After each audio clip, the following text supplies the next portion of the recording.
say 10:40 is okay.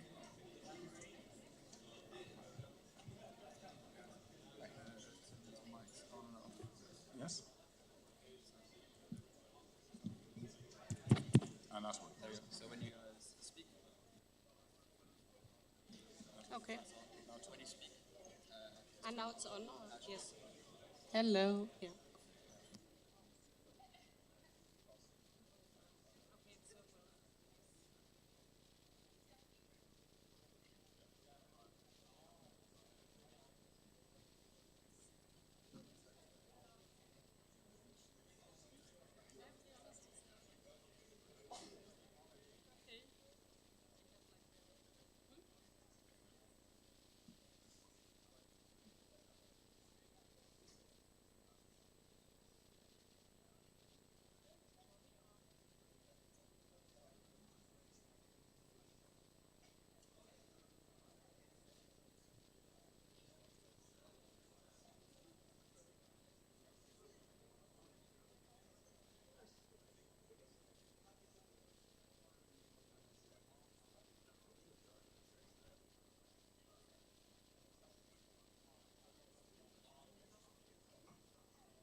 Okay.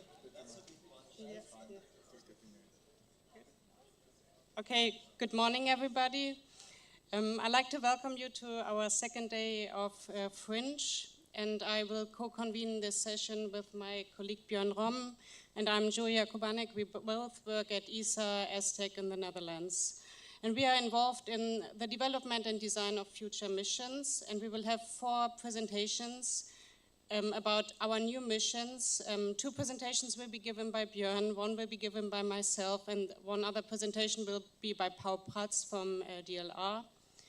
We won't have questions after the presentations, but we will have a roundtable discussion in the end of the session.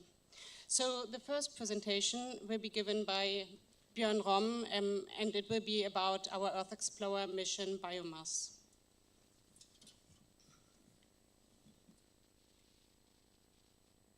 Thank you, Julia. Good morning, everyone. Is this one working? Now it says. Closer, like this. Okay, let's see. Oh, I speak a little bit louder. Okay, good morning, everyone. So welcome to this presentation this morning, and welcome to be here so early in the morning with this fantastic weather here outside. The overview, I will talk about, let's say, the overview and preparation status of ESA's Earth Explorer 7 Biomass mission. It was good to see yesterday as well quite some young people here, and I hope not everyone has already seen a biomass presentation, so you may be amazed. And people have already seen it, sorry for some slides that you will have seen before. But of course I've tried to put in some new material as well. So this presentation is co-authored by my colleagues Philip Willemsen, Tristan Simon, Antonio Leanza, Sergio Bras, and Michael Verringer, the project manager of Biomass, all based at ESA Aztec in the Netherlands. So a bit of an overview of the mission objectives. Then I will start a bit with the key mission requirements of the Biomass mission.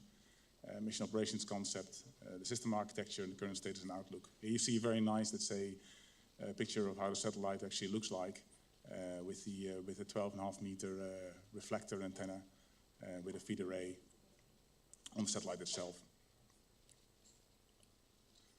So the overall mission summary of Biomass. So the overall main, let's say, activity of the mission is to take stock of biomass in the world's forest and to monitor its evolution. Just as a side note, let's say it's not good to name a mission the same way as its main mission product, because it confuses everyone. But okay, this was already done in the past. But so the mission is named Biomass, and it will also look for biomass. So the primary objectives are determination of forest biomass, and it's given its name, forest height, and vegetation disturbances and regrowth. Then, of course, they will also have secondary objectives, because we're flying for the first time a P-band SAR sensor in space. We'll be able to image subsurface geology in deserts, looking at water paleo rivers, mapping topography under dense vegetation. So it will be the first time, because of the penetration capability of P-band, it will also be able to see the topography underneath the forest, providing for the first time our eyes to look at, say, a digital terrain model under the forest itself. And measurements of glacier and ice sheet velocities. And of course, there are much more, like was also mentioned yesterday, for example, let's say ionospheric mapping. So what information we will get from biomass? Of course, let's say the forest biomass itself, looking at above ground biomass, which is typically, let's say, provided in tons per hectare, which is a product that's given a 200-meter resolution. So it's a 6-look product. One map roughly every 9 months during the informatic phase. I will come back, let's say, to the phase of the mission later. And we have a global coverage of forest areas outside of areas where we're not allowed to transmit, which is given by the Space Object Tracking Radar Network, which is operated mostly, say, in the US and over Europe.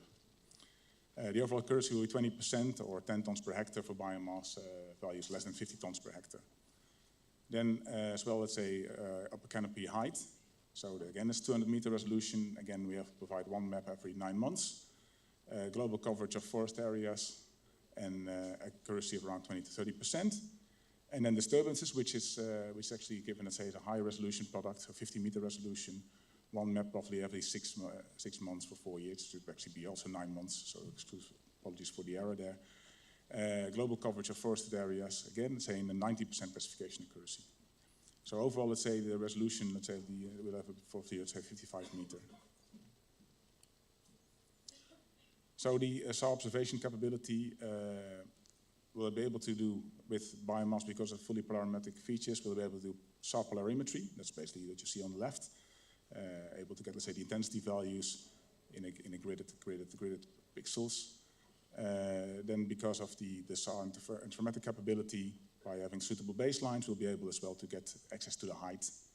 And then what is something that is a feature of biomass itself, this will be the first mission which will have an actual tomographic phase, dedicated tomographic phase. We'll be able to do SAR tomography by making sure we have up to 7, let's say, repeats over a given area within a given amount of time, where we'll be able to get, let's say, access to the overall forest intensity as a function of the height. So we'll be able to penetrate within the forest. Key mission requirements, so it's a fully polarimetric P-band SAR. As mentioned before, there's a sensitivity to biomass compared to other wavelengths. It has a very good penetration, displays a high temporal coherence over repeat passes. But of course, it also has some downsides. P-band for space applications poses quite some challenges. P-band is very susceptible to ionospheric distortions. And because of the large wavelength, of course, everything scales with it, with a large antenna diameter. And the combination of both the antenna and the feed is so large. And as well, because of the large wavelength, there are no facilities where we will be able to characterize everything in an end-to-end performance testing on the ground. So which means we have to rely on a dedicated, we have to rely on let's say, modeled patterns and do a dedicated antenna pattern characterization in orbit. To achieve the required level 2 performance, system is to comply with high accuracy polarimetric radiometric requirements, and SAR working in quad-pol, which means that we get all the scattering coefficients, different linear combinations. We have 2 mission phases employing multi-pass interferometry, so we have controlled inter-orbit distances to baselines between successive orbits, successive revisits to the same site. So we have a dedicated tomographic phase where the mission will start with up to 6 3-day baselines, so 7 acquisitions in total, and for the interferometric phase, which will be continued after and will be repeated until the end of the mission lifetime, will be observations with 2 3-day baselines, so 3 acquisitions. So key mission characteristics: a sun-synchronous orbit at 666 kilometers down dusk, 6 a.m. ascending, 3-day repeat with the 44 orbits in total. We have a small east-west drift to implement the baseline, so we'll come to that, let's say, very detailed, so you really understand how actually we're going to operate the mission. We have 6 megahertz bandwidth at P-band, so 432 to 438 megahertz. And we have a satellite role for SWAT access. So this is a strip map, SAR, no fancy digital beamforming, I'm sorry, this is what it is. And we have to decide to get access to the next swath, we have a mechanical roll, which means we can't do it at the same time. We have to come up with the next time and then roll the satellite to have access to the next swath. Okay, thank you. And the satellite repositioning maneuver after each major cycle, and I come to that later as well. So what you see here is basically a 3-day, on the right you see a 3-day coverage from a given swath. Roughly, let's say, as you see, let's say around 50 kilometers each swath. So total, let's say, for the 2 swaths, this is swath 2, this is swath 3, and the combination is about this, let's say, if you would be able to capture everything together in what we call a single major cycle. The overall, let's say, swath, the combined swath is about 150 kilometers this way. So the observation geometry, so the 1-day coverage, this is what you have, let's say, with in 1 day. This is actually the 3-day coverage, so the 44 orbits that I mentioned. Of course, when you have a spacecraft in orbit with a pure 3 days, 44 orbits, it will observe exactly the same area every 3 days. So we will never be able to get global coverage this way, typically. What we do is to have a small, let's say, longitude drift. So what we actually operate biomass at slightly higher altitude than this 44 orbits, let's say, fixed repeat, which means that the spacecraft will take a little bit longer than 3 days to perform the 44 orbits, and the Earth will have enough time to slightly rotate a little bit more eastwards, which actually gives us this longitude drift, which gives us the necessary baselines. So for the observation geometry for swath 1, the biomass will stay always in this, for tomographic coverage, as said, okay, they will have about 7 acquisitions. For the interferometric coverage, we have 3 acquisitions. Of course, if it would stay in this drifting orbit, then of course it will take too long to achieve global coverage that way. A solution there is to roll the roll maneuver, as I mentioned, and then we just repeat. So what you see every time, every acquisition is basically a 3-day temporal baseline between the previous one. And the same for swath 3. So here you see the combination of the 3 swaths and showing that actually we do a mechanical roll. Then there's a limit, let's say, to the possible instance angle for the observation itself. Also, this is mainly driven by the retrieval, and as well as by the radar timeline. So at the end of the observations with the 3 swaths, biomass raises its orbit, so we increase the longitude drift rate. And by this, actually, we can jump to the next, let's say, start of the next position after the swath 3, where we then continue swath 1 again. That's what you see basically here. So putting this all together, this is basically what you see here after swath 1, 2, and 3, where we have multiple acquisitions for each of the swaths with a 3-day baseline, temporal baseline, and this is what we call a major cycle. You see, after one major cycle, we have huge gaps. So then, indeed, what we have to do then, we have to do the satellite repositioning maneuver. We raise the orbit, have a faster longitude drift, and then lower the spacecraft again. Repeat this procedure, and after 7 of these major cycles, we'll be able to complete the overall global coverage. As you can see, this takes much longer than any other, let's say, like Sentinel-1. We're going to do all this in 12 days. For biomass, because of all the temporal baselines, this will take roughly 9 months in the interferometric phase, and in the tomographic phase, it takes 17 months, and it's at the beginning of the mission lifetime where we do the tomography.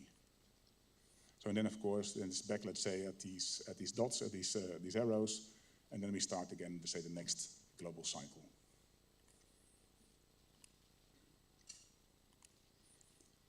Okay, now what I've just been telling you, we've got a very nice animation, so I will show you this one, then it will also be very clear to you how actually, and hopefully this will stick better than just my words. So this is how it will operate, let's say, for a given swath. Then after what we call a minor cycle, after completing, let's say, the revisit of the spots, of the given spot, we have to do this roll maneuver, which is something that we do over the pole. So what you see here. We continue in the second swath.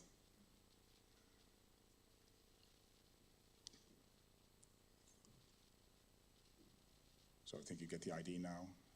And of course, after the second swath, we complete, let's say, we do again this roll maneuver and start, let's say, the third swath.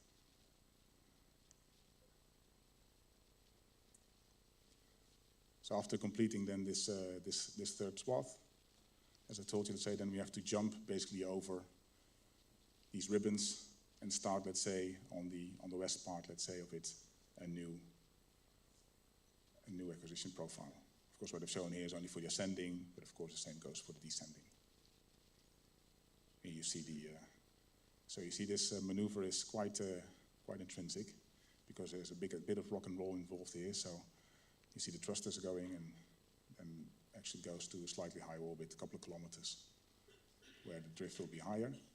Then during this, what is not shown here, okay, now it rolls back. During this drift, we'll still be able to do acquisitions. Of course, they will not be interferometric, because they'll only be during the longitude drift, but for all intensity-based, polarimetry-based, we'll be able to do it. And after this, roughly between 9 and 12 days, we'll lower the satellite again, and then we'll continue the observation again, what you see here. Then another interesting thing to show is, because it's a left-looking SAR, and people are so used to right-looking SAR that they forget that this is actually for the Antarctic. You will have a very nice coverage with biomass, and this actually shows, let's say, the overall global coverage of the mission. But then, especially when you focus, let's say, on the Antarctic, you'll see that the hole there, let's say, is definitely smaller than what we see with other missions.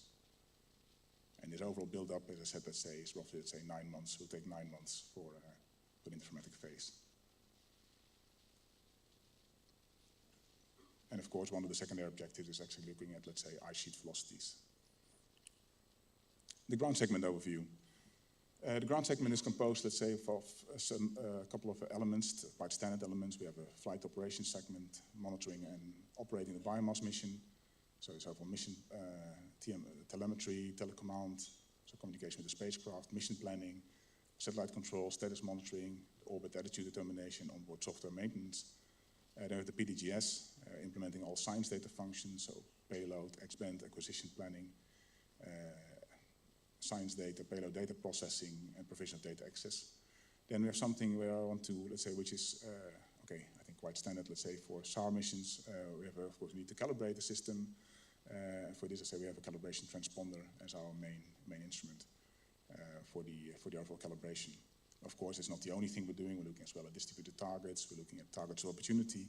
But this is the only thing where we'll be able to do the full end-to-end with. Of course, the fact that it's a P-band, things grow as well. So this will be, and I will show a couple of slides on the transponder itself. It's going to be located in Western Australia, ESA's New Norcia site. The antenna diameter that you see there on this phased array, the circular phased array, is about 4.9 meters, so just below 5 meters. So, and I can tell you this is quite big if you stand in front of it. So it's first of its kind, this polarimetric active radar calibrator. 4 independent polarimetric signature matrices. You'll be able to track the satellite in azimuth elevation. So it's a bit, let's say, as you see there, it's a bit pan-tilt unit, which is as well quite large. As you see here, this is the overall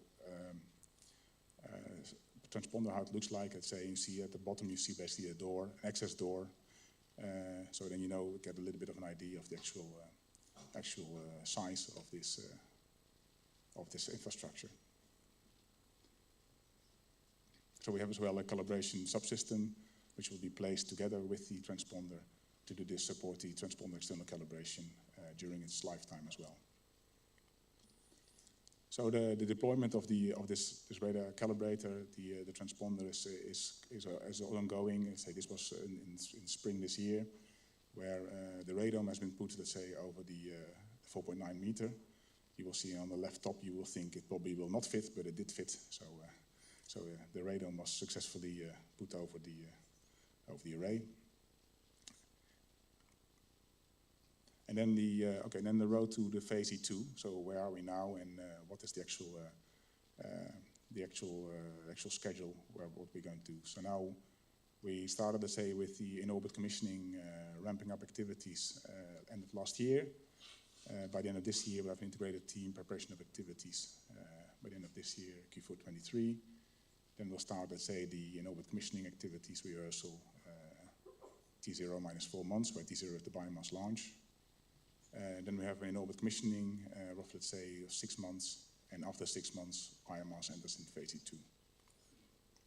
So the overall mission timeline, we have a nominal mission duration of 5.5 years, commissioning phase of smaller than 6 months, as I mentioned, tomographic phase of smaller than 17 months, and then a number of interferometric coverages, which take each less than 9 months, and this will be until the end of mission lifetime.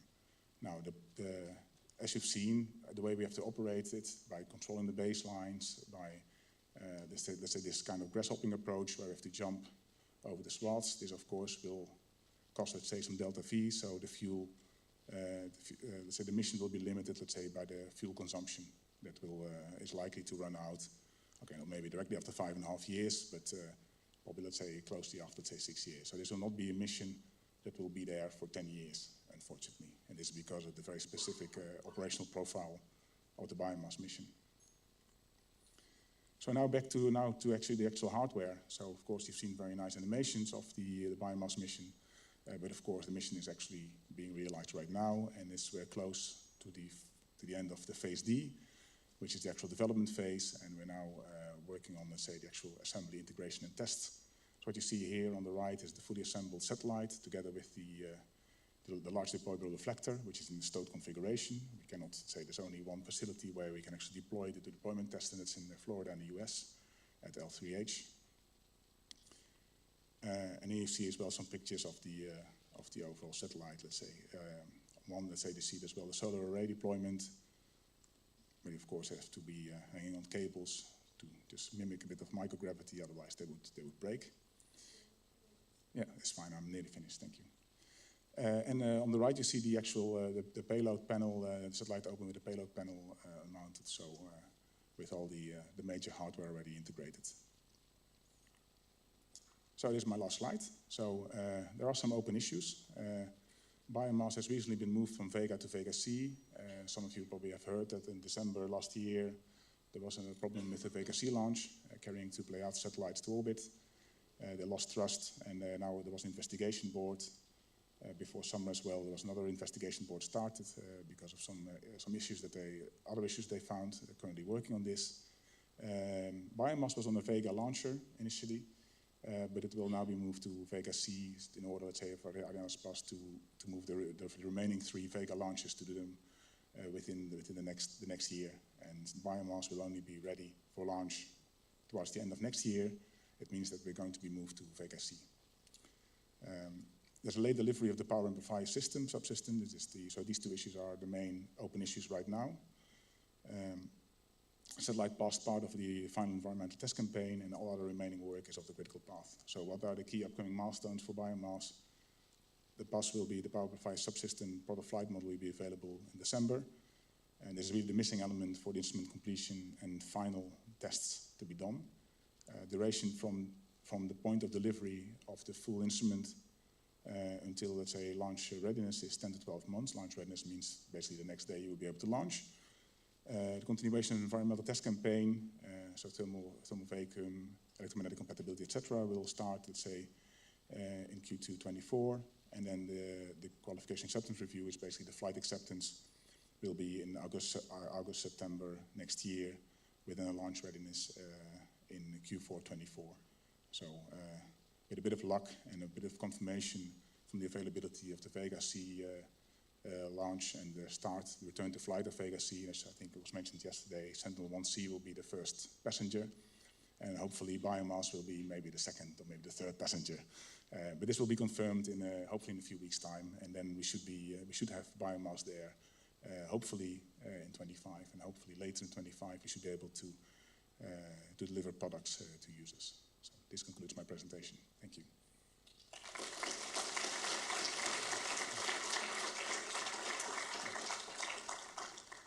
One last point, there's an announcement of BioGeoSAR 23 will be given, let's say, and there will be a small workshop in Rome, 15th to 17th of November this year. Is retrieval of biogeophysical parameters from SAR data for land applications. It's always organized around following themes: land use, agriculture, soil and hydrology, forestry, ice and snow. It's a very nice, small community workshop. You're welcome to join. Abstract submission is closing 18th of September, so hurry up. Thank you.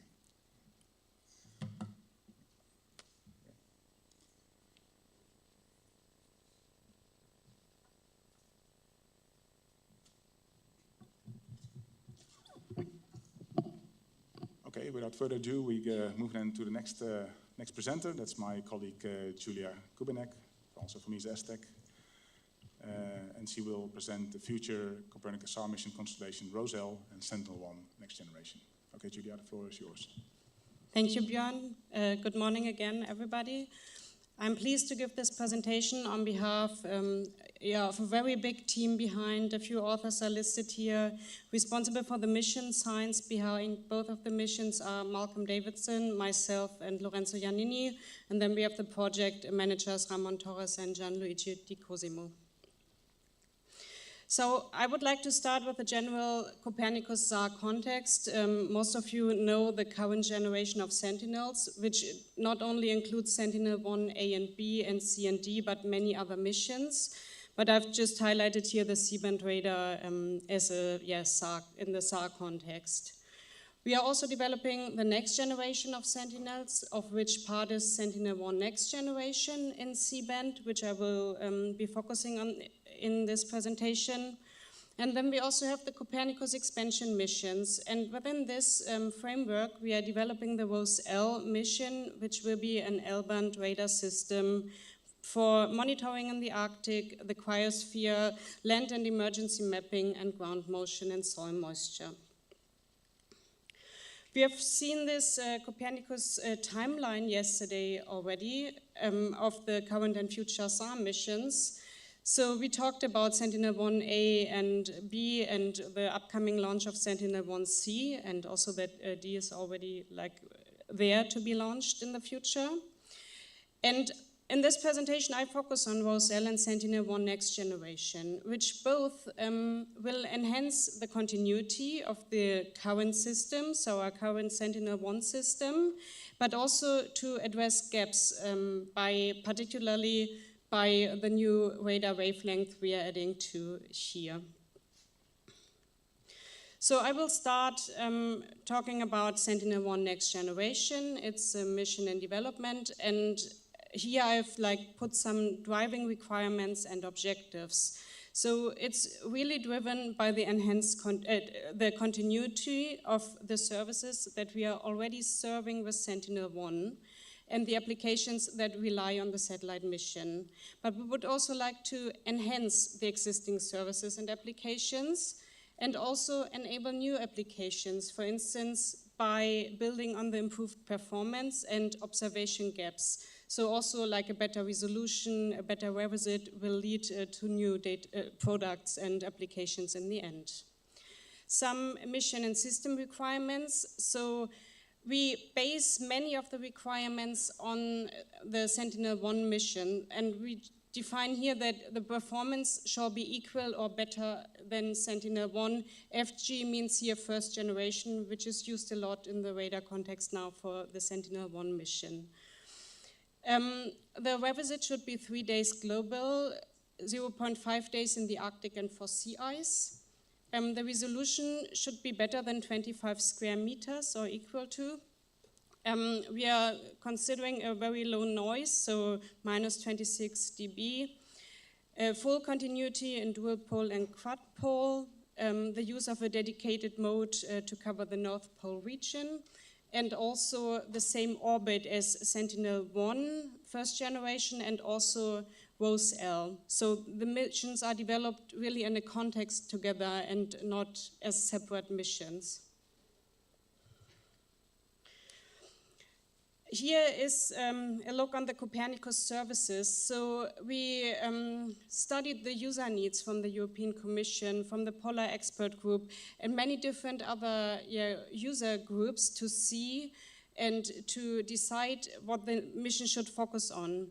I mentioned this enhanced and to ensure the continuity, and you see like the different services here focusing on sea ice, type, concentration, motion, on ground movements, ocean currents, vessel detection, oil spill, location and morphology, soil moisture in general, land use mapping. So with the Sentinel-1 Next Generation mission, we will really serve like all these, or ensure that these services will continue and be better in the future. Here an overview of the requirements for Sentinel-1 NG that we defined compared to Sentinel-1. I mentioned already this North Pole mode, so the latitude coverage should be from -80 to +90 degrees, which was not available for Sentinel-1. The revisit is 3 days global, half a day in the Arctic and for sea ice, which was also like very different for Sentinel-1. Latency, 10 minutes over European waters and 120 minutes global. Repeat pass stays the same, 6 days for constellation of 2 satellites and 12 days for 1 satellite, which will also be the same for ROSE-L. Incidence angle axis is for Sentinel-1 20 to 45 degrees, and this should be met by Sentinel-1 Next Generation and should be better than this. We are focusing on a very large swath covering 400 kilometers, resolution 25 square meters, I mentioned this, and also the low noise. With respect to polarization, we will also include quad pole and also the duty cycle. Nuno mentioned it yesterday for Sentinel-1 with the 25 to 30 minutes. We will have roughly 43 minutes per orbit. Other requirements include the potential of the integration of additional satellites into the mission, so really focusing as an anchor satellite mission of systems.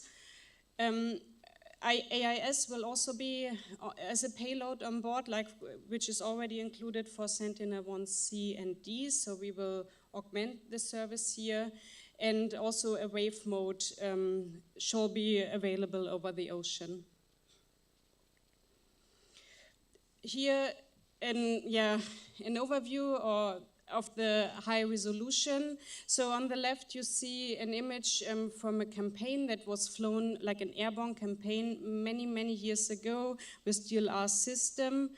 And so generating high resolution images because it's airborne. And in the center, potential Sentinel-1 NG 5-meter resolution, and then compared to this, the Sentinel-1 interferometric white swath image. The lower noise equivalent sigma 0 will further enhance different applications, for instance, sea ice, but also soil moisture and oil spills and general mapping purposes. Some programmatic aspects. The phase 0 was carried out between 19 and 20. Then phase AB1 was kicked off and took 2 years from 21 to 23 with 2 different consortia in parallel. So we always start with 2 consortia and in the end select 1 to develop the satellite mission. And the ITT for the next development phases, so B2, CD, E1, will be issued very likely in November 23. So the team is working on this to define the parameters now. The expected launch is sometime after 2032. Here, yes, a very short overview of the phase A candidate concepts. So we had Airbus Defence and Space and Thales Italy. We had some constraints because the launcher should be a Vega C, and they should meet like a technology readiness at the end of phase A. That's always defined what should be reached by the end of which phase. So both concepts dealt with planar array antennas and reflector antennas, and in the end planar array antennas were selected by both consortia. And the instrument is based on SCORE, so digital beamforming and elevation, and the MAPS concept on ground and azimut. And both scanner and strip modes are proposed, and also the AIS instrument was part of the contracts to provide continuity, which will be established soon with Sentinel-1 C and D. That's just a quick look about, or like introduction into this scan and receive and elevation, which is called SCORE, and multiple apertures and azimuth maps. I think I'm not the right person to talk about this. I think it would, if there are questions, we can discuss this later. But it can also already be found in literature. Then I jump over to the WOS-L mission. WOS-L in general will be an L-band SAR with dual pole and quad pole modes. We will have a wave mode capability here too, resolution smaller than 50 square meters. And here you see like this IRWS mode, which is simply the WOS-L interferometric wide swath mode. Noise equivalent sigma 0 better than minus 28 dB, swath width larger than 250 kilometers. Also for WOS-L, we will fly 2 satellites, and different options for co-flyers are also under study. The consortium, so here the industry contract is already allocated. The consortium is led by Thales Alenia Space, involving 29 companies from 15 countries. And also here we really focus on the service continuity of Sentinel-1 and Sentinel-1 Next Generation. The coverage should be global land and excluding Antarctica, but including also here the Arctic. The revisit with 2 satellites is 6 days, global land, 3 days for Europe, and 1 day in the Arctic. And the repeat cycle of 6 days over global land is met by the 2 satellites, so it's very similar to Sentinel-1. Regarding programmatics, we are currently at the beginning of phase C. We will support the development of the mission with different science study activities, which will be led by myself and my colleagues. And we will issue an ITT for an ionospheric study of L-band products by the end of the year. The expected launch of PFM, which means pre-flight model, is expected in 2028, so the first satellite, and the flight model 2, so FM2, will be delivered in 2030. That's at least our expectation. Regarding some system aspects, so we focus really on a synergetic acquisition with Sentinel-1, so the swaths are co-located to support also convoy configuration. Latency is 10 minutes Europe coastal waters and 200 minutes for global. And we have the mission will also be companion friendly for single pass interferometry in case if there would be a co-flyer supporting the mission. Also here, I'd like to jump quickly into the different services. It is quite similar to what I showed to Sentinel-1 because WOS-L will focus on the gaps that are currently not served by our Sentinel fleet. And this image is a bit different, but we have the services also included, but more mentioned here, listed the applications and which services they would contribute to. So it's definitely geohazards monitoring, land use, agriculture and forestry, soil moisture products, cryospheric research and the Arctic, so also sea ice concentrations, icebergs, grounding lines, marine monitoring like swell properties and ocean surface winds, and maritime monitoring including icebergs, oil spills, location and morphology. Some examples here, so maybe to mention that we are in a collaboration with JAXA acquiring L-band data over selected target sites to really study synergies and complementarities of L and C-band data. And there will be a dedicated session on this with a few presentations on Friday morning. So here you see L-band compared to C-band, and you can see here these black circles where you get some deformation patterns which are not visible in the C-band. Both data also cover additionally different time scales, and it's also an area where we would have a lot of snow and vegetation, so L-band definitely helps here to bridge a gap in what Sentinel-1 could see and not see. In the figure below, that's maybe to mention, so we are supporting the development of the missions a lot with ground-based and airborne campaigns. I mentioned this before. And here we had a tower with radar antennas installed in a boreal forest in Sweden together with Chalmers University, looking at this boreal forest in P-band, C-band, and L-band, so it also supported the Biomass mission, and you could nicely see the breathing of the trees in the data. There are a few publications out from the team, and the data sets are freely available on our campaign server. One other example is biomass and land use and land cover mapping, where L-band will definitely help to map and estimate the biomass, also to monitor deforestation, for instance by logging, and the losses of vegetation in general, and also land use and land cover mapping will definitely have an advantage of using the two different wavelengths at the same time. You can also see here some images of Sentinel-1 and ALOS-2 compared to get an overview of the different information you would be able to retrieve in the context of biomass and land use and land cover mapping.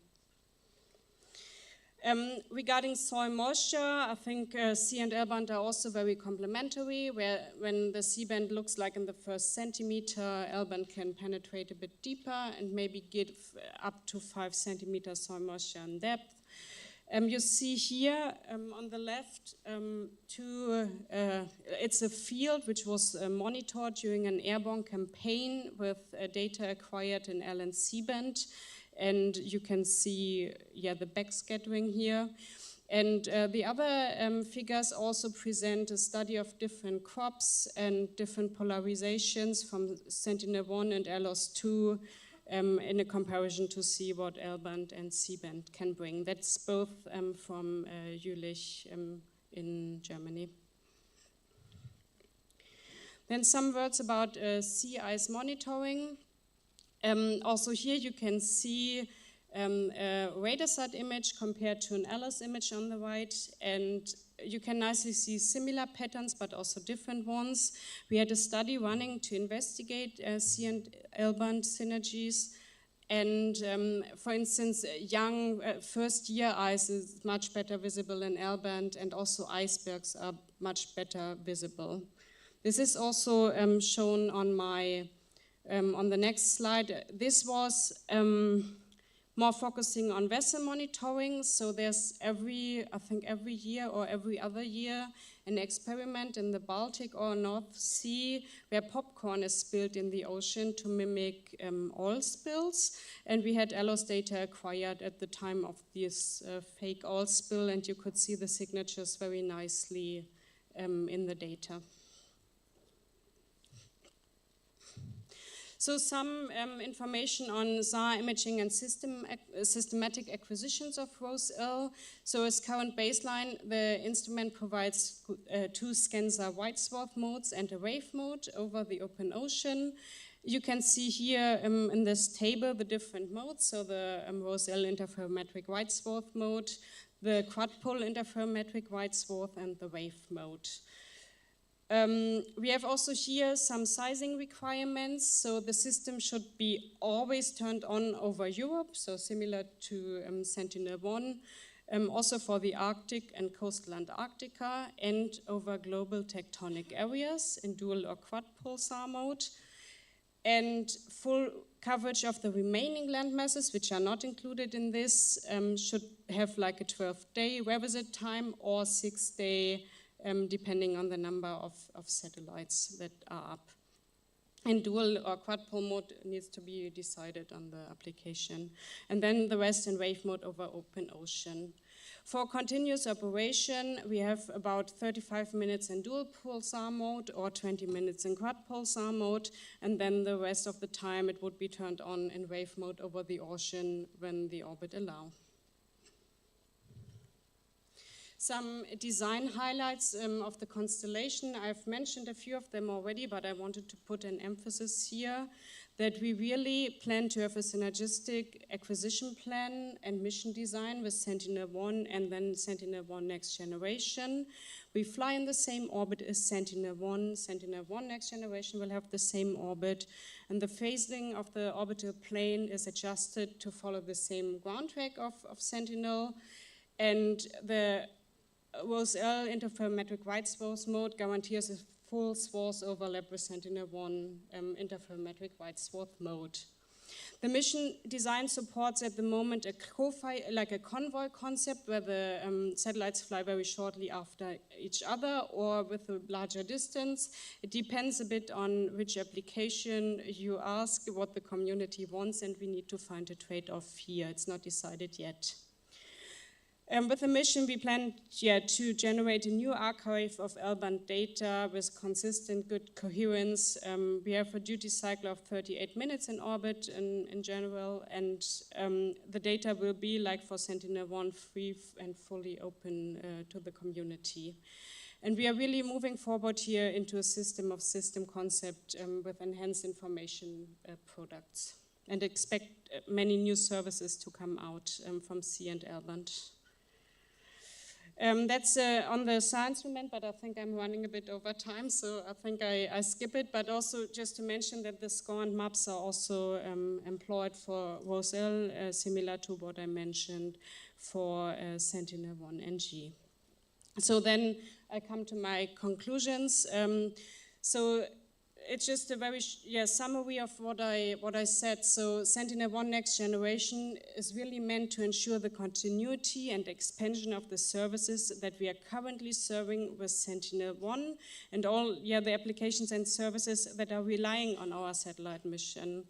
Then to enhance these existing services and applications, and also to enable new applications by building on the improved performance on a better revisit and a better resolution. We will bring new enhanced capabilities with a higher resolution, with a lower noise and the wider swath, which I think is really nice because it improves the revisit a lot. ROSL at the same time will also bring new enhanced capabilities to address information gaps so that we can establish services and answer questions that we cannot currently answer with Sentinel-1 and will not be able to answer with Sentinel-1 Next Generation. We have a high resolution, a low noise, and a high duty cycle, and we also call it internally the mapping machine. So all these missions are addressed in a system and not in isolation, and that's very nice for us also to see what the missions will do all together in the future. That's all. Thank you for your attention.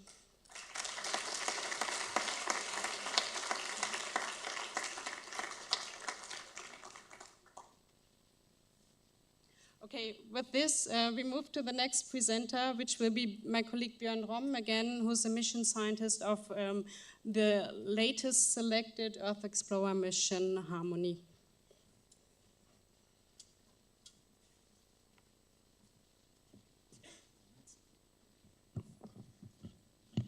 Good morning again. Yes, so I think to add a bit on what Julia just mentioned, of course you notice that Sentinel-1 and ROSL will fly in the same orbit. Now I've got some additional surprise for you. Also Harmony will be there. So you will have, let's say, by roughly, let's say, 2030, you will have a real train of radar satellites all moving within, let's say, 5 minutes from each other. So Harmony is now tagged as ESA's Dynamic Services Mission, and I will come back later, let's say, why we call it this way. As you can see already from this this graph, is that of course we're looking at 3 different, let's say, aspects, let's say, in the overall Earth system: solid Earth, land ice, and the ocean, as the primary objectives for this mission. So to come, let's say, to talk about how Harmony fits in ESA's Earth observation mission landscape. You've heard about Copernicus. I've mentioned already, let's say, a bit about Biomass earlier this morning. In ESA, we have in ESA Earth observation, we have basically 3 main pillars. One is basically the science, Earth observation science, which started with ERS-1, ERS-2, and VSAT, and then later we started the Earth Explorers, but also we have as well the Scout missions, and we have as well some other additional missions there, Earthwatcher missions like Thrudes. So you see here basically then biomass. You see biomass there. I think when it's supposed to be launched shortly after 2020 to 2023, which I told you to say, which probably will be roughly the same now, 25. But you see as well there Harmony just before 2030, ready to be launched around that time frame. Then of course the Copernicus missions, where you know about Sentinel-1, Sentinel-1 Next Generation, Roselle, which is part of the Copernicus framework, which is not basically these are not the Earth science flagships that the Earth Explorers are, but more operational Earth observation missions. And then we have a meteorological pillar, which we do mostly, let's say, in cooperation with EUMETSAT, which is looking at the meteorological, let's say, satellites from both geostationary and low Earth orbit. So what happened last year, in September last year, basically ESA selected Harmony as a 10th Earth Explorer mission, which meant we had concluded, let's say, the original feasibility assessments, and now the mission, the project is fully implemented and on its way for meeting, let's say, the launch just before 2030. So Harmony in a nutshell, Harmony is ESA's Earth Explorer 10 mission, comprised of 2 companion satellites. We'll fly in, let's say, loose convoy with Sentinel-1D, long track separation around 350 kilometers, and its payload suite consists of a passive SAR and a multi-view thermal infrared instrument. So you can see that we have different configurations. What you see on the left is basically where we have a cross-track interferometric phase, where we're covering land applications, glaciers, permafrost volcanoes. Obviously, when we are launching, we'll be launching the 2 satellites together, which means that they're already close once we launch them, so we keep them for this during the, of course, during commissioning phase, and afterwards we have the first year where we keep the 2 systems in a cross-track interferometric configuration. Then during the years afterwards, so we move into this stereo phase, covering 3D surface deformation, mostly looking at accessing, let's say, for solid Earth, being able to access as well, let's say, the famous north-south displacements that the community has been asking for a long period of time. But as well, of the ocean, we'll be able to look at surface motion, surface winds, sea surface temperature, and cloud motion. And one thing you can see, you can actually compare it a bit, let's say, the configuration that we have is not exactly the same, but like, let's say, spectrometry, where you will be able to, because of the multiple line of sight, you'll be able to get more information about the actual things happening at the surface, both in intensity, but also, let's say, in velocities. So Harmony is really, let's say, what we call, let's say, tri-mode Earth system mission. So as I mentioned, say, we look really at the upper oceans, ocean-atmosphere interactions. There's also where the thermal infrared comes into play, where we're able, let's say, to look at cloud motion. We're able to see surface temperature and combine this with what actually the radar will see, and look at sea surface motion. We're able to address ocean mesoscale, sub-mesoscale features, upper ocean, and air-sea interaction processes. Then land ice and sea ice, and tectonic strain and volcanic processes. Of course, during this presentation, I'll mostly focus on the land applications of Harmony. So, bringing Harmony to a dynamic world, Harmony will resolve really sub-kilometer scale motion vectors and topography changes associated to dynamic Earth system processes.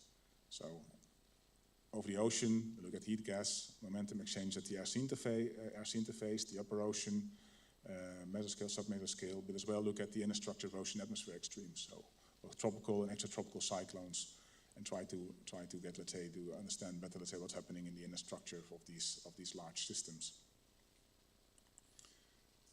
And gradual dynamic volume changes of global mountain and polar glaciers. As a secondary objective, we also look at instantaneous sea ice motion to characterize sea ice dynamics. And for the solid Earth, 3D deformation vectors associated to tectonic strain, and topographic change at active volcanoes worldwide, which is also a secondary objective of the mission. So Harmony is a mission that's observing, let's say, looking at a small scale. So why do we want to look at these small scales? The Earth system, as you know, is highly nonlinear, which means that cascades of energy is flowing, let's say, from the large scale and the small scale and vice versa. So there's complex couplings and feedbacks between these processes at the different scales. The small processes, let's say, order less than 1 kilometer, and the couplings in the Earth system models are currently, let's say, not well described or understood, and they represent major uncertainties in the final outcome of these Earth system models. So Harmony is a really mission that's looking most, let's say, to provide observations that are needed to develop and train and validate the next generation of fully coupled Earth system models. There was a final report, was made as a report for mission selection at the end of, let's say, mid last year, which is available basically at this, which will give you much more information about all the science and the actual science objective of the mission itself. So for the cryosphere, Harmony will look, let's say, at 3D ice dynamics, as well climate glacier changes, and rapid dynamic glacier changes. And as secondary objectives, we'll look at, say, sea ice deformation, and also permafrost erosion and subsidence. So looking at topographic changes, and you'll see the little animation on top that this is for during the cross-track interferometric phase. What is typically, let's say, needed is both getting observations for both, let's say, slow and gradual glacier changes, but as well on the rapid glacier changes. So, and this has been, let's say, of course, we have information, most, let's say, about half of the global glaciers worldwide, but with different, let's say, sensors, different methods, which leads to quite an inconsistent, let's say, interpretation of all these results.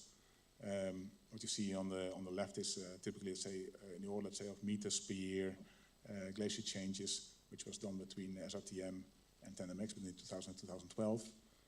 Then, of course, in intermediate, you will have basically looking at something in the order, let's say, 50 meters over a couple of months, where you see that with low spatial resolution, you may not always get, let's say, access to the full picture. With TandemX, of course, this was provided then.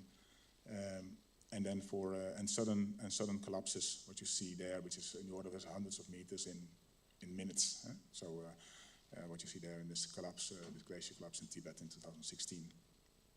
So what we need there is we need simultaneous high repeat topographic and lateral ice motion.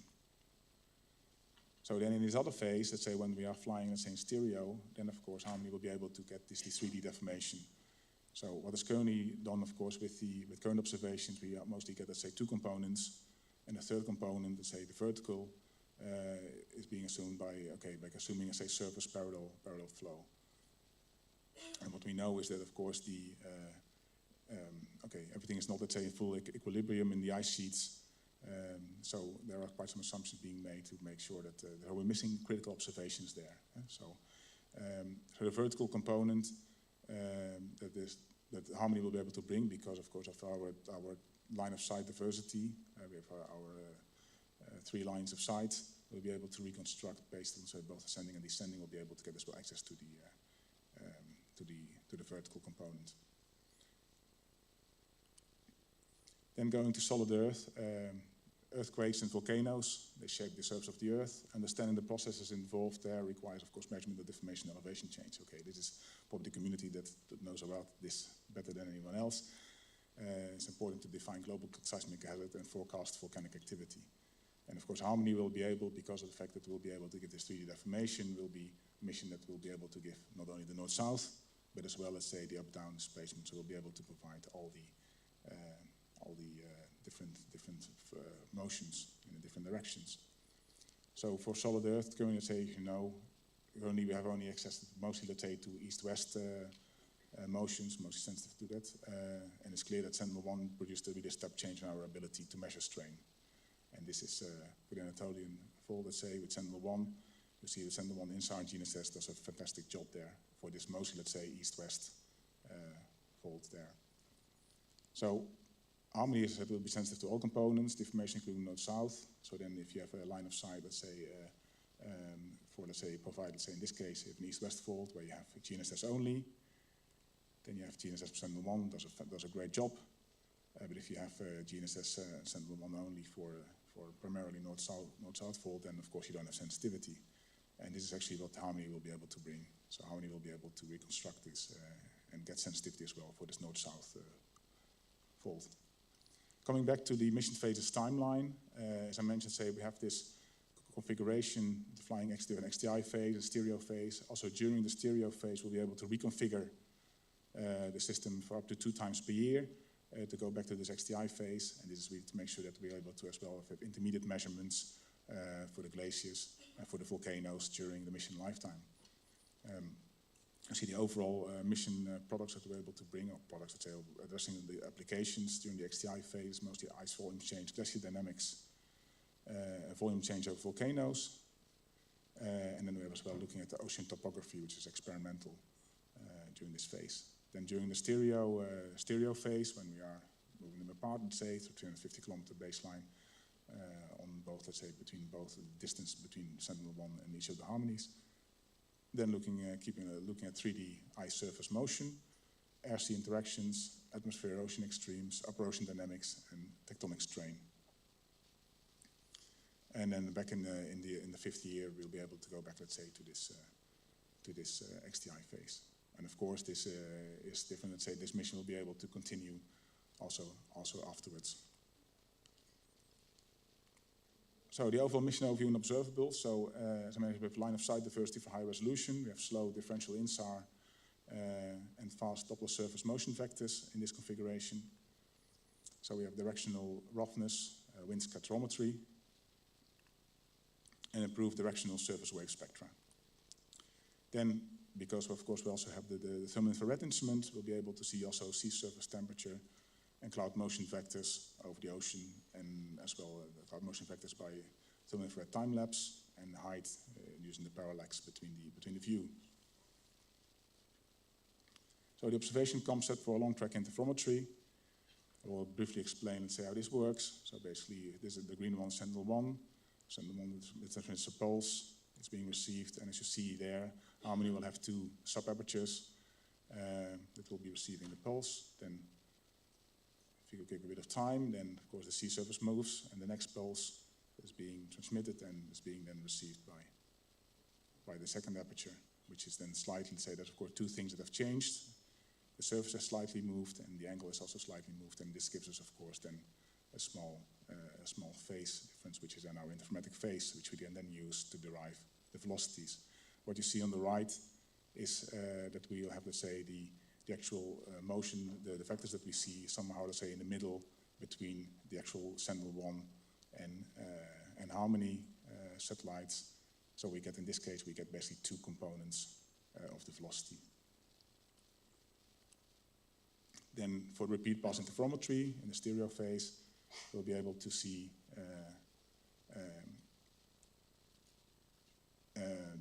for standard repeat pass interferometry, there of course things are different. Of course we fly over once with Harmony, and then the second time, let's say, we see a change, which is also then translating in, again, let's say, an interferometric phase, which we then can observe slow movements in 3D with repeat pass interferometry.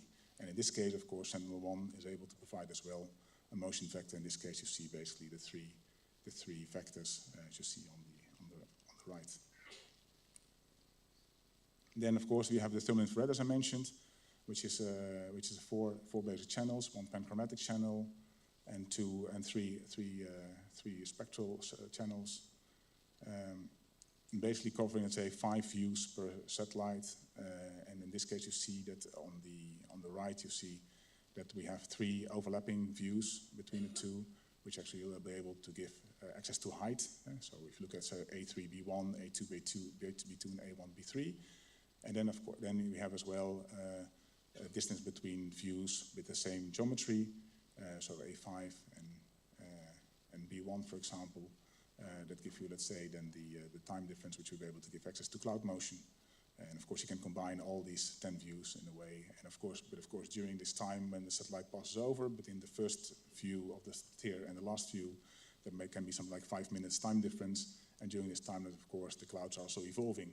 The clouds are not just not only moving, but they're also, let's say, also growing, also changing.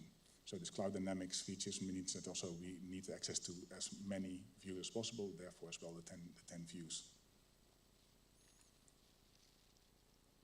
So in the XTI phase, we have 3D surface deformation as in stereo, so we'll be able to continue this with one satellite, of course. And during surface elevation time series, we'll be able to do, let's say DEMs, single pass DEMs, and of course then we can do by flying over multiple times, we can do differential DEMs, and we can work, let's say, on surface elevation time series for glaciers, permafrost, icebergs, and volcanoes. The observation concept here is, of course, then we fly the two harmonies together. We have a perpendicular baseline, and we're able, let's say, by flying over, we'll be able to get access to the phase difference between the two received information. By getting rid, let's say, of the range dependency, we then get access to something like contours. We'll be able to bring up, let's say, the EM. As you see there, as an example from the Etna with the ERS-1, so quite some time ago. But of course, now what we can do is we can do it, let's say, instantaneous, let's say, with single pass, and we have a good revisit that we're actually able, let's say, to look at short-term, say, topographic changes with single pass across track interferometry. So what are our science primary goals? So I mentioned RC interactions, air ocean extremes, upper oceans. What do we need there? We need high resolution spectrometry, thermal infrared, and ATI supported for the RC interactions, as well for the air ocean extremes. But then for the upper oceans, of course, where we need to be the access to the surface motions, we use, let's say, the ATI, the Doppler retrieved velocity, and the thermal infrared as well. Then over land, glacier mass balance, cross-track interferometry, glacier dynamics. Of course, you can use both, XTI plus differential in SAR. And for tectonic strain, of course, is the stereo configuration, where we'll be able to do multi-directional repeat pass in SAR. Then coming to the actual development schedule and the key dates, where we are now currently, currently one ITT is out now for the actual SAR development. So we start with the instrument first approach. The system ITT will become end of the year, early next year. Then we'll start to say the phase, what we call the phase B2. So now the phase AB1 is now the B1 is currently being concluded. And if you look at the development schedule, it may seem long for a lot of you, let's say, that we're until, let's say, 29 launch, but it's a very compressed schedule, and it's quite challenging to meet, but we do everything to do so because, of course, we want to make sure that the overlap with Sentinel-1 D is as large as possible. We'll have a preliminary design review end of next year, early 25, and a critical design review in Q1 2027. So overall mission architecture overview. So I said 2 satellites flying together, being launched together on a Vega C dual launch configuration. Roughly the satellite is roughly, let's say, a ton each for each satellite. The tier payload is roughly, let's say, 50 kilos, so then you have an idea, it's about, let's say, size like this. Then the SAR is about 250 kilos for each of the SARs. What is interesting, I think, in terms of science data downlink, because, of course, of the we have 3 separate phase centers. We can the data science is about to say can go up to 1.5 terabit per orbit, which is quite high. And that's why there's also a reason why we moved to Ka band. We can work up to 2 ground stations, so Svalbard and Inuvik. Then overall looking at the ground segment, relatively standard ground segment, but of course things are different because we are using Sentinel-1 as our transmitter of opportunity, which means that we have to work as well with the raw data Sentinel-1 to understand and say, and to make sure we have the satellites synchronized with the data is fully synchronized with respect to Sentinel-1. So the Sentinel-1 data, let's say, will go, of course, standard to the standard Sentinel-1 PDGS, but then, of course, will come as well in the Harmony ground segment. Then there's one thing, because of if you've seen this like a tri-mode observation of the mission, there's going to be a multitude of products, and also a multitude of different product parameterizations. Or some people may want to go for higher resolution, low resolution, or a different type of when you want to combine differential, if you want to combine DEMs, you may want to look at different time scales. And this is something where we try to have a more, let's say, user interactive, let's say, environment for the user to develop, let's say, mostly, let's say, level 3 type of products. We call a multi-mission algorithm and analysis platform. The name will likely change, but the idea is that the user is going to be able to sit close to the actual data, to work with the data and work with the algorithms in a kind of a cloud environment. which is open and public. Then my last slide is a summary. So Harmony is a data-driven, let's say, it's a mission that's looking overall, let's say, at the order kilometer scale for the stereo and stereo phase. We're looking at sea surface temperature, cloud top motion, directional roughness, directional Doppler. It's C-band, so it's all weather, which is important for the extremes. Then we have, of course, 3D repeat pass INSAR for the global strain.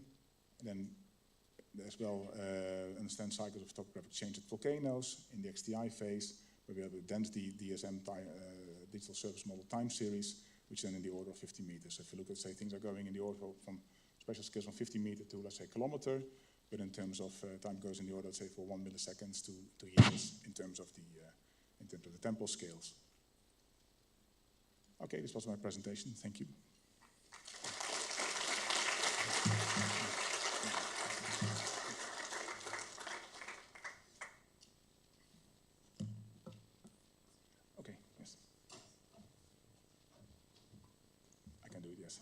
Okay, then the next speaker is Paul Prats from DLR, who will continue where I left off in trying to exemplify and to show where we for Harmony on the performance analysis and what was done in the phase AB1. So, yes, Paul, the floor is yours. Thank you, Bjorn, for the introduction. So since Bjorn was doing already a very nice introduction to Harmony, I can just go straight to the point. So the goal of what we've been doing together with ESA and the institutions you saw in the previous slide is to evaluate the performance of Harmony for land applications, in particular for 3D deformation and for topographic change. And we have done this in 2 steps. First, by using well-known analytical performance models, extending them a bit. So you see here the example of a variogram for 3D deformation or just the standard deviation for topographic change. But also we have done more quantitative analysis by exploiting end-to-end simulations. In this case, by using forward models to simulate the data, then going through a simplified processing, and then comparing the results of this processing chain with the inputs that we provided. And this presentation will go through these 2 points, so analytical performance models, and also show the results of the end-to-end simulations. So I start with analytical performance models. For 3D deformation, we are basically taking, based on the literature, and extending it by using 3 lines of sight and adding additional error sources not included in the paper. And as well also as the mission phases, as we saw, we have this XTI 1 year, then 3 years stereo, and then 1 year XTI, and this needs to be also considered in the performance model. In addition, we also use input variograms for our performance models. In this case, just for the troposphere, please note that in this case, although I took the liberty, instead of showing the variance, I'm showing it in terms of standard deviation, just because the mission requirements are given in terms of also standard deviations, it's easier to compare. And so this x-axis, so the y-axis is, these are standard deviations.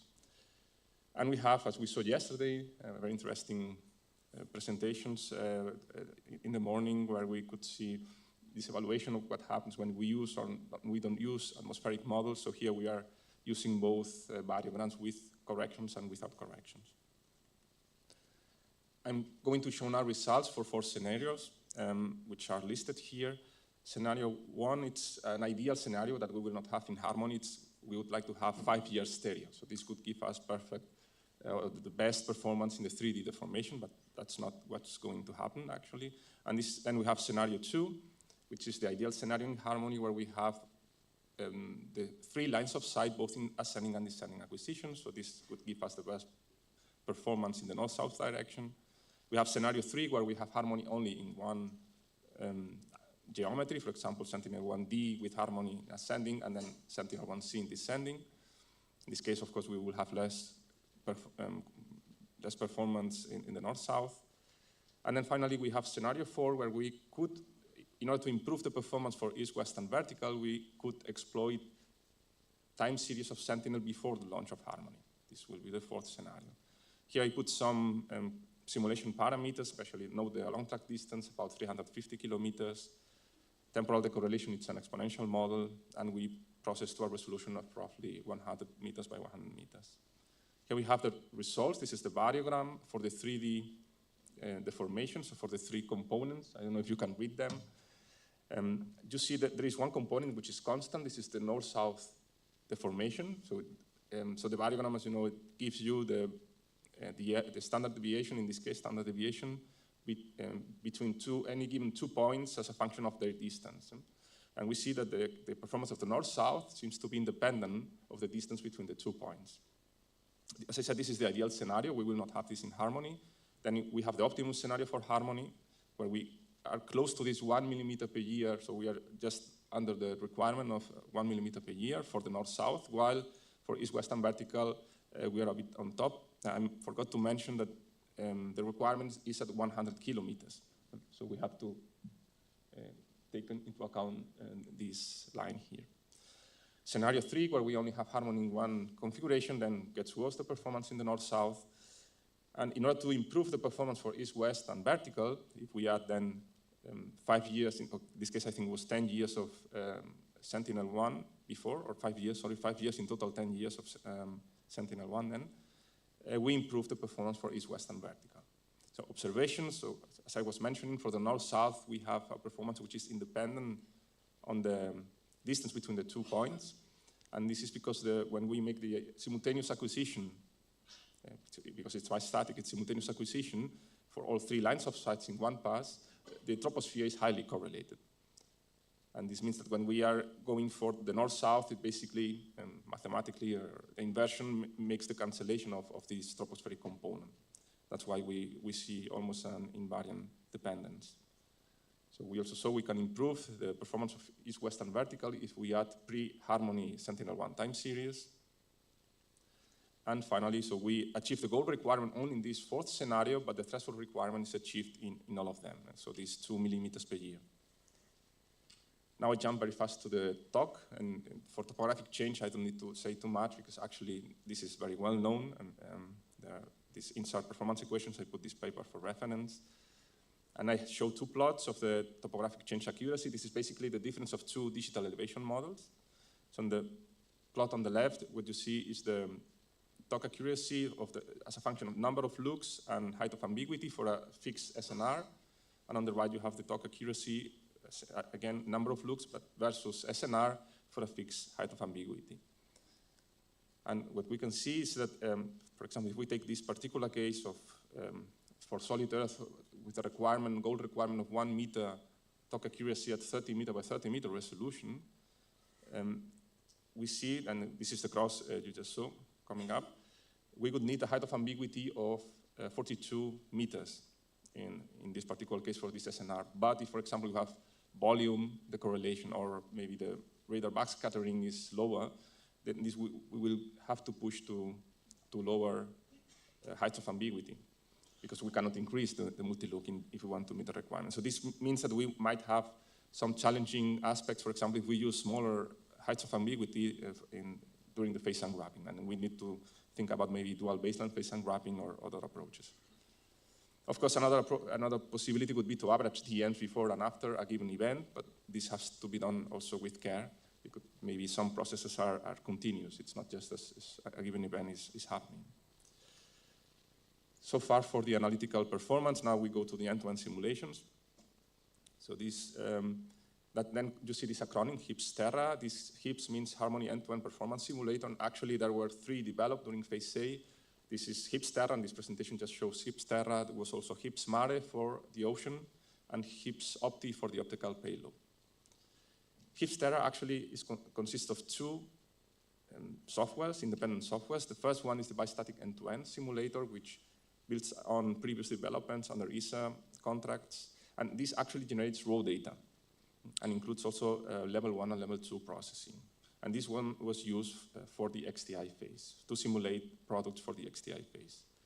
And then we were also extending, during phase A, we were extending the simulator we developed during phase 0, which in this case just simulates level 1A images, single complex images, and includes a simplified level 2, level 3 processing. In this case, we use this simulator to simulate both XTI phases, but also the stereo phase, is the time series. So in this slide just shows the coverage of the two simulators using this product tree of harmony. So you see the different columns, level 0, the raw data, level 1, level 2, and level 3. You have also the acronyms on the bottom. So the bistatic end-to-end covers all these products. As I said, we generate actually raw data and go until the production of the DEM, while the level 1A simulator concentrates starts on level 1 on co-register focused images. Due to lack of time, so I will concentrate only on the results we produced with the level 1A simulator. So first I give a fast overview of the simulator. Here you have the simplified block diagram, starting with the input data. So we are trying to use as many real data as possible, for example, reflectivity images from Sentinel-1, also true topographic changes measures, in this case with tandem mix. This is over Antarctic Peninsula, provided by MBEO. And also on the bottom, what you see is the deformation, north-south deformation. And actually, this was measured over the North Anatolian Fold, provided by Andy Hooper. And we were rotating it 90 degrees to simulate a fold in the north-south direction. So in the simulator, we generate actually the complex images, introducing speckle, the reflectivity. We also introduce here the deformation. And of course, because it stops, we also consider the variation of the line of sight within the burst. This is what you see in the bottom plots for the ascending and descending configuration, no, for harmony A and B, sorry. And this north angle with respect, so the north angle of the two. And this is relevant, it's considered not only in the scene generator for the deformation, also in the error sources, as we will see next. So in this case, we simulate the troposphere for each epoch. Here what you see is the difference between two given epochs. In this case, we were using the ECWMF model to simulate these troposphere signals. Then for the ionosphere, again, you see the jumps because we are considering also the burst acquisition geometry of Sentinel. And in this case, we're using the Rhino spectrums to simulate these phase screens. And finally, we are also simulating clock errors, in this case, using tandem X realizations. So the radar module puts everything together, the complex scene, then introduces also the error sources, and in addition adds additional effects that we have in SAR acquisitions, like the azimuth ambiguities, or also the noise of the system, thermal noise. Then here I just put some quick looks of some of the products we generate: coherence, interferometric phase, and wrap phase. And then finally, okay, just to note that for the particular case of the deformation, we have to simulate a large amount of images because we have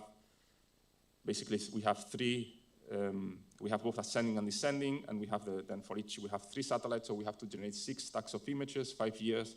So this is about 900 images that we have to simulate, so quite a large amount of data.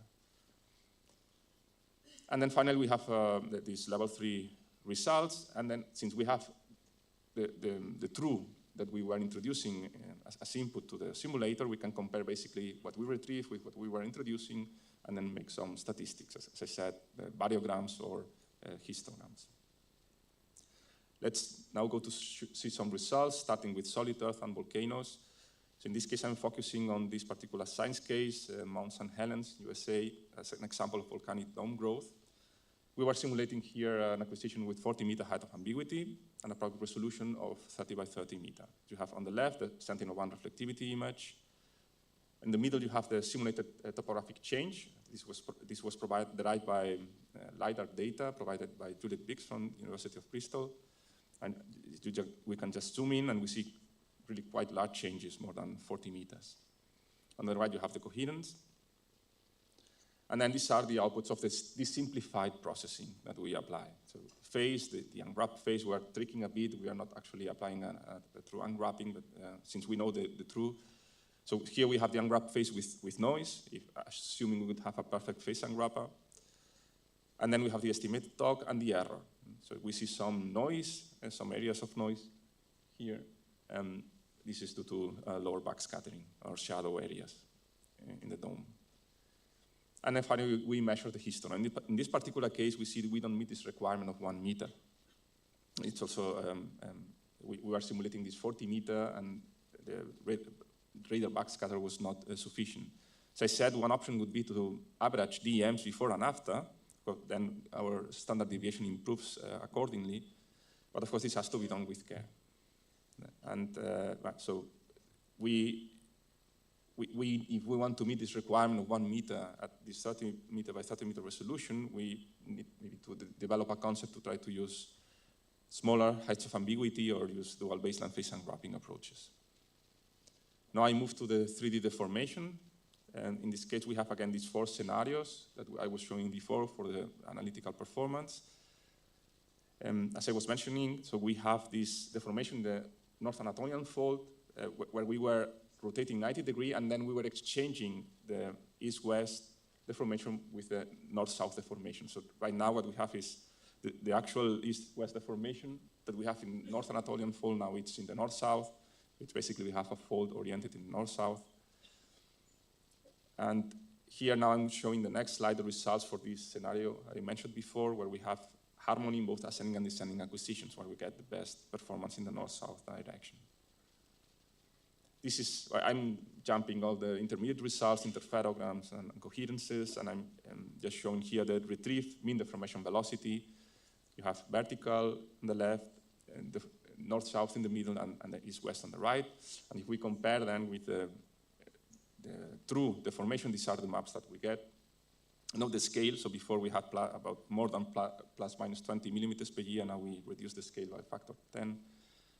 So and here you see in the middle this effect I was mentioning, that the north-south performance, so it seems to be, we just see noise. There are some stripes there, so this tops, this bus, probably due to the ionosphere in this case, or clock errors where we are sensitive to the jumps at bus edges. But it's mainly homogeneous, while we see clearly a trend in the other two. And this becomes more clear in the baryograms. So in the baryograms, you see the green dots represent the north-south deformation, and we see also in the simulation that it remains almost independent of the distance between any given 2 points, while we see the trends, so this increasing error for the east-west and the vertical. The plot on the bottom is the result of the analytical performance, and in this case, we see a good match between the two. Okay. Then we have, so I didn't show the results, just the baryograms for scenario 1. Remember, this was the ideal scenario. And scenario 3, where we have only harmony in one of the, on one of the geometries. And okay, this, we see a very good agreement in any case with analytical performance models. So, and this is just the last result to show. So in the simulations before, we were simulating an exponential decorrelation model with gamma long-term coherence of 0.2, which probably in some scenarios this is very optimistic, and maybe in some other scenarios this is too pessimistic. Of course, real data, it's different. So what we did, we were using the real covariance matrix, again, provided by Andy, and over the same area, using Sentinel-1 time series. So this is the 6-day coherence, and this is the 5-year coherence. And so in the end, I had this stack of coherences, which just for some given epoch, so I was interpolating to retrieve then the covariance matrix for all these 5 years. So, and you see in the 5-year coherence, some points, it's basically 0, the coherence. And here we have absolutely no long-term coherence. And of course, this is what we see. We see a degradation then in the performance. Especially in north-south, we see a big jump, both in the analytical model, but also in the simulation, and this is also due to this large noise scaling for the north-south. Also, the east-west and the vertical degrade a bit, but not so much as in the case of the north-south. And then just the summary and the way forward. So we see first a good agreement between analytical performance models and the end-to-end simulations. We can say goal requirements are met, or threshold requirements in any case, but of course we have to take these results with care. I mean, there were assumptions done. We know that there are some scenarios that are challenging. For example, in the case we have no long-term coherence, or in the cases where we might have issues with phase unwrapping in overvegetated areas, where we have lots of volume. So, but that's the reason why we want to continue developing this end-to-end simulator to try to make it more accurate and more realistic, and this should be expanded then during the next phases of the Harmony mission.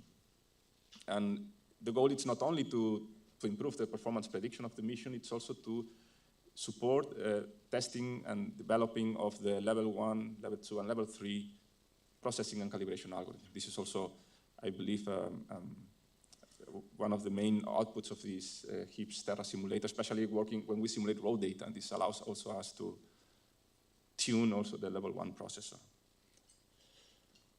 So just if you want, I mean, this was very fast. I was just giving some highlights of these results of this study. If you want to know more details about that, you can link on here. This is the link of the user consultation meeting where you can find this report for mission selection that Bjorn was also mentioning. I think the slides are no longer available, no? And the videos are there.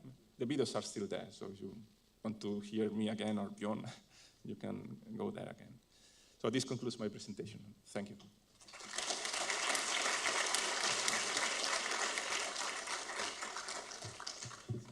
Okay, thank you, Paulo. I think you can remain here because I think we have a couple 10 minutes for some discussions based on the and questions based on the 4 presentations that you've seen this morning. So just to recall, we had Explorer 7 Biomass, we had Roselle, Sentinel-1 Next Generation, and then the Harmony mission, both, let's say, the overview and then performance analysis. So any questions, please go ahead. This is your chance.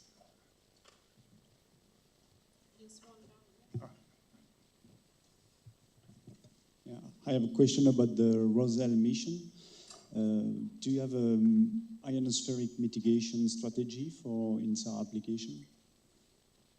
So we are currently looking into this, and what I mentioned during my presentation, there will be an ITT coming out in the end of the year, really focusing on ionospheric effects in urban data, and that will be part of the strategy.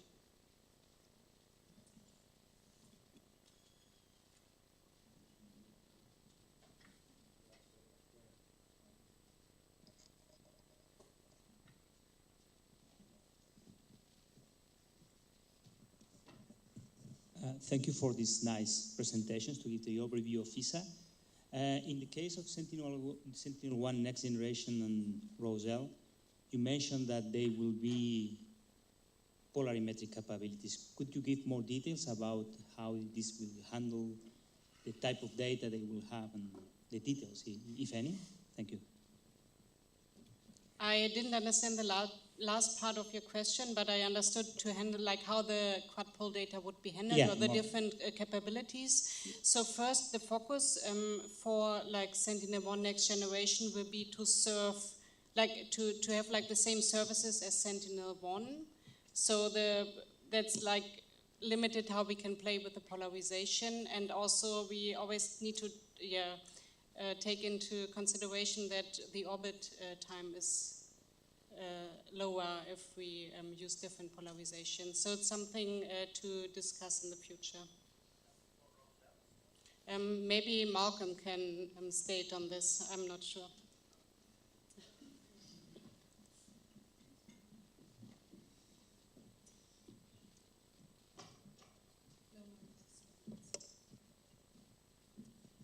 Yeah, sorry, I just arrived with the plane this morning, so I was hoping to sit in the background listening to people's questions. For Roselle, the baseline, at least as it's currently considered, is the dual pole mode. There is a fully polarimetric mode that's being characterized, and that is part of the capabilities of the system. But the one thing that we are looking at is the minutes per orbit, which are quite different for dual pole and for the quad pole. Keep in mind, dual pole is about 37 minutes per orbit, so a good chunk more time than for Sentinel-1 first generation, for instance. So we have another 12 minutes per satellite to play with, whereas for the quad pole, it's 20 minutes per orbit. So exactly how we are going to use that is still a little open to discussion, or open to consideration in the future high-level operation plans. Personally, I think it might be something like the strip map right now that you might know from Sentinel-1, first generation, which is used over selected targets from time to time, but that's only a first iteration at this point in time. To meet the needs of most of the services, they really want those 37 minutes, and you can imagine that we have to fulfill those.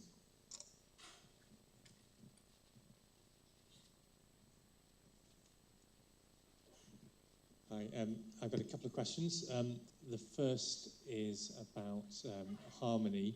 I guess it's going to be somewhat complicated to do all these retrievals for 3D deformation and topographic change. So will you be serving the level 3 products to make it easier for users or tools to make these derivations straightforward for us?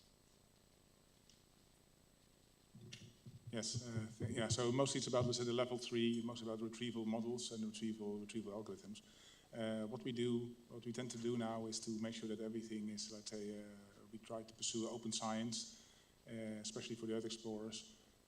Given that these are science flagships, so I think the community should also be able to contribute and be able to use it.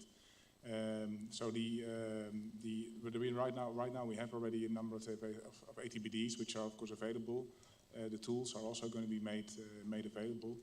And as I mentioned, especially for the level 3, there are so many choices you could have in terms of selecting, let's say, the final resolution of your level 3 product, the actual products to be taken into account. And as Paul mentioned as well, for the 3D deformation, you can select, let's say, you can take into account either, let's say, already Sentinel-1 from the archive, all these type of things. So there are too many things that the user really needs to take into account depending on his final application, the resolution of his final application, and the actual temple, let's say, the epoch that he is interested in. So these are things that are user parameterizable. This is the idea that we go in that direction. But of course, right now we are at the end of phase B1. As you've seen from the current, let's say, performance assessment that we are doing, we are quite mature already at this stage. And of course, this is not for nothing. It's because we have always been able, to say, to profit from what has been developed in the past in C-band SAR missions in Europe, and as well working on bistatic missions like SARCOM-CS. So we're not starting from scratch here. But this will be an ongoing continuation, and we will be able to share everything, let's say, with the community. And we hope as well that the community of Harmony will be growing, because of course we're now, let's say, it's quite a big science team, but of course we have time to have new ideas on the table, let's say, and people to actually use the data as it comes and try to prepare the mission with us. So I hope this answers your question. Great. Yeah, I mean, I think maybe it's something that could be discussed in the specialist application sessions. You know, what parameterizations might be particularly useful for, if you're in a volcano observatory, having that really rapid access to topographic change, for example. But you've got the experts on the group as well to do that. So that's great. The second question was about Roselle and Sentinel-1 next generation. I guess it's linked to Harmony in that one possibility that was discussed maybe at the last Fringe was having a wide kind of burst overlap. So at the moment we can measure north-south motion in these burst overlaps, not particularly accurately, but we can get some measurements of north-south motion, and one could do that more accurately with a larger burst overlap. So has that been discussed at all for Roselle and Sentinel-1 next generation? Is it an option? I think at the moment it's not part of the discussions. Okay, maybe it'd be interesting to think maybe about. Maybe it's good to bring it up. Like, I'm also taking notes for the summary session, and we can put it in. Great, thanks. Oh, okay. No, it's okay, I come here. No, it's interesting because actually, Ricardo is here. Ricardo Lanari. Yeah, exactly. So we have to push now for it. You can talk if you want. Ricardo and his group, they were showing, I guess last year, right? You were presenting, so the option to do two look scans for Roselle. So, and without changing basically almost nothing in the system. And we could have 50% overlap. So it could be, this is what you were asking, right? Yeah.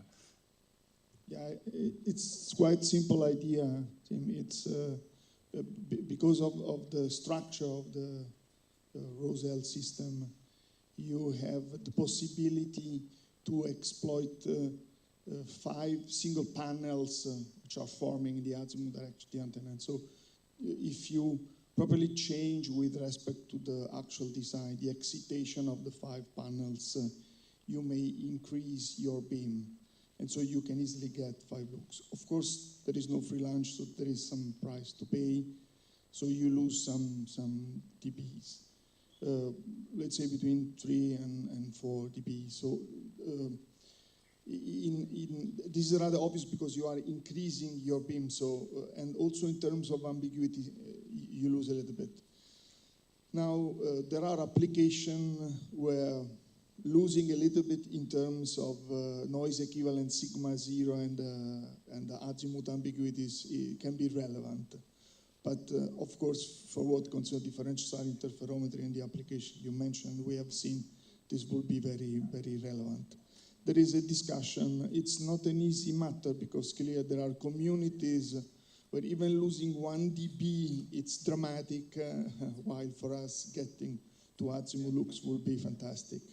So we need to find a compromise about this. But the capability is there, and the solution is not very complicated, at least in our vision. I don't know if Malcolm wants to add something, but I don't want to ping-pong this microphone through the room. No.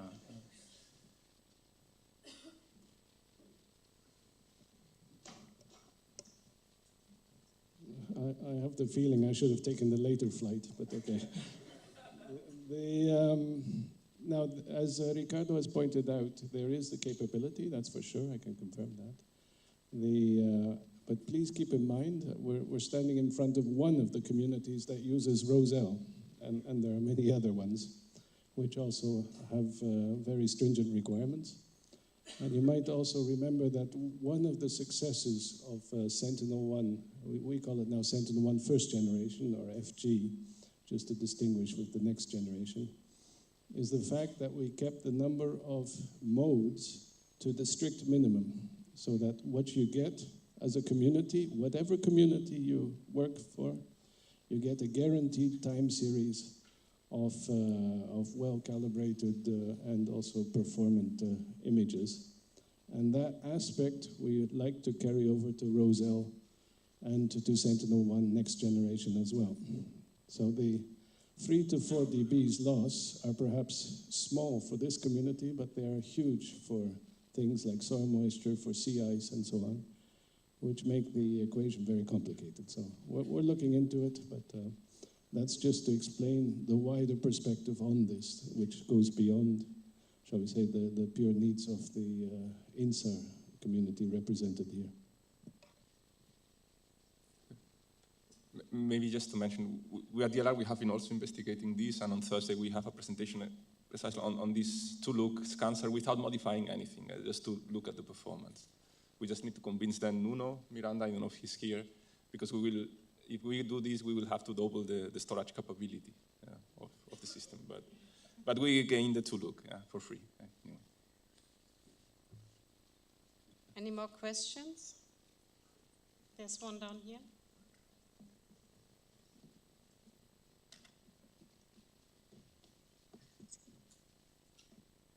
Thank you, and thank you for the presentations. When you discussed the Sentinel-1 next generation mission, you explicitly mentioned the Vega C launcher as a requirement or constraint. Can you explain why? Where does the requirement come from? So the requirement comes from because it's a European launcher available, and it's a mission from the European, like in agreement with the European Commission. So it's a requirement that's set. We cannot change it. Yeah. Right. But I mean, the launch is like 2032, right? So we hope to be better on launches at that time. So it's not explicitly Vega. It just has to be a European launcher. Right? It has to. It is explicit. So for Sentinel-1 next generation, it's explicitly Vega C. Yeah, it's for instance also when we announced the Earth Explorers, it's also very often limited to a specific launcher, and that's the same now for Sentinel-1 next generation. Because in the end, the satellite needs to fit the launcher. Right, thanks. Okay, last question, and then we have to close for a coffee break. Okay, have a question about the Harmony project. So I sincerely hope everything goes well, but I'm wondering if you have a backup plan if the unfortunate incident of Sentinel-1B happens again. You know, because Harmony is biostatic. If the main satellite is having an incident, then this whole project will be, yeah, just wondering if you have a backup plan. Yes, thanks. Yeah, of course. One thing it could be, of course, a backup plan when things turn sour, which of course we hope are not going to be the case. But the other thing could be, of course, when there could be mission extension of Harmony, where there's no third generation any longer in orbit. So what is then the idea? And of course, we've been considering this, and we're looking at now, to make sure to try to see to what extent Harmony is also compatible with Sentinel-1 next generation. But take into account that, of course, next generation is currently just being designed. We're at the end of the phase B1. The B2 will only be kicked off, let's say, in the course of next year. But we're looking into, let's say, the two concepts currently under study, to what extent they would be able to be compatible with Harmony with its current design. So we're looking into this, and this, of course, and we'll try to have something that indeed will be able to continue, let's say, as best as possible. But of course, we have to take into account Sentinel-1 next generation. This is an operational mission. So we have to try to fill in, let's say, try to see what is feasible. And of course, everything depends on the final design. But surely, let's say, a certain degree of compatibility with Sentinel-1 NG will be there. Maybe not for all the applications, but there will be something. Yeah. Thank you.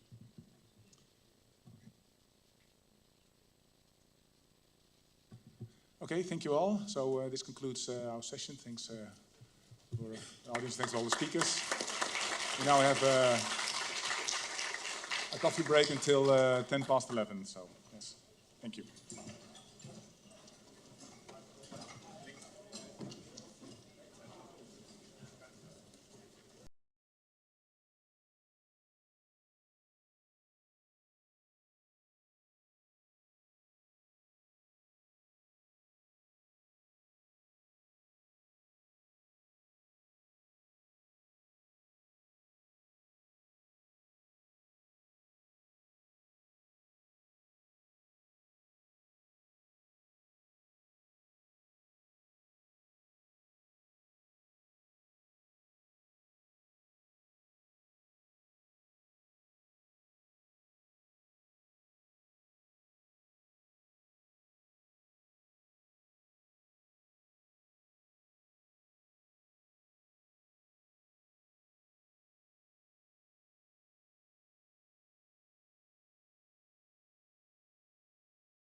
Yeah, do you want to?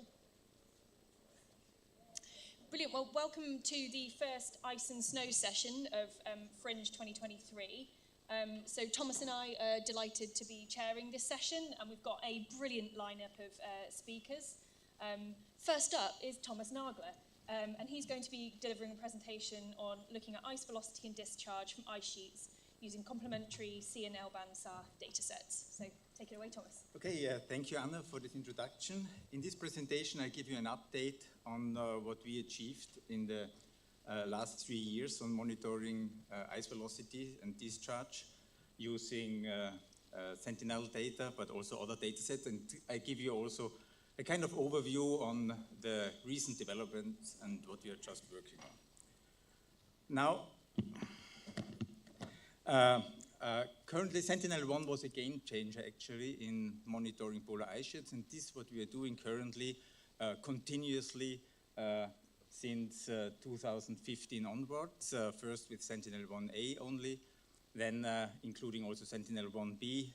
Later on, with the end of 21, we managed, or we had this failure of Sentinel-1 B and had only one Sentinel-1 data, and we were looking for other data sets and satellite data in order to jump in. So what we are continuously monitoring in various ESA projects, but also Copernicus services, are the big ice sheets in Greenland and Antarctica.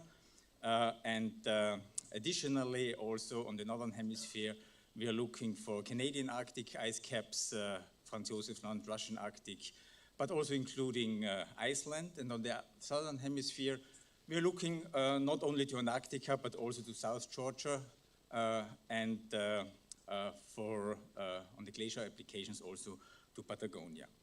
All the acquired data sets from Sentinel-1 are actually processed for these data sets, and the data sets are available on various geoportals in order to download, and they are used by a couple of scientists. Now, one example for Antarctica, what we are providing. For Antarctica, we had one campaign data with full coverage. This was in 16, full coverage without the polar gap. Since then, we are continuously monitoring all the margins. This was within the capacity of the satellite data of Sentinel-1 A and B. And together with Pierre and later Nuno, we actually managed to establish a kind of acquisition strategy to have at least one look direction for all the margins. So 99% of the margins are actually covered, and this, of course, helps us to estimate the ice discharge. We are producing monthly products starting in 2015, and they are updated on an annual basis. The method is a standard method combining coherent and incoherent offset tracking. We are providing easting and northing velocity components, but also the elevation change when we are looking to the displacements of the image acquisitions. And for each of the pixels, we have an uncertainty estimates. The product is posted in 200-meter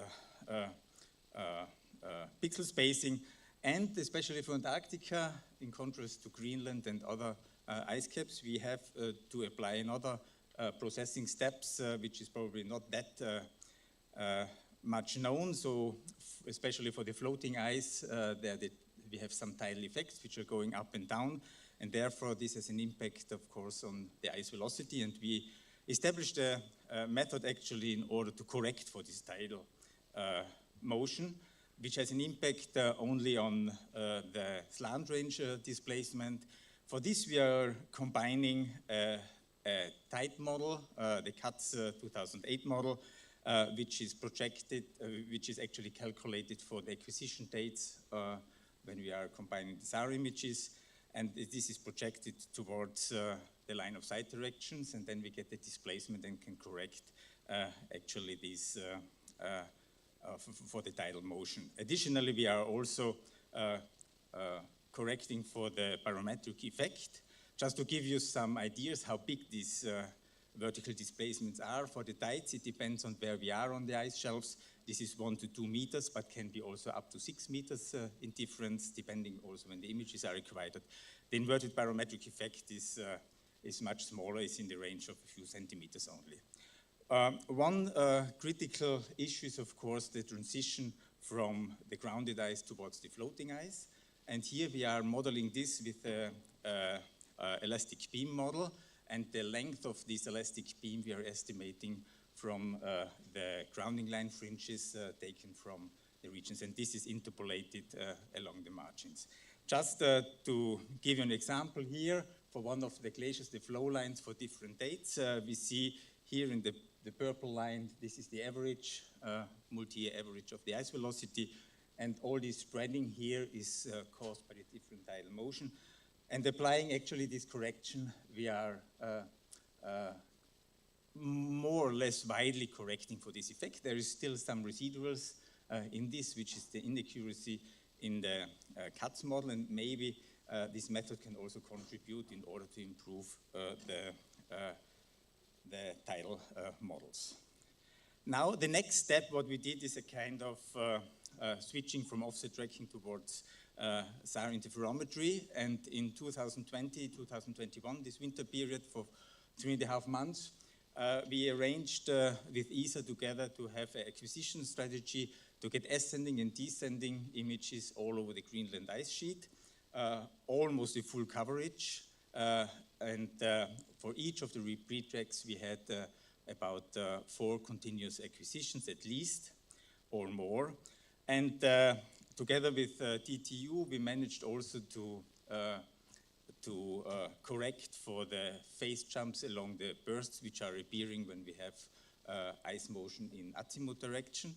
And finally, we were coming up with a product, what we have seen like this. It has a much higher resolution. It's 50-meter resolution, and just combining crossing orbits in ascending and descending direction. But still, what are the problems with this product alone? We see here that we still have, although this was a special campaign, we managed, we have some gaps. Additionally, we have some gaps along the fast-moving glaciers, which are shown here in gray. So SAR interferometry cannot provide any information there at C-band because of the fast motion within the 6 days period, and also due to the sharing. And therefore, we are additionally calculating the SAR interferometry with the flow direction from the multi-annual offset tracking method. This helps us in order to at least fill some of the gaps where we only have one look direction. The second component of the velocity is coming from the flow direction, from the multi-annual. And of course, we have the assumption here that over this time period, the flow direction is not changing, which is probably the truth for the interior of the ice sheet. This approach does not provide any solution of the ice divide itself, and does not solve the problem of the fast-moving glaciers on the western side, for example, of Greenland, like here, they are still gray. Now, therefore, we are combining this together with the offset tracking in order to fill the fast-moving parts, and this is now this advanced high-resolution IV product combining all the different techniques. We are filling the gaps where we have only one observation direction given using the flow direction, and for the very fast-moving part, we are using the offset tracking. And of course, we have a priority in the merging. The highest priority has, of course, the crossing orbits ascending descending solution, because this is the highest accuracy. Now, just to show you a kind of profile across the ice divide, in blue color you see the offset tracking solution, which is still noisy. There are still some ionospheric strikes included. Then we have the 2 interferometric approaches, and when we combine it, we see very nicely this greenish line where we have almost zero motion at the ice divide. We validated this with one special GPS data set, which was acquired by Christine Hilbert from the Danish University, and these are published GPS data in a small part of the region on the Negis ice stream, and we see a very good agreement between the INSAR solution and the GPS data, which agrees quite well. So in the mean, it's a millimeter per day difference or less. Now, what are the requirements for such a part? So we need a systematic coverage for ascending and descending passes. This was done only for Greenland for this winter period 2020-21. It was also planned to improve it for the next season, 21 and 22. But unfortunately, Sentinel-1 EV failed, and this campaign was cancelled. And then, of course, we had only 12 days repeat pass data available, and this has a reduced coherence. And therefore, we are waiting really that Sentinel-1C is coming up very soon, in a couple of months, and in order to fill this gap. But in the meantime, we are also looking for other opportunities, and then we found actually the opportunity for SAOCOM L-band SAR data. So those who are not familiar with SAOCOM, SAOCOM is an L-band mission which is operated by KONE together with ASI and has a background mission over the ice sheets. It is operating in strip map and TOPSAR mode. TOPSAR mode, I have to say, we did not process because the bursts are not synchronized. So we had to focus only on the strip map in order to get interferometry working. And you see here on the side the acquisitions coverage for Greenland and the Antarctic Peninsula. Other parts of the Antarctic are not covered, with 8 days using SAOCOM A and B, which were launched in 18 and 2020, and also 16 days with one satellite data only. And we were selecting now a couple of examples which I want to show the progress in order in combining SAOCOM data with Sentinel-1 data.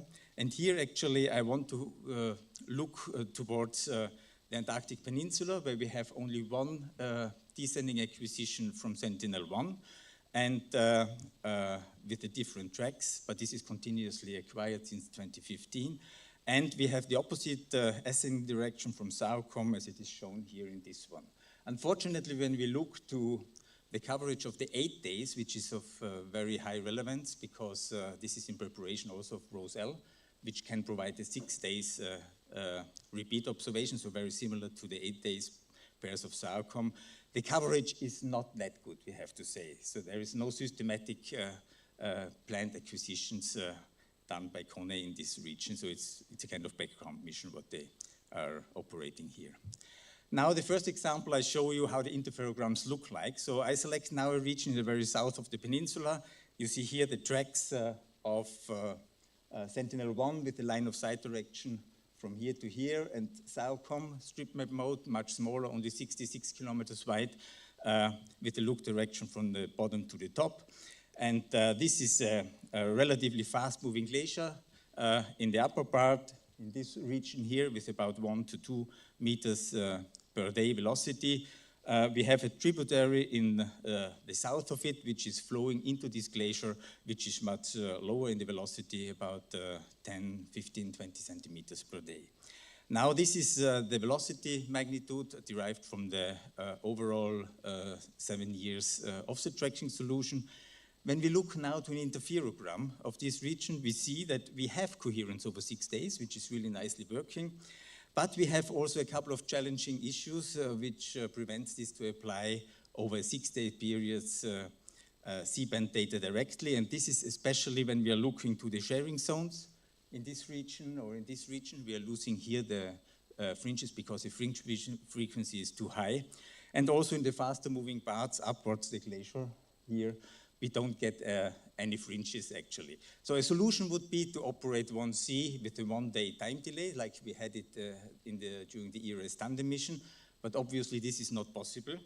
And we are actually using SAOCOM data. First, the 24 days repeat cycle image looks, the look direction is now different as from Sentinel-1, it's from the bottom to the top, but we still have very good fringes, but the same problem actually as we had for Sentinel-1. We are losing in the sharing zones the coherence and cannot resolve actually the fringes, and this causes problems in unwrapping. Also in the inflow of the small tributary here, we have this issue. When we are going actually to 16 days, so this is a little bit longer than what we expect from NISAR with 12 days repeat cycles, but it can be somehow compared, so NISA will be a little bit better. We still have some issues in these problems. What works very nicely is, of course, the 8 days. So 8 days is very similar to ROSE-L. ROSE-L will have a 6 days repeat cycle, will be improved much better, and that's, of course, when we look from the phase unwrapping point perspective quite nicely. Now, one example for a slow moving part. We are moving now towards just north of the Antarctic Circle to the Jason Peninsula. Jason Peninsula is dividing the Larsen C ice shelf and the Larsen B ice shelf from on the left and on the right side. And small tributary glaciers are actually running into these Scar Inlet, Stratton Inlet, and Adie Inlet.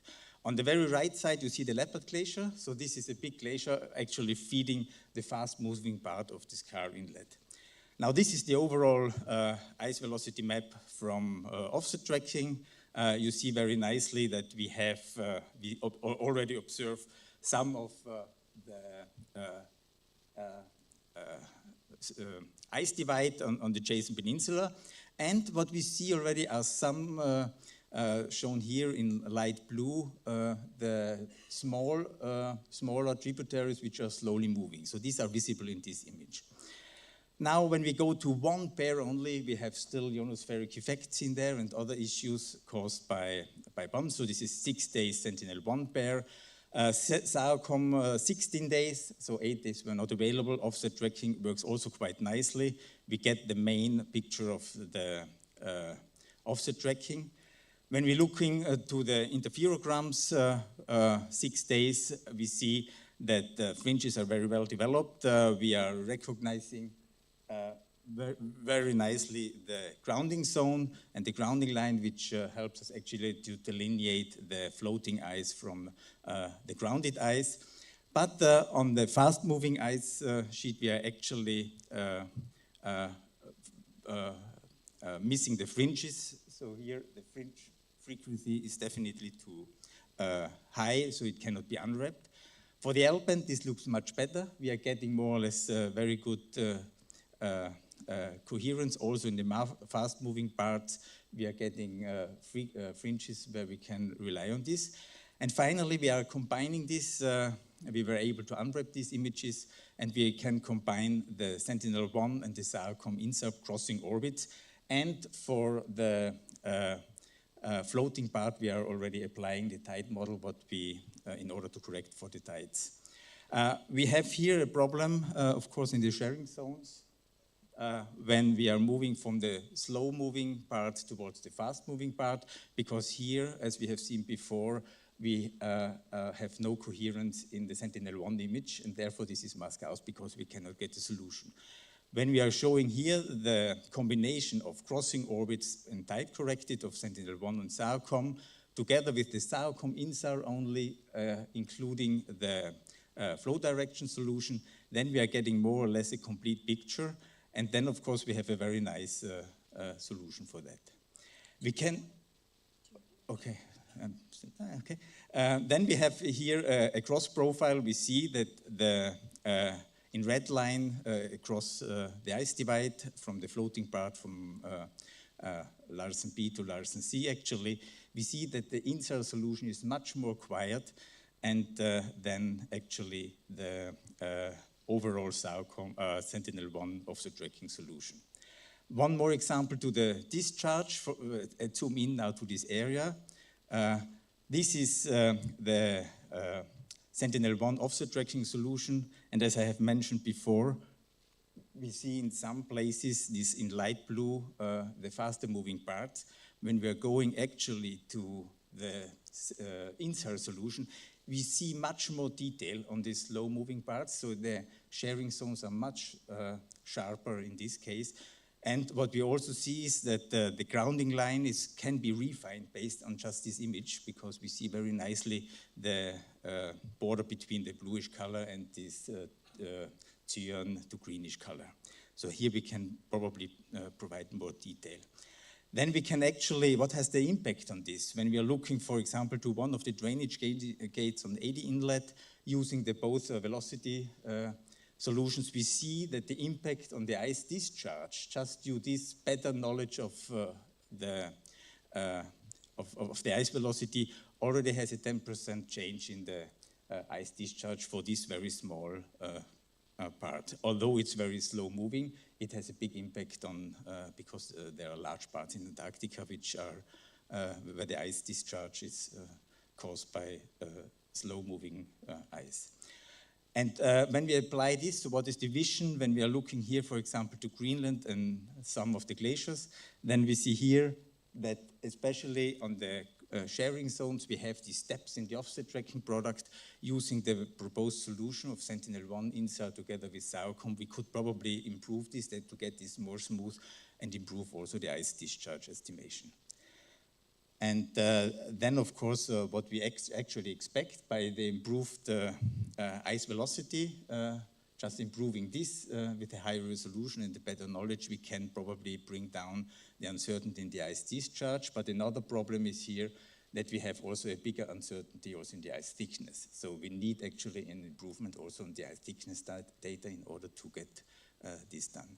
Now, to the conclusion, so this study shows that we have a major improvement in the ice velocity using synergy of C and L band INSAR. So this was demonstrated with Sentinel-1 and SAOCOM data. The L band actually is really very, very helpful and covers regions which are decorrelating in C band and being less affected by the decorrelation, especially when we have strong velocity gradients due to the reduced spring frequency, and this enables or supports also the phase unwrapping problem. L-band is more sensitive to disturbances by the ionosphere, and we have to correct it. This was not done in this case. We processed a couple of images and took this one, which has the less ionospheric effects, but we have to work on that. So there is still some solution needed. SAOCOM has a smaller bandwidth, and therefore we have to look what is possible. L and C-band SAOCOM Sentinel-1 combinations provides a smoother ice velocity field with a wide range of velocity magnitudes. And this also is dedicated to monitor the smaller and slower moving tributaries to the ice shelves in great detail. And this leads to a better estimation of the accurate discharge. And why are we doing this? We are looking forward for Roselle, of course. Roselle will be a 6 days dual satellite mission, which will come in a couple of years. And very close to this, we will have NISAR, and of course, NISAR is covering Antarctica from the full part, and we can use both satellites together in order to improve the estimate of the ice velocity. Thank you.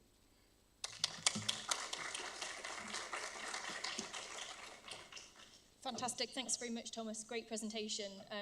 If running slightly over schedule, so we're starting off a little bit late, but let's have one question from the audience. We've got a question up there. Thanks, Jacob. The mountain running up the back of this conference has already started.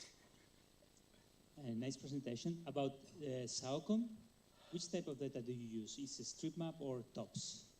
No, we used strip map, only strip map. We tried TOPS data, and there are a lot of TOPS data acquired, but for interferometry, what we learned is that the bursts are not synchronized, and that's the main issue. So, and therefore we tried it, we checked our software and so on. We really got a little bit obsessed, but then we heard that those data we actually tested were not burst synchronized, and this is, of course, would be very good because there's a very lot of TOPS mode data acquired, but we were focusing now on strip map. Okay, thank you. And Irina, yeah, you're right behind, so there you go. Breaking all the rules. I was coming a little bit late, sorry, but probably you have mentioned. Did you had some studies about the different propagation into the snow, depending on C and L band, and the difference then in velocity that you potentially can observe? Yes, so in principle, this was not included here. We were looking into this. But what is definitely needed are also some field data in order to prove this, because that's somehow a kind of guessing. But of course, what we have is we are assuming that in the top meters for Antarctica, the ice velocity is not changing. And if the conditions are the same within 8 days, which we can assume during the winter period, then of course the phase center is always more or less in the same layer of the ice. So we are not, of course, if there's a change, for example, melt or whatever, you might get even at L band some coherence, and then the phase center is jumping up. But this we excluded by selecting the right data. Fantastic, thanks very much. And I've written a note about that so we can come back to it in the roundtable discussion later, because we want to make a recommendation to do that work with Expand as well later. Brilliant. Okay, thanks very much, Thomas. So next up, Bernd, you're already ready to go if you'd like to come up to the stage. So Bernd from the University of California, Irvine is going to give a presentation titled Towards a Multi-Frequency Virtual SAR Constellation for Grounding Line Measurements. So thank you very much. Thank you very much. My talk is about work that's not by me, but by a group of people. Some of them are acknowledged as co-authors. I mentioned Eric Grignot, the group lead. Enrico Sirazzi, he's a recent postdoc in our group. Hanning Chen is a PhD student, and Pietro Milillo is a former colleague who is now with the University of Houston. I also want to take this opportunity to mention one unnamed co-author of our work, and this is Jeremy Mougineau, because it's coming up on about 1 year that we lost Jeremy, and this community lost a huge talent, and I'm talking about the Cryosphere community as well as the remote sensing community. If you haven't heard the name, I encourage you to look up Jeremy's publication record. You can learn a thing or two. And his legacy will live on through upcoming missions and also the past work that he's done. But to move forward, like the Ice Sheet CCI, NASA also funds some groups to produce geoinformation products for the ice sheets. Our group in particular is funded to produce products for the Antarctic ice sheet. And we have ice velocity products, grounding line. We also have the bed, which is a level 4 product that includes modeling, and ice sheet boundaries. Our approach is to use all data sets that we can get our hands on. And we have started this project in 2009, so we have been blessed with a long-term funding envelope, and we just recently got awarded another round of funding for this work. But I will not focus too much on ice velocity. My talk is about grounding line, and also the title said virtual constellation, and one of the first questions that I had this morning when I uploaded the presentation is, what does a virtual constellation entail? What does it mean? And it's about coordination of systems that are not related to each other, where in talks this morning we heard about system of systems, where ESA has the privilege to design multiple missions that are interlinked, coordinated, and work with each other. Well, there is also the opportunity to talk about space missions that are built without sort of consideration of one another, but could be used with some sort of level of coordination. And the International Polar Year was one of the first events where space agencies got together to prepare for supporting this effort, this research effort, and this was in 2007.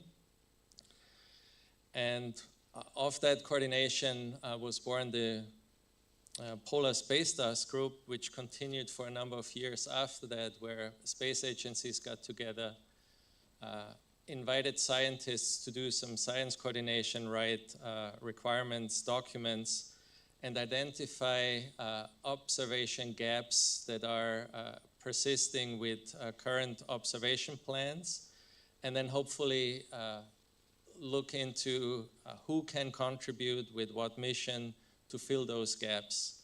And this was a time when, before Sentinel-1, so it was a different period where acquisitions were still made on campaign mode. But some of the huge successes of PSDG were sort of the first continuous pole-to-coast Antarctic velocity map, and that's sort of produced by our group, but wouldn't have been possible without the coordination from the various space agencies. And the slide also lists some other aspects. This was support of polar science, so it was sea ice, ice sheets, also snow and permafrost. A more recent effort to do coordination is a much broader effort. That's the International Coordination Group for SAR missions.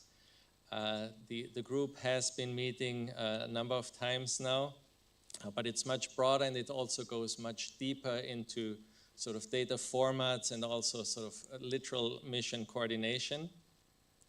But one of the outcomes of a recent meeting was that PSDG constitutes a successful example of how such a science-led coordination can be organized. And they also encourage PSDG to be re-established. Sort of the effort went into a bit of a hiatus based on a leadership change at WMO, which caused sort of the coordination efforts to cease to some degree, and also the success of Sentinel-1 sort of meant that we had a baseline mission that ensured continuous observations. But I want to move to grounding line. Thomas already mentioned this is the location where ice detaches from the ground and starts to float. The position of the grounding line is not static. It's also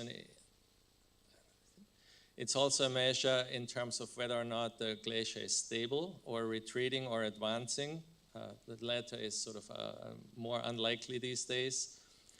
And we can use the vertical displacement, sort of the tidal displacement, to measure the position of the grounding line using SAR interferometry.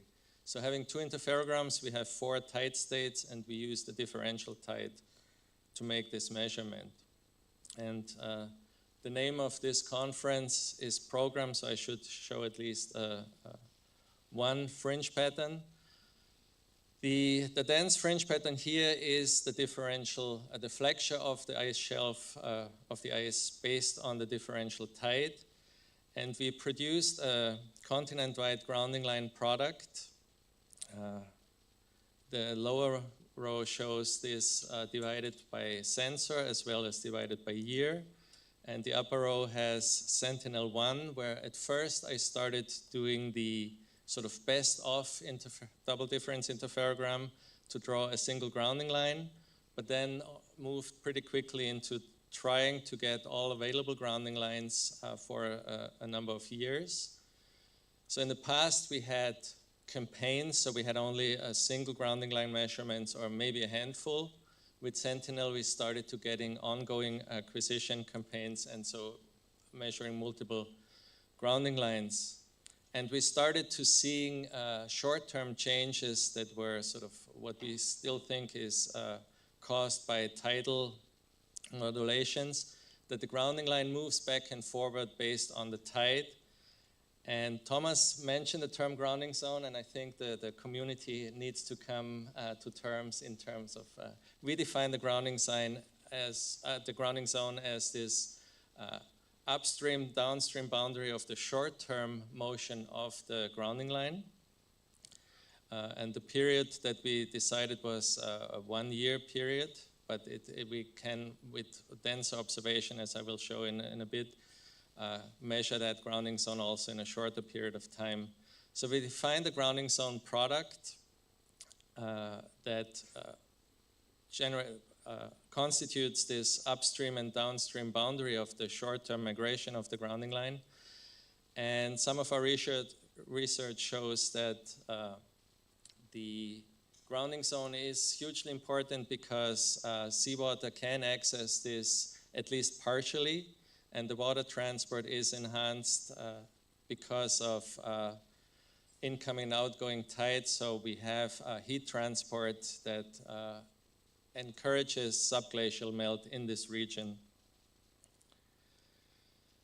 So one aspect to measure grounding lines for fast glaciers is to use short repeat expand data, and our colleague Pietro Milillo has been using Cosmos SkyMed that has that capability about every 16 days and has published a number of papers. Our colleague Virginia Brancato, who is now with JPL, did this for Denman Glacier. And the region that's observed here is one of the more critical regions, so the Amundsen Sea embayment containing Pine Island, Thwaites, as well as Pope Smith and Kola glaciers. One aspect that I'm really excited about is we had a recent opportunity to look at RADARSAT constellation mission data.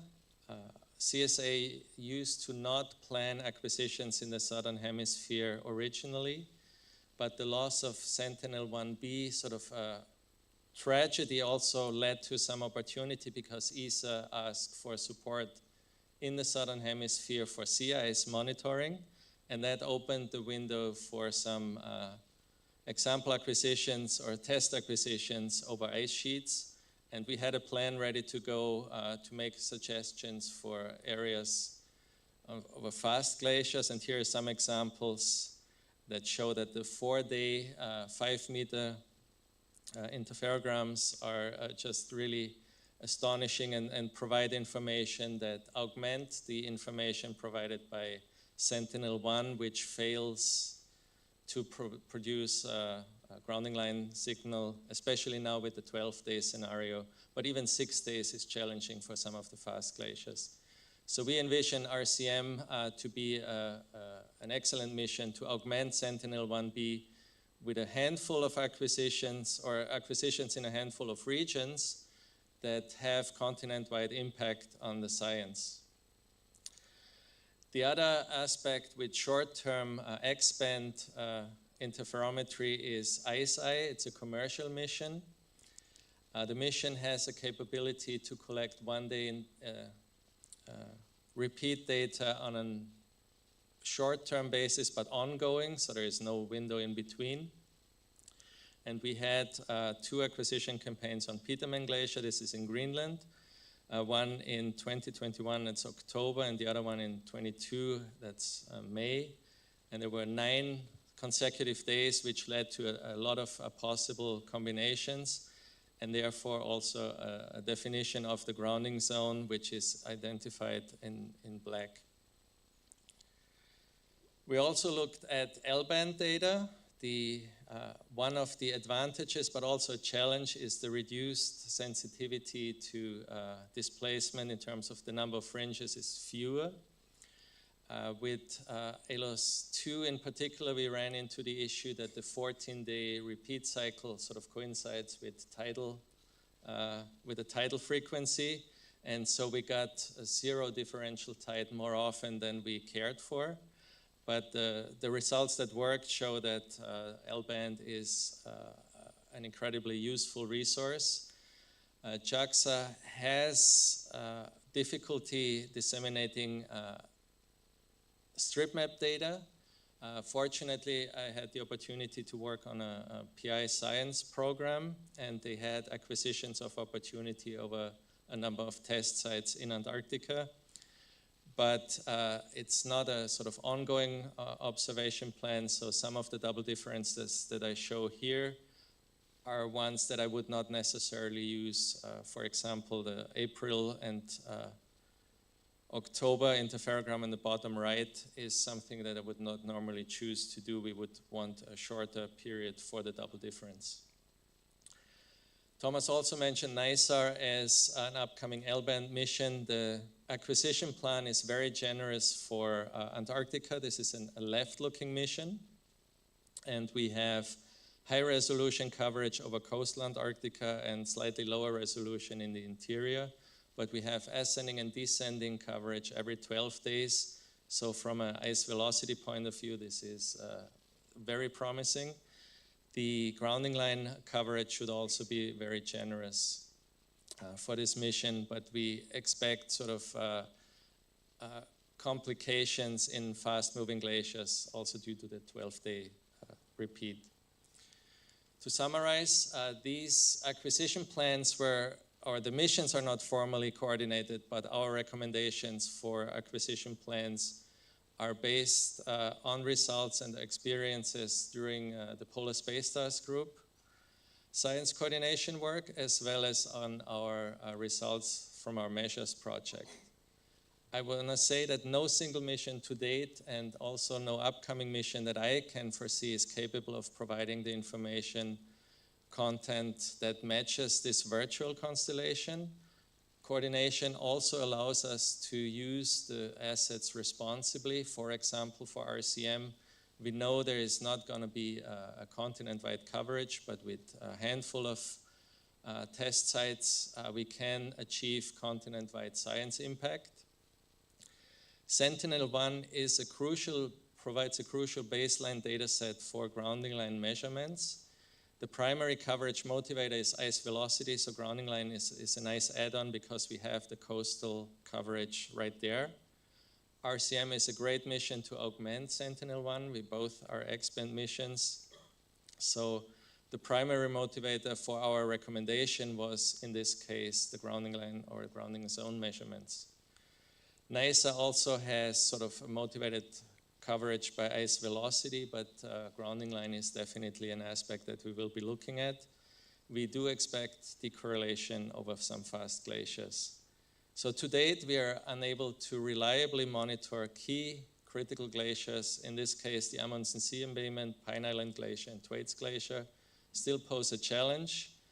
It has been shown that Cosmos SkyMet has one-day capability, which is useful, but that data set is not sort of openly available. ISI is a possible candidate. We have experimental one-day repeat time series that has shown was successfully collected, and we have shown that this is a really useful data set for grounding line or grounding zone measurements. This is a commercial data set, however, so it would need agency support in form of a third-party mission or a sort of commercial purchase by the agency to then make the data more publicly available. And with that, I also want to say that our group is looking for a postdoctoral candidate. If you're interested in this offer, then please scan the QR code for more information. And this is the pole to coast ice velocity map that I mentioned. That's similar to the map that Thomas showed, was based largely on the INSAR phase, but it took 5 years to get there, and in actuality we used data collected over 20 years. With NISAR, the collection of ascending, descending will be sort of every 12 days, so there should be exciting times ahead. Thank you.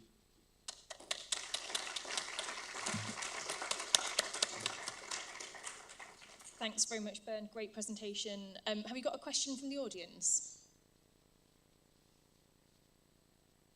Yeah, in the middle.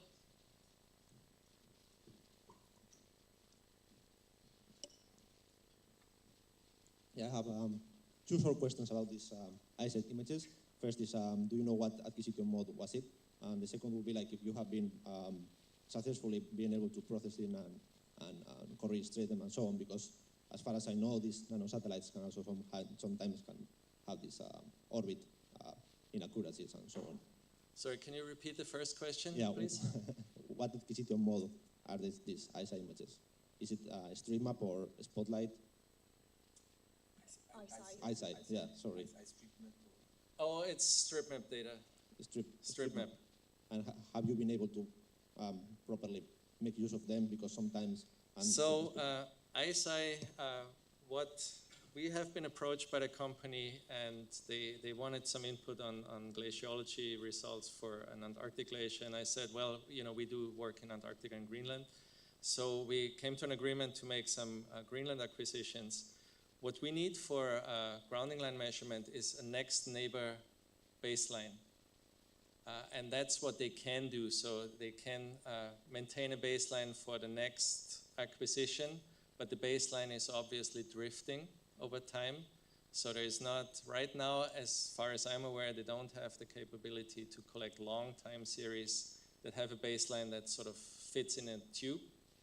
So those baselines are drifting out, but we are only looking at the next neighbor. And so their capabilities right now fit exactly with what we need. So we were able to use that that capability that ISI currently provides, but I think going forward they will develop further capabilities. Okay, thank you. Fab. And you had a second question? I don't know. Okay. Just in the interest of time, we'll take that one offline. Okay. But thank you very much. Great question, and thanks very much, Ben, for that brilliant presentation. So, Thomas. Thanks, Anna.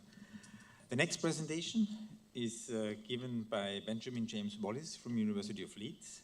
It will be on the new methodology for ice shelf and glacier grounding line delineation with SAR in low coherence regions using tidal motion correlation. Please, Ben. Yeah, hi.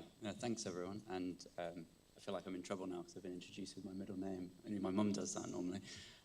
Yeah, so hi, I'm a PhD student here at Leeds. I'm in my final year now, and I'm going to talk to you about some work that started more as a frustration, that then turned into an idea, that then turned into a side project, that then turned into a significant piece of work. And I'm slightly a fraud here, because this is about what to do when you don't have any coherence and you can't make interferograms, but you want to study the grounding line. So, as I said, this is from my PhD, which has basically been entirely studying the Antarctic Peninsula, which is this sticky out bit of Antarctica. Do I have one? Oh, yeah, great. So the peninsula is really interesting because it's got everything that makes glaciology interesting to me. So there's fast glaciers, there's ice shelves, there's two completely different oceans on either side. And it's a really important region because although it's small, it's contributed about 19% of Antarctica's ice mass loss in the remote sensing era. So for such a small area, it actually really matters. And we've seen massive changes in the cryosphere here, so ice shelf collapses, retreats and accelerations, and more recently, some work that I've done in my PhD, looking at seasonal speed trends on the peninsula. We've been able to observe these with Sentinel-1. It shows how sensitive this region is to the climate on short-term timescales. And this is, in many ways, a place where we can study some processes in Antarctica that don't happen elsewhere. So ice shelf collapse, seasonal speed trends. In some ways, it's like our future for Antarctica, perhaps. It's wetter, it's warmer, there's more melt. So this talks also about grounding lines, and this has been planned very well because Thomas talked about the peninsula, and Bern talked about grounding lines, so I can whiz through some of this. But broadly, the grounding line is where the ice starts to float. It's more of a, as some people say, zone. Perhaps that terminology is a bit confused sometimes. But the reason it's important is that if we want to measure ice discharge and ice mass loss, we need to know the position of the grounding line. So for ice discharge measurements, but also for interpreting altimetry. And any ice sheet model, particularly models that are looking to project the future mass change of Antarctica, need accurate grounding lines to initialize those models. That's becoming increasingly important as ice-ocean coupled models are starting to be a major focus of research. If you don't know where the ice and the ocean are coupled, then that makes it more difficult. And again, these can tell us about stability as well. So when you study the peninsula a lot, you realize quite quickly that a lot of the grounding lines that exist, measurements that were made there, they're out of date. The reason for this is that it's probably one of the worst places for coherence in Antarctica. It snows a lot, it melts a lot, the flow is fast, there's lots of tiny glaciers, and there's a radar shadow, all sorts of issues. Apart from outside the major ice shelves, a lot of the grounding line measurements we have are from the tandem phase of ERS-1 and 2, which is in 1996, which I was alive then, I had been born, but I don't think I could say synthetic aperture radar. So this creates a lot of difficulties interpreting measurements, and well, that hasn't worked very well, is it? On this screen. Anyway, a good example of this is a paper that came out in 2019 by some of our colleagues at Leeds were on it, and a friend of mine, Pete Tuckett, and that created quite a lot of discussion in the community, particularly around interpreting drainages of superglacial lakes, and there was a discussion about if the grounding line data is out of date, how can you know what you're looking at is floating ice or grounded ice? And there was a bit of back and forth about that, and I don't kind of want to get into it too much, but the point of telling that story is that in many ways on the peninsula, a lack of grounding line information is a limiting factor in our understanding of the processes that are going on here and being able to do science in the peninsula region. So in my PhD, I quite often went, oh, it'd be really nice if if someone would make a new grounding line data set for the peninsula, wouldn't it be good if we had updated grounding lines? It became increasingly apparent that maybe I might have to be the person that would do that if I wanted it. So there's a few methods that you can use where you've got low coherence for looking at grounding lines. There's a method called differential range offset tracking, which uses feature tracking to look at vertical motion. And that does work, but it's less sensitive than INSAR. It requires manual delineation still. You can use repeat altimetry, and that works really nicely close to the pole, but at mid-latitudes or lower latitudes like the peninsula, track spacings for altimeters are the widest. They get wider as you go away from the pole. So it's really hard to resolve small features there using repeat altimetry. And you can also use static methods like looking at surface slope, but that's not a dynamic measurement of the tidal motion. It can be hard to interpret as well where there's ice planes. So these are all kind of unsatisfying in a number of ways. So I was thinking about this and I realized we actually kind of, like my dad's shed, there's a lot of useful stuff lying around actually in the computers at Leeds. And we routinely process large amounts of ice velocity data to do other work. And so yeah, there's some data that's processed by my colleague Ross. And what got me thinking about this was tidal corrections, which again, thank you Thomas for introducing those, are something that's applied to ice velocity measurements over ice shelves. But what if we sort of flip that logic and say, well, we know what the tidal signal should look like. Can't we use that to detect what's floating and what's not? So again, Thomas introduced this a little bit, so I'll go through it fairly quickly. But where there's vertical motion of the ice and your DEM doesn't account for that, and you assume surface parallel flow, which is what we generally do when we're doing ice velocity measurements, a vertical motion will create an apparent motion in the range direction because of the incidence angle of the sensor. And that might seem like it would be fairly small, but actually a meter of vertical motion at 45 degrees is a meter of horizontal motion. On 6-day pair, that's 60 meters a year. That's quite a big signal. So normally we're correcting for this, but actually, say, this signal can tell us what's floating and what's not. So if we take a time series approach, we can have a little algorithm which I'll describe here. So we feature track our SAR data, we extract the range component, and then we get a time series of tide height corrected for atmospheric pressure. We create a time series of expected vertical displacements where the viewing geometry is fixed for like a SAR frame over time. That's just a linear, the range direction error signal is just a linear function of the tide height, so you don't need to do any more calculations. You can just look at the cross correlation between those two. And that's illustrated by these figures here. So you've got the red cross, which is on floating ice, and the blue cross, which is on grounded ice. And when you plot tide height against displacement anomalies, you can see that the red point has this nice correlation, linear fit with tide height, and the blue doesn't. And when you look at the time series, you can see that even more clearly. So the red time series is the floating point, and the black is the tide. They are almost exactly the same. This is a spot where it works nicely, but you see the principle. And if you've got a lot of data and you've got a big computer, you can do this everywhere, like this on the peninsula. And this is what you get when you calculate the correlation between those two. And this worked a lot better than I expected, so I was very pleased with this. And a little tour of the peninsula. So panel B, that's the sea on non-attacks ice shelf, the remnant of Larsen A and B that's attached to those little volcanic islands. We resolved those really nicely. In the Scar Inlet, the Larsen B remnant, panel C. See, we can see those pinning points close to the grounding line and on that western margin where correlation generally is very bad. And Larsen D ice shelf looks great. And on George VI ice shelf, where the tide heights are much lower than the eastern side of the peninsula, the method still works well. We're able to resolve islands, pinning points, etc. And here's a little interferogram to convince you that we are really measuring the right thing. So panel B is an interferogram produced by Kai, who's co-author on this paper. The grounding line there has been manually delineated from that interferogram. This is for 2019, so it's concurrent. And then below that in panel D is the tide correlation with an automatically delineated grounding line that we just contour at a threshold of 0.1. We would use 0, but that generally leads to noisy results. You can see that those match really nicely. And when you look at the INSAR coherence, which is another way of seeing that hinge zone, you can see that, here, we are actually picking the inland limit of that hinge zone really nicely. And comparing that to some other data, which has also already been introduced, so thank you. Mojrani produced AI delineated grounding lines for all the Sentinel-1 interferograms in 2018. It's a really great paper. If you haven't read it, I recommend you do. And when we compare our data to this, our data is the white line against the pink lines. We find that, yeah, we're pretty much going down the middle of those automatic grounding line delineations. So a good interpretation of this measurement is we're measuring the average position of point F throughout the period. So just to show you another example, because I can, this is the Scar Inlet ice shelf again, the remnant of Larsen B. That's an interferogram from 2019. Good coherence on the eastern margin. This hasn't come out that well, actually.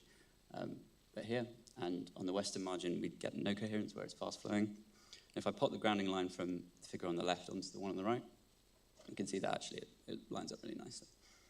And then to take a more systematic approach, we can look at the large-scale performance, so against the measures Antarctic boundaries grounding line, which is not the most current, but it is the most comprehensive in terms of coverage, and it's widely used in the community. Comparing these 5 regions, we find a mean seaward offset for our data of less than 200 meters against that, which, considering this is not a phase-sensitive measurement, I think that's pretty good.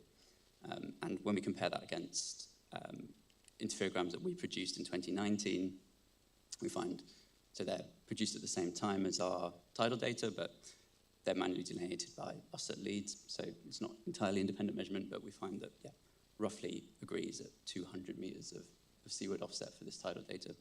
So hopefully I've convinced you that this works and it's useful and that it's pretty good measurement. So what can we use it for? Well, we can look at pinning points as one thing we can do. So around the peninsula, there's quite a lot of pinning points. They're important for ice shelf stability. We can look to see if they've changed. And we find that there's some pinning points that hadn't been mapped before we find. We also find others have disappeared. And then a good example of this as well is on the seal non-attacks. You can see that those pinning points, those islands have shrunk. They've got smaller. That indicates the ice shelf's thinned, which is what you'd expect in that area where that ice shelf's basically stagnant. It's not being fed by anything anymore. And we can also use this to measure grounding line retreat, which is probably the more exciting thing, and produce new measurements where previously the last data was before the collapse of like the Larsen B and A ice shelves, so you consider it to be probably not current, and that's indeed true. So on Hectoria Green Evans Glacier System in Larsen B, we find that grounding lines retreated by 16 kilometers since 1996, which is the last time-stamped INSAR grounding line available. And a similar story in Larsen A Inlet on the Edgeworth Glacier. I've included Crane here as well, because Crane Glacier is quite interesting.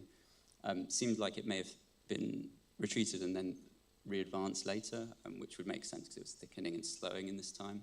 Since these measurements were done, there's been a large loss of sea ice and retreat of glaciers in this area.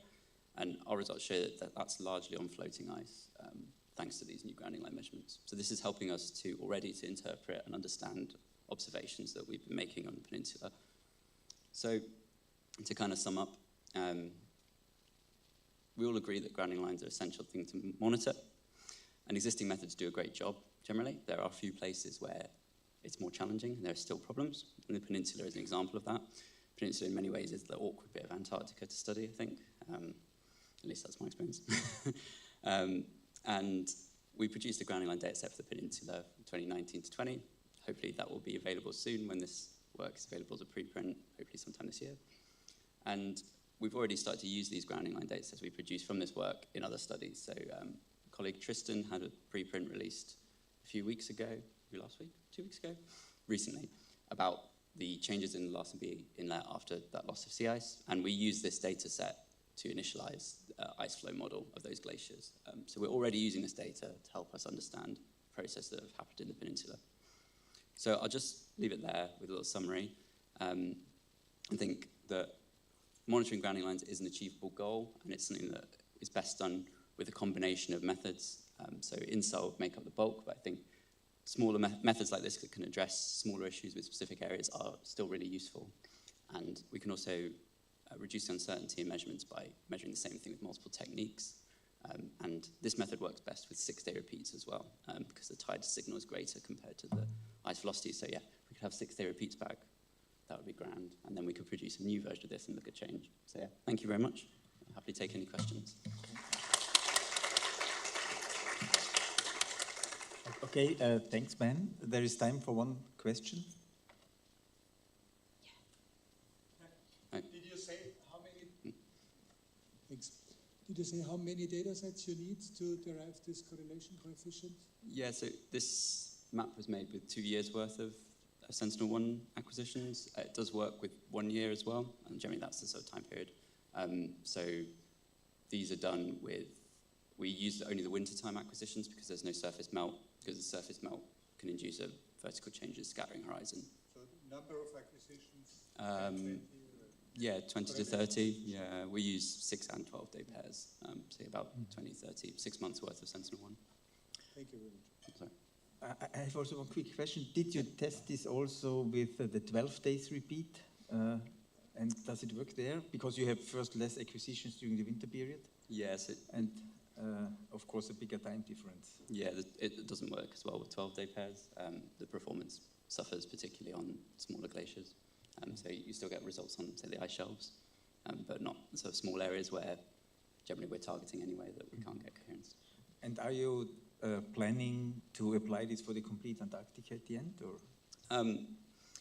Personally, not particularly soon because I'm trying to finish my PhD. So your PhD is done. Yeah, but the peninsula in many ways is the best place to do this because the tide amplitudes are large. So other regions of Antarctica, like the Amazon Sea, have much smaller tides, so you probably need a longer time series to get enough large differential tides to get a good result. I will make the code for this available when it is published as well, so other people could use it. I think that's a realistic goal I'd like to try, but it's not on my horizon currently. Thanks, yes. Fantastic. Well, I think we have to move on in the interest of time, so I can see Marcus looking at angrily from the back of the room. But thanks very much, Ben, for a brilliant talk. So next up, we've got a presentation from Andrea Puella from DLR, who's going to be presenting on supervised learning for tracking inland glacier flows using TOPS data. So thank you very much. Just give me Take it away. 1 second to, oops. Okay. Okay, thank you for the introduction.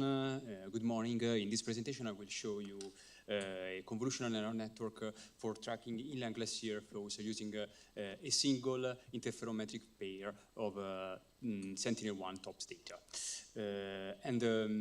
First of all, I want to thank my colleague at TLR, Claire Renaud and Paul Prats, and Francesco Paolo Siga from the University of the Bundeswehr.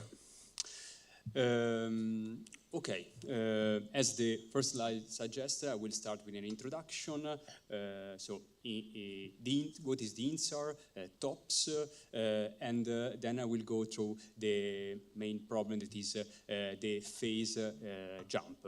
And I will show you our proposed methodology that is considering a supervised convolutional neural network and experimental results from using synthetic data and real data. So finally, conclusion and the outlook.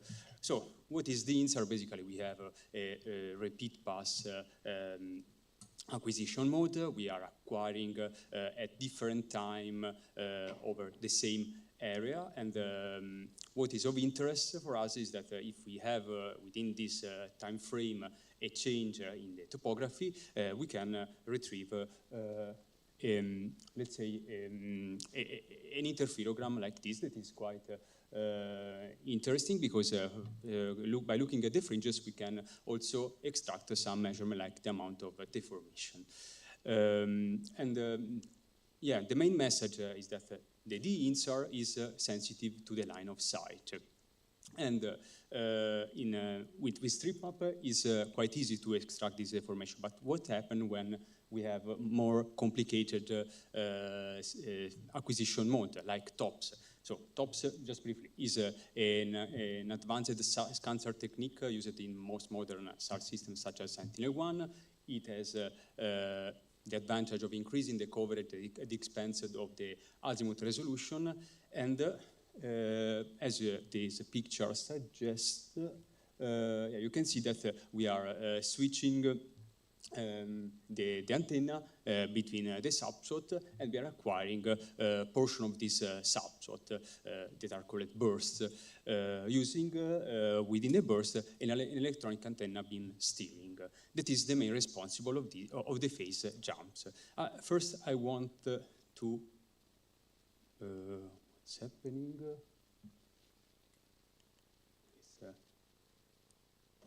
I don't know why the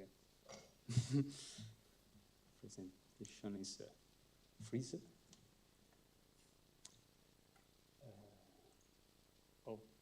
Okay, yeah.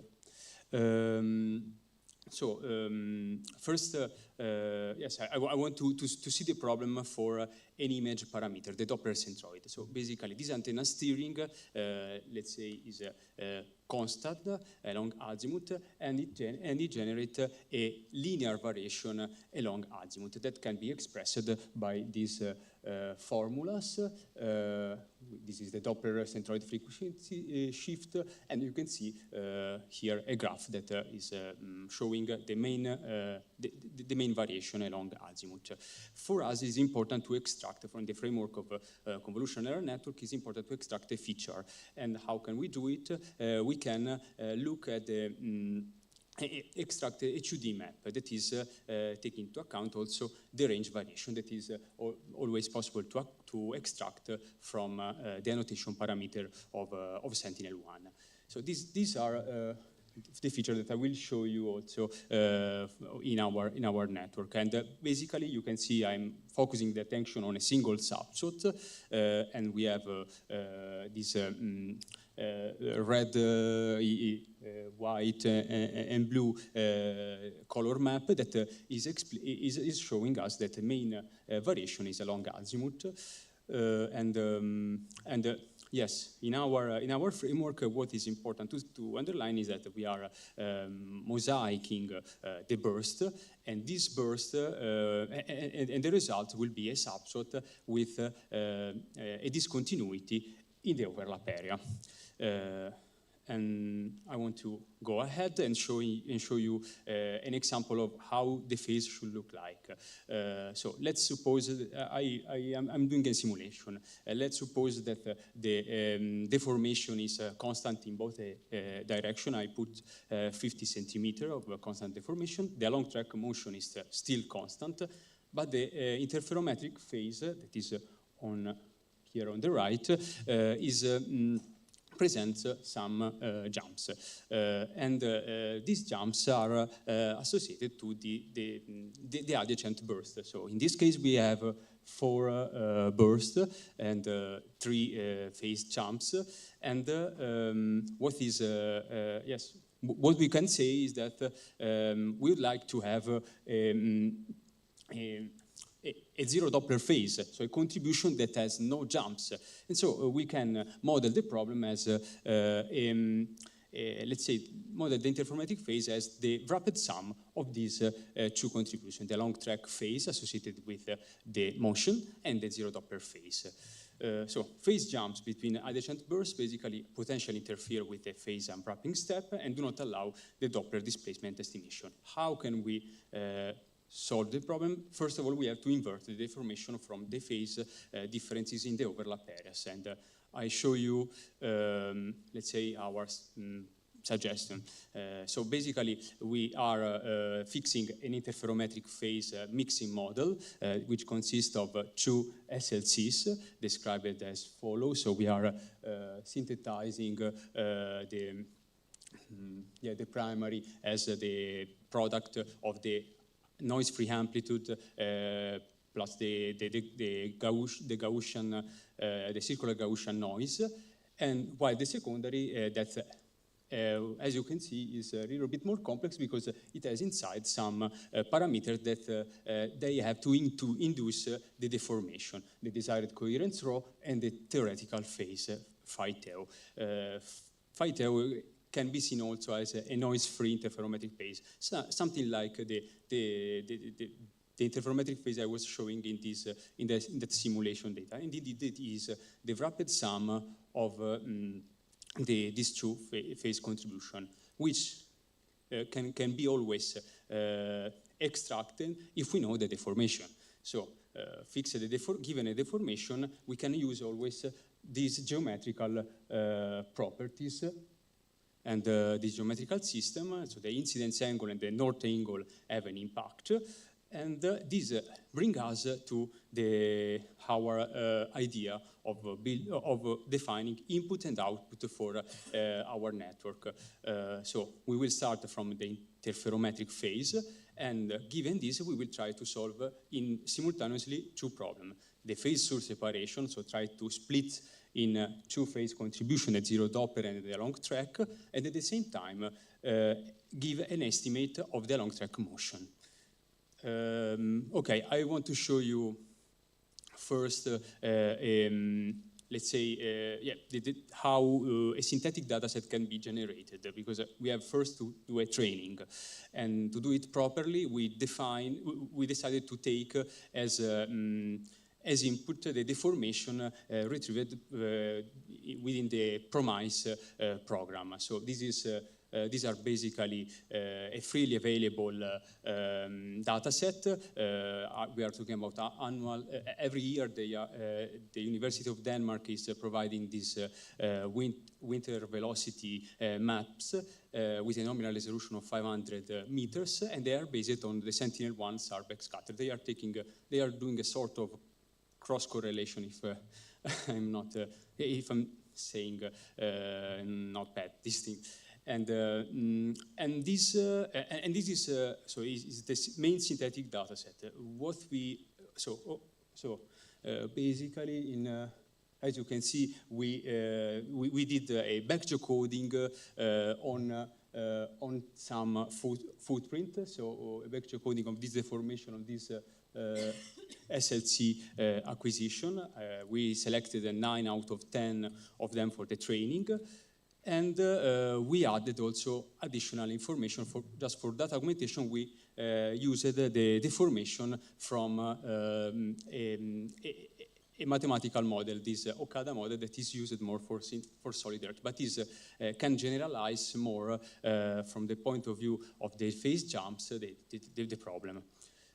Okay, another point that is interesting is how we treat the patches. So by using this mixing model, we are extracting the subshot after the bursting. We want to extract the patches.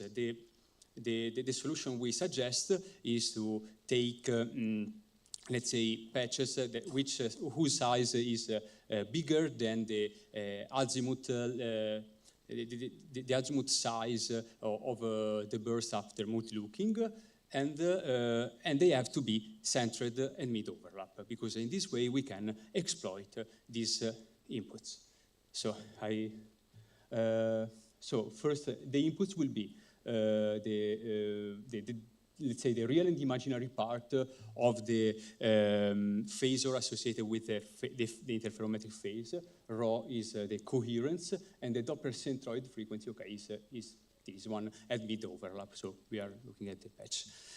The output instead will be 5, because, okay, we are working, okay, with a long track motion, and at the same time we are, let's say we are going to extract real and imaginary part of the two components that can always be reconstructed afterwards. This is the convolutional neural network that we are suggesting. Just I want to spend a few words. It's a modified unit. Basically, you see the encoder and the decoder. But what is changing is basically we are adding let's say adding another branch. So we are at in this bridge layer we have 2 branches. The branch on top is responsible of the estimation of the along track and zero Doppler phases, while the branch on the bottom is dedicated for the sole along track motion. What is important of this network is that it is, let's say, it goes toward the concept of the multitask learning. So basically, we are trying to estimate simultaneously output parameters that are interconnected among them. And I can show you, let's say, the interconnection. just briefly, okay, nothing so special. The zero Doppler phase is the wrap difference of the interferometric phase and the along track phase. The along track phase can be retrieved from the along track motion, and we can also fix some regularization, like the zero Doppler phase must be continuous. Since we are working with the real and imaginary part, the phasor has to be unitary, and the along track phase has to be very similar to the phase reconstructed from the estimated along track motion. Okay, so I have 3 slides just to show you the results. Okay, first on synthetic data. We left out a footprint just for doing our analysis, this footprint number 8. And basically what we did, we induced the deformation in this mixing model, this promised deformation. So basically we are retrieving the substrate, and in this table, I am basically splitting the patches in different cases. So we have the case A, that is low density fringes, B medium, and C high. And I can show you here the RMSE in terms of average and standard deviation. What I can briefly comment is that in both the cases you see that, especially with the phases, we have one order of magnitude lower than the average, and this is a good sign of the let's say of the reliability of our network, and then. Okay, but you have the same lower values for the long track deformation. I show you an example just to give you a feeling on the error. So both for the phases we have error lower than pi over 50. And for the long track motion, values that are lower than 0.03 meters. And now I want to show you a result on a real data. So we took a pair of acquisition with a time span of 12 days over the same footprint number 8 that I was mentioning before. And we took this area because we saw that the ionospheric effect was less dominant. And here I'm trying to compare with the state-of-the-art algorithm our solution. I just briefly comment. Yes, okay. In the first column you can find the output, the input. In the second one, the speckle tracking, the result of speckle tracking. Basically, we are applying a refinement to the co-registration using offset estimated from the incoherent cross-correlation technique plus the spatial diversity. And in general, the advantages are that the solution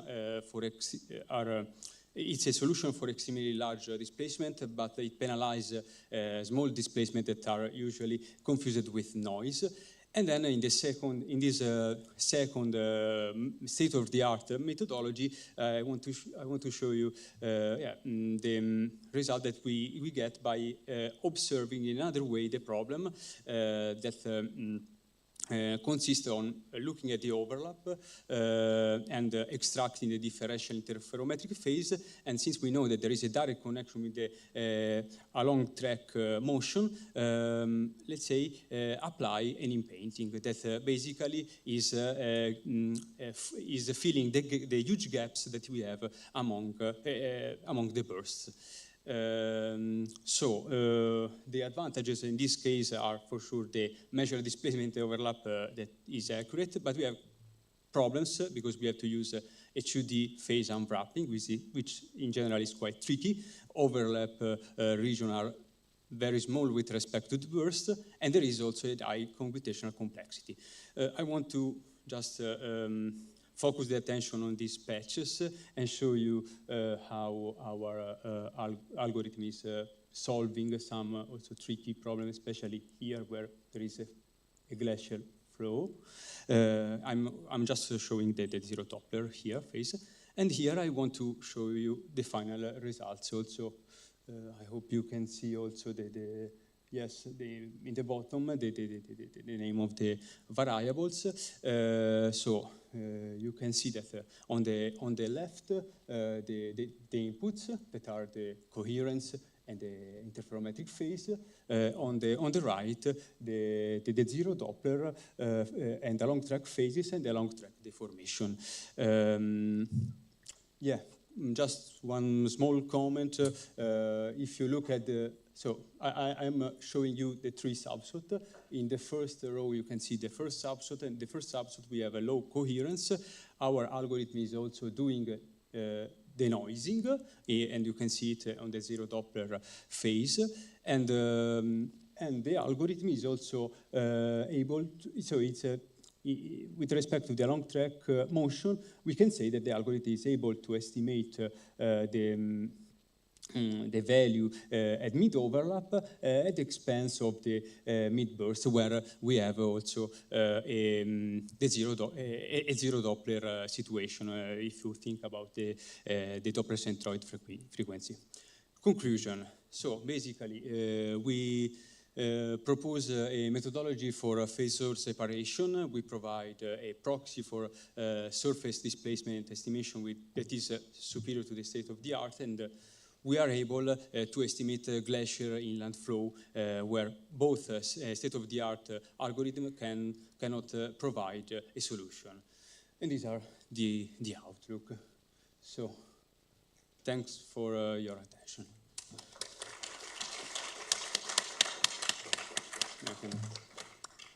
Fantastic. Thanks so much for that presentation. Have we got a question from the audience at all?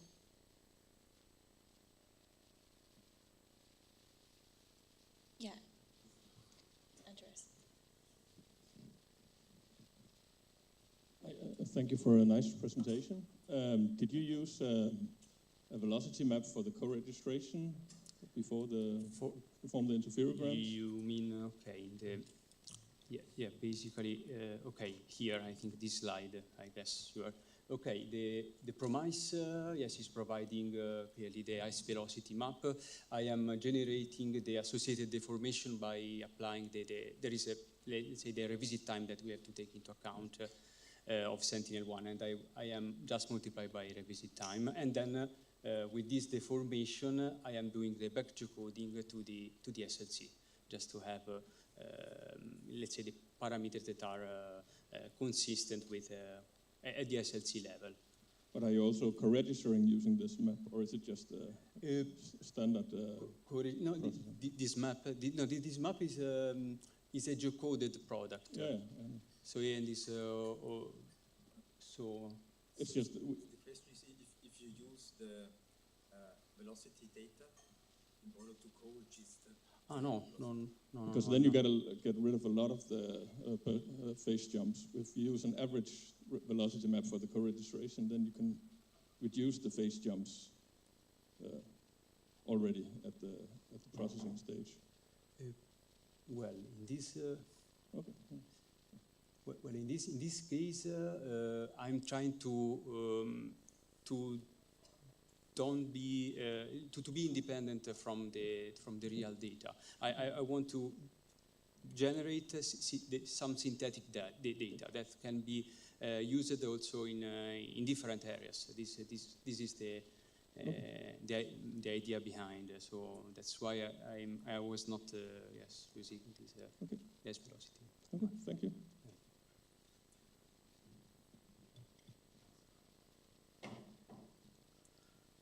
Okay, then I want to thank you for this very interesting presentation, and we go on with the last talk of this morning session. It is on the geodetic mass balance of glaciers and ice caps from tandem X in northern high latitudes, and it will be given by Philipp Malz from University of Erlangen in Nuremberg.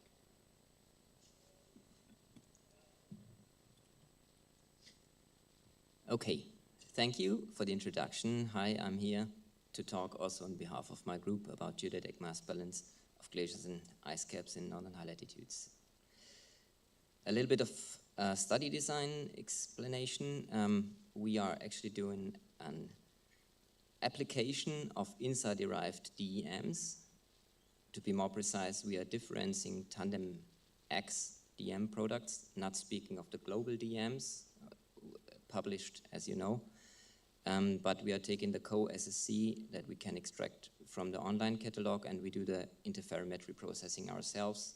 So that's the checkbox for being here and talking at an interferometry conference. And we attempt to cover all glaciated area of our study sites at least twice, so that we have a surface elevation change rate that we can see between these two periods of acquisition. And from that, we eventually then derive mass change with a mass conversion.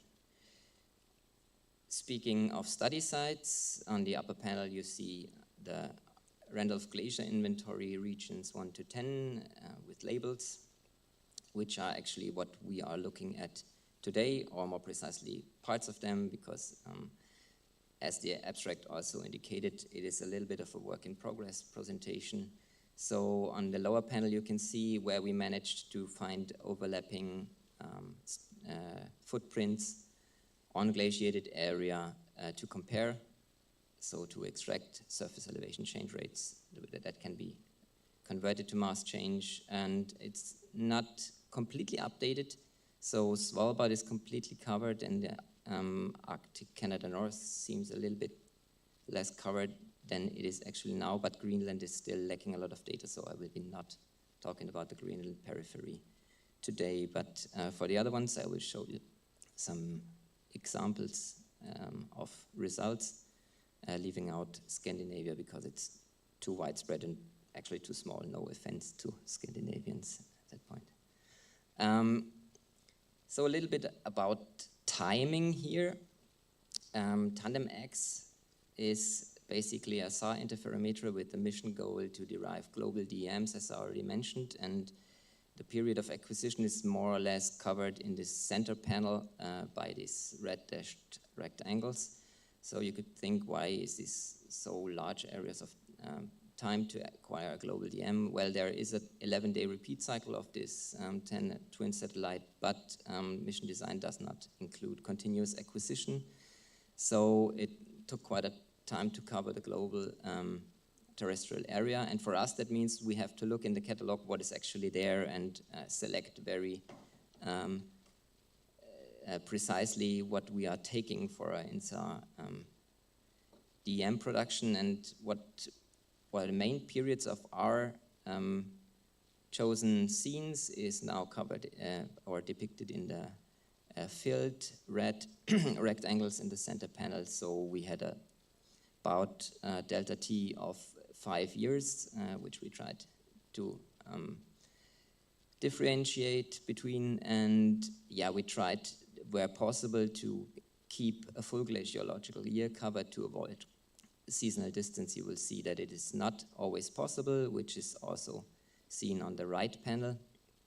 There you have in cyan a long track concatenated footprints where you of course have the same acquisition date because it's one continuous acquisition, but then a cross track you see in this grayscale that it's not completely possible that when you merge these DMs to a mosaic that it's all from the same acquisition date. So this is now just qualitatively showing that this might differ, and you will see what that implies. But first of all, let's start with a processing method from the very beginning. So at first we have about 11,000 image pairs from the archive, which we process and sort, as I said, in a long track direction to longer strips that is more easily to process for us. And then we do the interferometry processing, which we use gamma software for. It's quite a standard differential interferometry, but we re-add the terrain phase, so we get full DM products, which we later on correct to the reference DEM with a Newton cap corrections. It's a very common co-registration method, and to compensate for shifts in X, Y, and Z direction. And after that, we have this kind of strip products that you saw in the slide before, which we are able to mosaic, and we have a mosaicing algorithm that sorts the dating, and I can elaborate on that a little bit later if you want to in the question part. So once we have reached level 3 here of the processing, you should have a mosaic of DEM, and whenever you have 2 overlapping fitting mosaics of DEMs, and you know the acquisition date, as I showed you before, respective to that, you can derive elevation change data sets, which is what you see in the center. Also here, only qualitatively, you will see a lot more of them later on. And with these mapped results, then we go into a more numeric analysis. So we do a gap filling where scenes could not be fully acquired in the overlapping areas. So hypsometric interpolation of gaps in there, and then we do a mass conversion with 2 scenarios. I will present the results of the conversion with the 850 kilograms per cubic meter for transferring to gigatons of mass loss per year.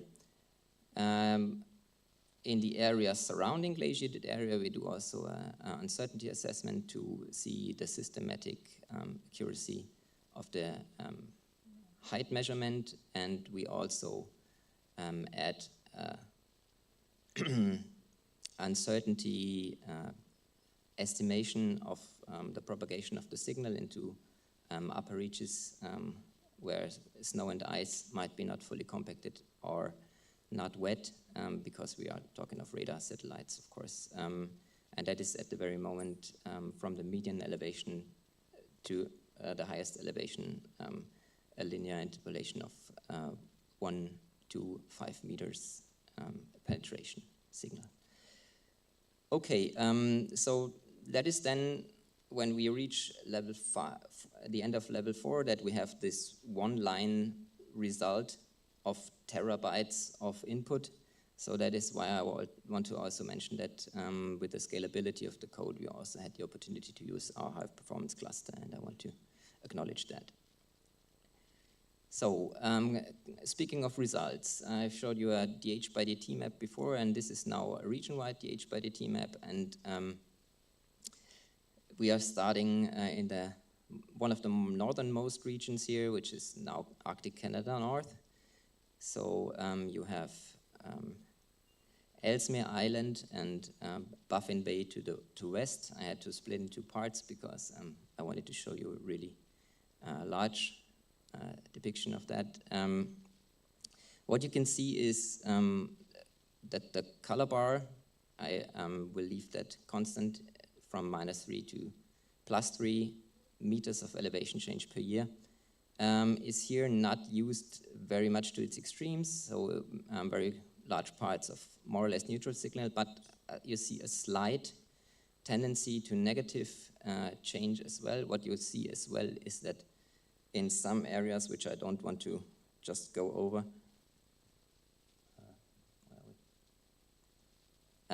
you still see that the sorting algorithm is not fully sorted out, so there needs to be some manual preparing of the results afterwards as well. As I told you, this is just work in progress results. But as for the mean elevation change per hypsometric bin, we do a filtering of 2%, 2 percentile, like upper and lower 2 percentile. I'm quite convinced that also these mosaics that I show you are representative enough to give you mean elevation changes per hypsometric bin, which is plotted here. In blue, you see the how much area per hypsometry bathymetric bin is available. They go in 50 meters from a very zero sea level to up to 2,000 meters here. And in the overall mean of the area, you see that we have about minus 30 centimeters per year of elevation change with a large area of over 100,000 kilometers square. We result to 31.22 gigatons mass loss per year in Arctic Canada North. Going on to the southern part of Arctic Canada, we have now Baffin Island with Baffin Bay to the northwest, as you also see in the overview map. And the picture is a little bit different. So you see a lot more reddish tones here. And what you also see is that now we see some not so seamless mosaic effects, which are due to not being able to really acquire these large parts of Canada in all one season and 1 year.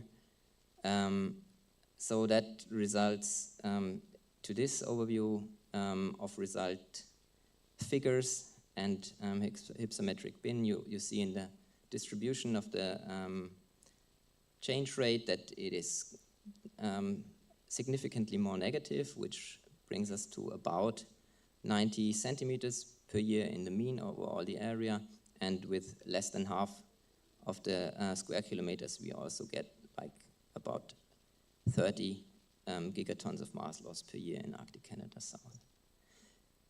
Going on to Iceland, so the other side of Greenland, Iceland has this particular distribution of glaciers on these ice caps on craters, where you see that the elevation change signal, particularly here, is very much more negative to the margins of these ice caps. So you see that in the hypsometric distribution that they are very large, the mass losses that we see here, and they also exceed the color bar that I put here. So they are reaching up to 5 to 6 meters on the margins, and even on the outlet glaciers, they reach up to minus 10 meters per year. Overall, for Iceland, a little bit of a smaller region, as you see. We get minus 6.3 gigatons of mass loss. And one of the most promising results so far, I would say, we go to Svalbard. Most promising because the mosaic looks very good, and it also depicts the very strong mass loss. So we are again going up to the very northern latitudes here. But you see in southern Spitzbergen, very strong reddish tones and very strong signals, which in this case, I have to admit, also come from surge activities. A surge is when a glacier, as you might all know, since you're in an ice session, accelerates abnormally and produces a bulb, which is transported ice downstream. And in parts of these elevation change field, you see this bulb appearing in blue down valley, but in other parts, it's not covered by the Randolph Glacier inventory in this case, so we might be missing a little bit of, or we might overestimate the signal here a little bit. Yeah, I also want to comment that the ice caps in Ost and Westfauna are more or less stable, apart from that one surge that is also here depicted in Ostfauna. And you can also see that we're not fully done with coverage here. And some parts are still missing.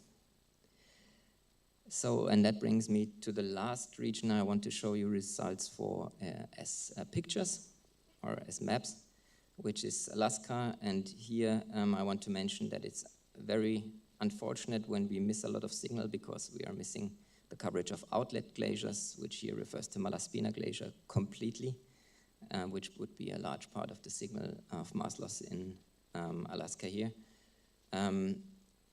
Bering Glacier and Columbia Glacier are covered, which are also contributing really strongly with loss rates of about 10 meters on Bering Glacier, and as I remember correctly, I didn't put it here, it's still about 8 meters per year on Columbia Glacier as well, and you see a lot of search activity going on here, and it's a pity that we have not fully covered this area because it's one of the largest contributors. So when I go on to the summing up of the results, we are missing out Alaska here, and I also spared Western Canada, US, because we are also missing parts of the more southern region, which would not be a fully representative signal then here.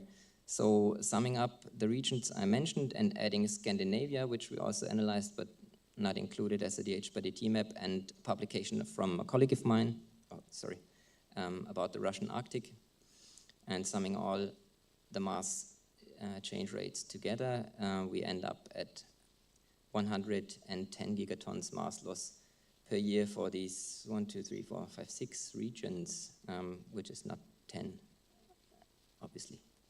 So that is still, there is still some work going on, but we can conclude from here that our DEMs derived from those COSA, SSC, from the archive are really applicable for this dam differencing on glaciers, and the mission properties do not really allow to make complete year consistent and season consistent mosaics, but when we sort them out very carefully, then those elevation change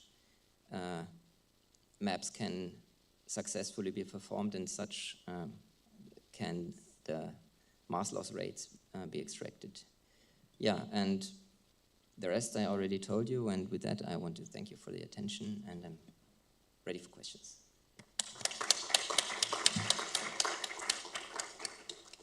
Fantastic, thanks very much. Really nice to see the surface elevation change in such high resolution there on those very small glaciers. Have we got any questions from the audience? Lucas.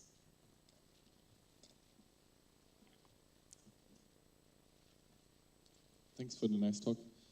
I was wondering on the scene selection strategy and the mosaicing priorities that you applied, because as far as I know in the community, there are two ways to approach this. Like one, to go for the end of ablation season to have limited penetration signals of the scenes, or like to stay in the same season, like use winter acquisitions, which is from a source perspective, like you have better backscattering, you have nicer DMs.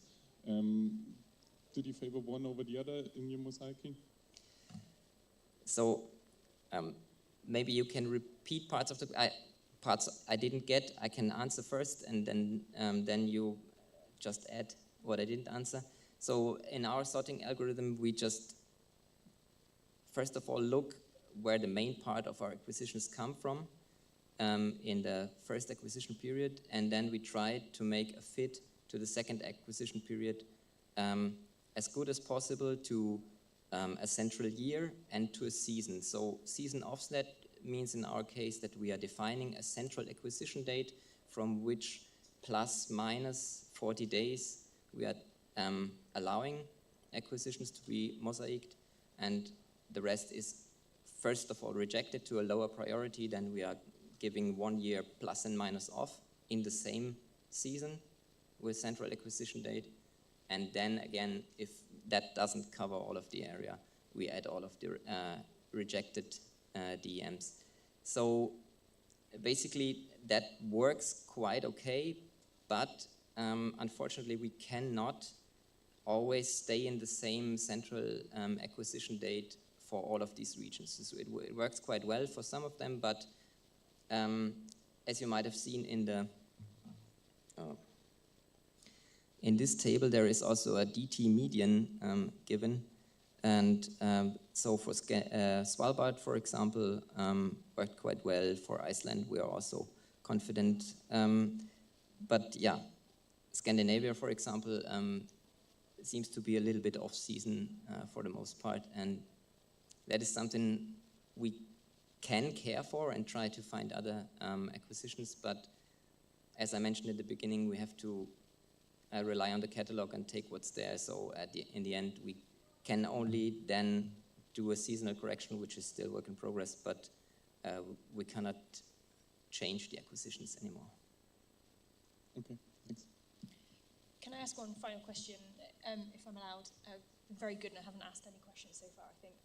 What do you think the largest uncertainty in your data set is in the final result? And I'm just kind of thinking about, going back to what Irina said earlier about penetration effects. Do you think that that's been a factor? There's lots of melt in the glaciers and ice caps. Yeah, thank you very much for that question. It's a very good question, and you're completely right. So the largest factor indeed of our uncertainty at the moment is that uncertainty we add for radar penetration of the signal. It's, yeah, at least, I mean, it's still, since we do a hypsometric linear interpolation of that thing, it depends on the distribution of the glacier area as well. And so that's also, when we look at this table that is now presented here, where we have the largest uncertainty parts, is also where the largest ice masses are in the accumulation zone. So that is then about, yeah, can be up to 80% of. I have an add-on to this question. Do you account somehow for the surface conditions when the Tandem X data are required? So wet versus dry, because you're covering quite a lot of glaciers in different environments.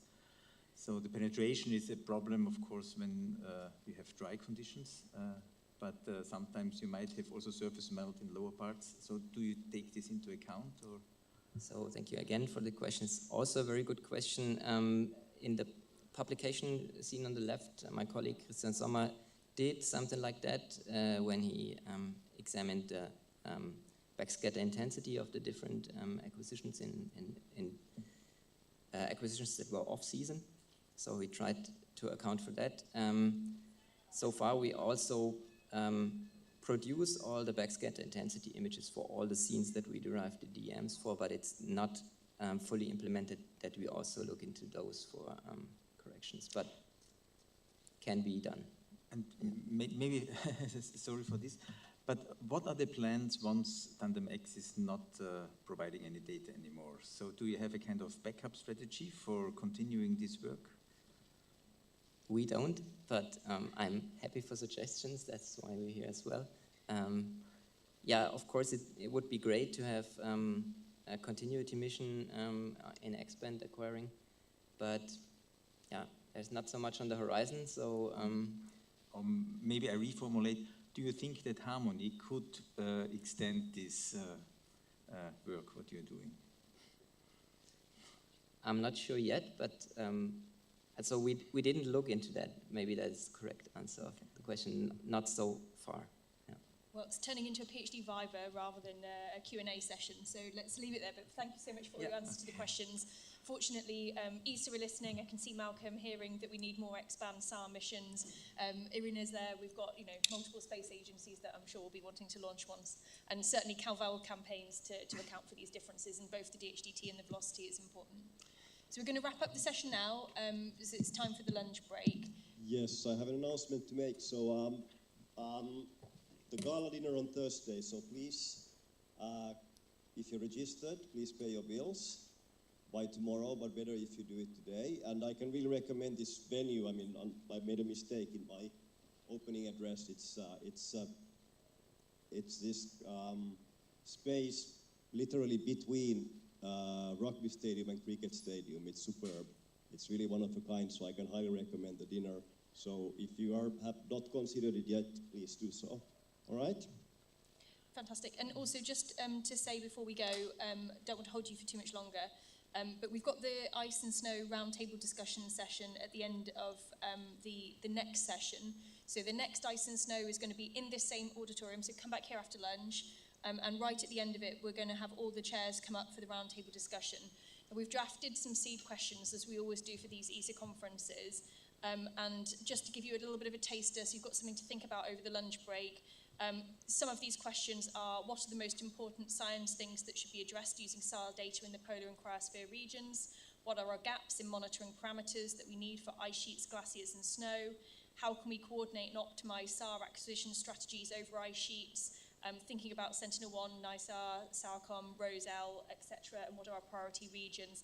and more. So if those questions haven't sort of got you excited, we've got more in the list. We're really excited to hear any other thoughts that you've got. We will be taking notes, and these recommendations will go to ESA, and they want to hear what we have to say. So thank you very much, everyone.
Hello, good afternoon. Welcome to the second part of this Ice and Snow session. It's my pleasure to chair this session together with Lynn Rouillet. I'm Otmar Frey, and we have a lineup of 5 very interesting talks in front of us. Make sure you stay after the session as well for the roundtable discussion, as already announced in the previous session. Also, the chairs of the previous Ice and Snow session will come in, and we'll do that together. So, without much further ado, I want to announce the first speaker. It's Jeff Stacey from Simon Fraser University, and he's talking on snow depth penetration experiment for ESA Harmony mission. Please. Hello, everyone. I'm Jeff Stacey. I'm presenting on behalf of my co-authors, Usman Ahmed and Bernard Rabas. Usman was originally supposed to present this talk, but he couldn't make it, so I'm here instead. And I'll be talking about our snow depth penetration experiment for the ESA Harmony mission. So the objective of the study is the measurement of the elevation bias of C and X-band single-pass INSAR data acquired over glacial accumulation areas as a function of incidence angle and snow firn properties.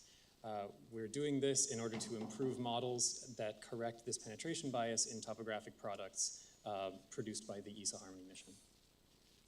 So we did this experiment using the SFU airborne radar FODAR system. So this is our, comprises 3 radars. So we have an X-band, a C-band, and an L-band radar. Of interest for this talk are the X and C-band because they have an across-track interferometric baseline, and also the optical structure from motion, or FODAR system. This is oblique looking, so it's coincident with the SAR swath, so we can get surface reference, surface DEMs from the optical system, and then X and C-band radar DEMs over the same area. Here are some system specifications for the SAR system. Again, what's mostly interesting here for this experiment is the X and the C-band systems. The X-band is a pulsed linear frequency modulated radar, whereas the C-band is LFM-CW. This doesn't make much of a difference in terms of the experiment, but they work considerably differently. One thing to note is that the X-band radar is significantly higher power. So it has 25 watts of transmit power plus an extra 50-watt amplifier. Whereas the C-band is only 1 watt of transmit power, so our signal-to-noise ratio is quite a bit lower. Yeah, you can see some examples of other imagery. So that top image there is the L-band. It's a polarimetric image, and then on the bottom is a false color image of our 3 frequency bands over a forest scene. The FODAR system, which is the optical system, FODAR stands for Photo Detection and Ranging. This is a system that was developed by Fairbanks FODAR, and we use structure from motion photogrammetry to generate DEMs, orthomosaics, so like aerial photography all stitched together, and we've also been experimenting using this for motion refinement for our SAR focusing. This differs from conventional photogrammetry equipment in that we use an off-the-shelf DSLR camera coupled with our survey-grade IMU GPS system that's already integrated into the radar. So we're not using ground control points, we're just using our knowledge of the aircraft's position and orientation to do the processing for this. The area of study is in Kluane Lake National Park Reserve in northwestern Canada in the Yukon Territory. You can see where this is on the map on the left, and on the right is just an image that I took out the window of the aircraft. In the back there is Mount Logan, the tallest mountain in Canada. And this is the accumulation zone of one of the glaciers that we studied in this project. Some more detail on the area of study. So we fly out of an airstrip on the side of Kluane Lake, which is in the top left of the map here.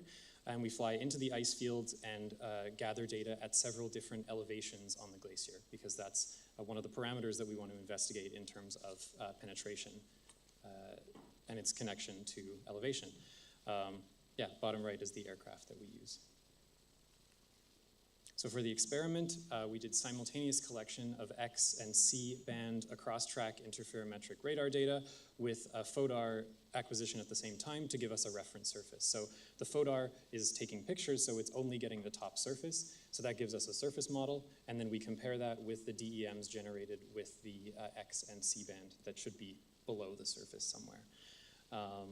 Then we do ground truth as well in order to measure snow properties so that we can correlate that with the penetration data that we've seen. As you can see on the right, this is a bistatic a cross-track interferometric layout. So we have the transmit antenna in the middle and the two receive antennas with a total baseline of about 1.3 meters. As for our methodology, we deployed corner reflectors on the surface of the glacier for calibration and as a phase reference. So at the corner reflectors, all three of the DEMs should coincide because we're getting scattered from a corner reflector on the surface. So we should have the good agreement between the phase of the interferograms and the FODAR DEM at those points. We've also included exposed rock in the scenes because eventually we want to not have to deploy corner reflectors because that's a lot of work. We can't do that with the radar in the plane, so that involves separate trips out to deploy these. And it means that there's only certain areas that we can go because the plane has to be able to land. So by imaging exposed rock, we're hoping that we can use those as surface references instead of these separately deployed corner reflectors. We also dug snow pits for ground truthing to measure the snow properties. Then we did our X, C-band, and FODAR data collection all at the same time. The data was processed. We have several different processors that we've used to varying degrees of success. There's the Artemis Cicada one that was provided by the radar manufacturer, and then two in-house developed processors that have provided different levels of quality. And then we did some preliminary results and analysis. There are some, well, I'll present these later, and some of the drawbacks in our current analysis. So the workflow for the processing. It all kind of starts with the FODAR data collection. So we collect the FODAR, process it into a surface model or a DEM of the snow surface, and then use that to generate reference topographic phases for the X and C band interferograms. Then we process the X and C band data and flatten them using the reference surfaces generated from the FODAR data. Then using the phase, the flattened phase, we can convert this to a free space equivalent propagation depth or penetration using this formula at the bottom here. So you can see that it's free space, so this doesn't account for the snow properties at all, but it does account for some geometric effects of the penetration. So we've had quite a few field campaigns trying to gather this data and quite a few setbacks during this project. So our first attempt at gathering this data was in April 2022. We worked with a glaciologist also at Simon Fraser University named Dr. Gwen Flowers, and she collected wonderful ground truth data, but we had a hardware failure in the radar and weren't able to collect any C-band data. So we only have X-band data from then. We tried again after fixing the radar in August 2022 without ground truth for de-risking purposes. We were able to gather good C-band data, but we had lower SNR than we expected. So further investigation revealed antenna problems. We fixed those antenna problems, went back in April 2023 with the new antennas that could deliver 5 times more power onto the scene. And then the aircraft engine broke. So the turbochargers on the engine broke and we couldn't climb up high enough to get above the glaciers. So the weather also prevented landing, so no ground truth. We did get some data and some limited ground truth data from this campaign, but definitely not the full set that we wanted. We also had some range artifacts in that data, which we managed to quickly ameliorate and come back in May 2023, where we were able to get good C-band and X-band data over 2 of our sites. Also, coincidentally, there was a team from the University of Maine at the Eclipse Dome site, and so they were able to get us some very good quality ground truthing data. We returned just a few weeks ago in August 2023 in order to try and complete this project.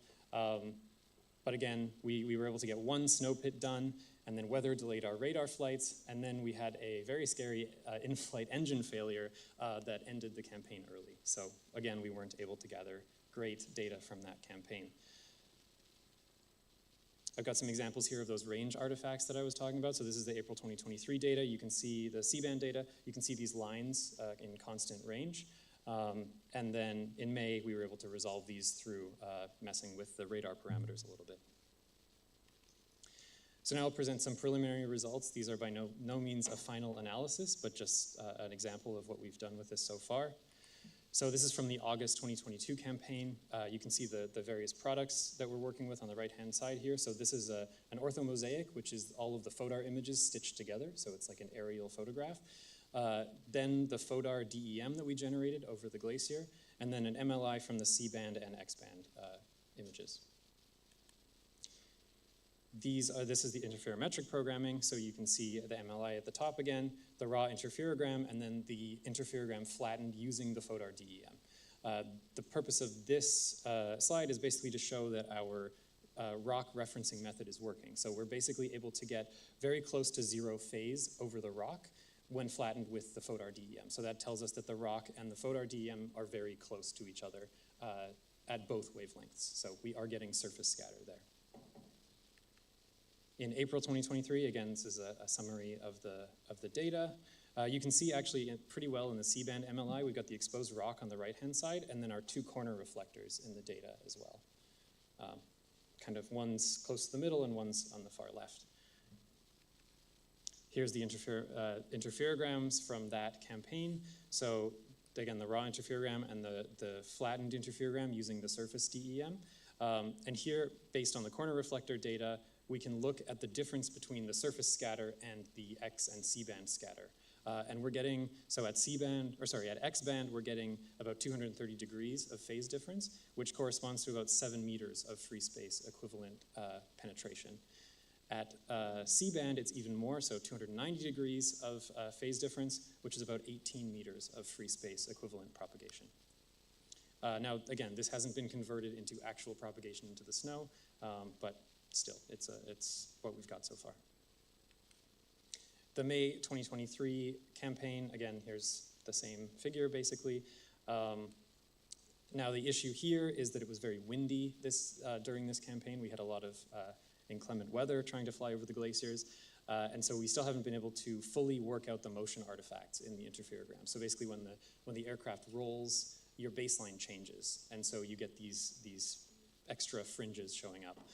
We're still working on correcting this for the May data, but hopefully we'll be able to do that soon and get some good results out of it. So as far as a conclusion, I'm not sure where I am for time, but despite multiple adversities in our data collection campaigns, we still have a good data repository for more detailed analysis.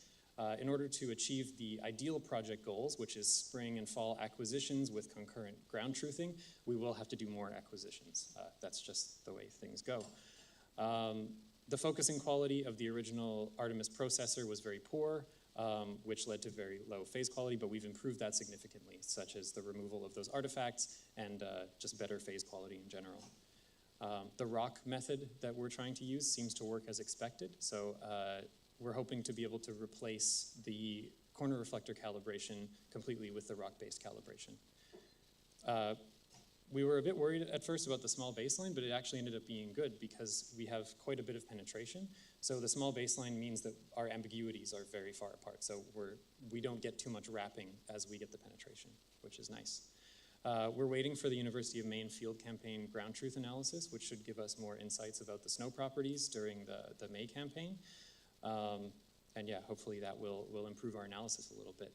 So overall, I think that we have promising research outcomes, and we are going to make, hopefully, a good contribution to the ESA Harmony mission objectives. Yeah, that's all I have. Thank you. Thank you very much. We have plenty of time for questions, please. Yeah, over there. What did you expect the penetration to be at those frequencies? It depends really heavily on the snow properties. So depending on the amount of liquid water in it, or the moisture in the snow, it can vary wildly. Also, the density of the snow.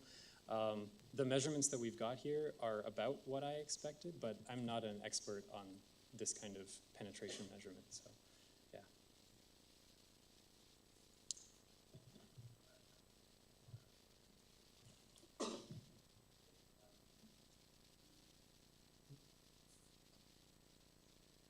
Is that better? Yeah, cool. Yeah, thanks. I just wonder if you had any plans to do acquisitions in places where you might expect there to be features in the fern pack below the surface, like ice lenses or fern aquifers, with this work? Sorry, could you? I couldn't hear the first part of that. Oh, sorry. I was wondering if you had any plans to do acquisitions where there may be features in the fern pack below surface, like ice lenses or aquifers. Yeah, so the acquisitions over Eclipse Dome, so based on the early analysis of this University of Maine field data, there were significant ice lenses and like ice layers in the snow below there. So we should have some interesting data soon to look at with those features.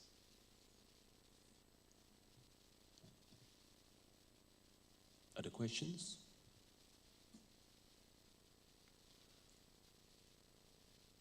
I do have one regarding, it's more a technical curiosity. So you're using a time domain processing approach, but as I understood, you still process kind of in a standard SLC configuration, or you go to a geocoded product at the beginning. How does it work? My understanding was more like you do a classical processing and then do the flat earth removal or topography removal. Yeah, so it kind of works differently for, we process these in a couple different ways. So some of these scenes were processed with a range Doppler processor, so they're happening in the range Doppler geometry anyway. And actually for the time domain processed ones, yeah, so we can focus them in a geocoded grid, and then but we need to process them together with the X-band, so we're actually resampling them back into the range Doppler geometry. Also, with the newer processor that I've been developing, you can just focus, it's a time domain processor, but you can just focus onto a range Doppler grid, and so that's what we've been doing more recently. Okay, thanks. We still have time for one or two questions. Yeah? With the corner reflector and the two frequencies, C and X band, you mentioned penetration, some numbers, penetration of 7 meter and 18 meter. Yeah. Derived from the phase. For me, it was really not clear how you come from phase to these numbers.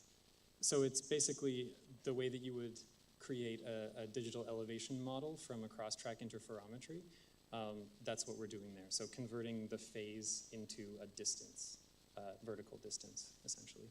And the reason that we have the corner reflectors is there we should have only surface scattering, so we can kind of, that's our reference, and then we can see the phase drop into the snow, or the scattering center drop into the snow around those points.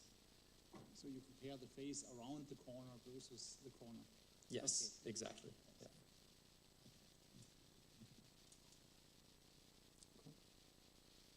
Yeah. Time for a very last one.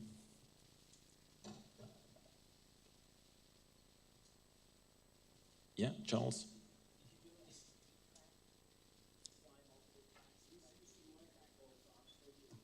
Yeah, so the question was about repeat pass interferometry. We've flown the same, so as you saw, we've done multiple campaigns, and we repeated the same tracks on all of those. Again, we're having issues with phase artifacts in single pass interferometry, so repeat pass is even harder to get rid of those artifacts. We haven't really looked at the repeat pass here, but this is a data set that we could examine there, so yes. Okay, thank you very much again. Thank you.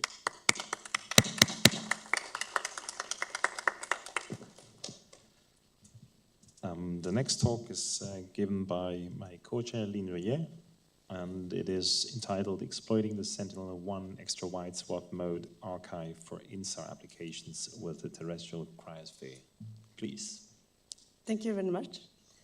I'm presenting also on behalf of one of my colleagues, Jelte von Oosveen, couldn't attend today, unfortunately. So this talk, we will present some results that were a part of a project funded by ESA with the idea to showcase the potential of using extra wide swath mode for terrestrial application in the Arctic and in Antarctica. So first, of course, when focusing on terrestrial application, we all used to work with interferometric wide swath mode. So the first question is why do we think it was interesting to consider also EV data for this purpose? So EV, as you probably know, is designed mostly for maritime, oceanic sea ice applications. All imagery is available in GRD, some in SLC as well, but mostly in GRD, and it's unfortunately not released all over in SLC. And that's because the intended use was not in SAR, right?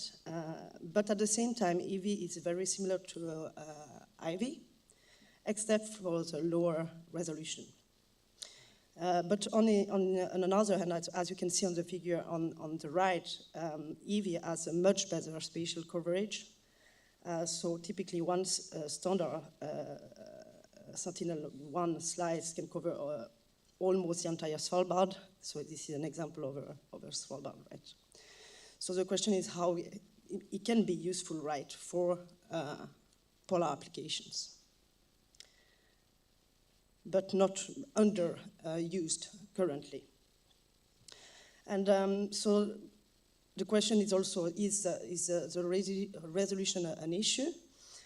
So of course it's worse than IV. EV is about 2 to 3 times worse in range and 2 times worse in azimuth, which give roughly 4 times worse in resolution. But at the large scale, if you see on the left, you cannot really see the difference. But of course, if you zoom on this yellow box, you can see the difference in terms of visibility of the crevasses. So with IV, you can really follow individual crevasses, while in EV mode, it's really fuzzy what you can actually see. And if you look at interferograms, densely spaced fringes cannot be resolved in EV, while it can in IV.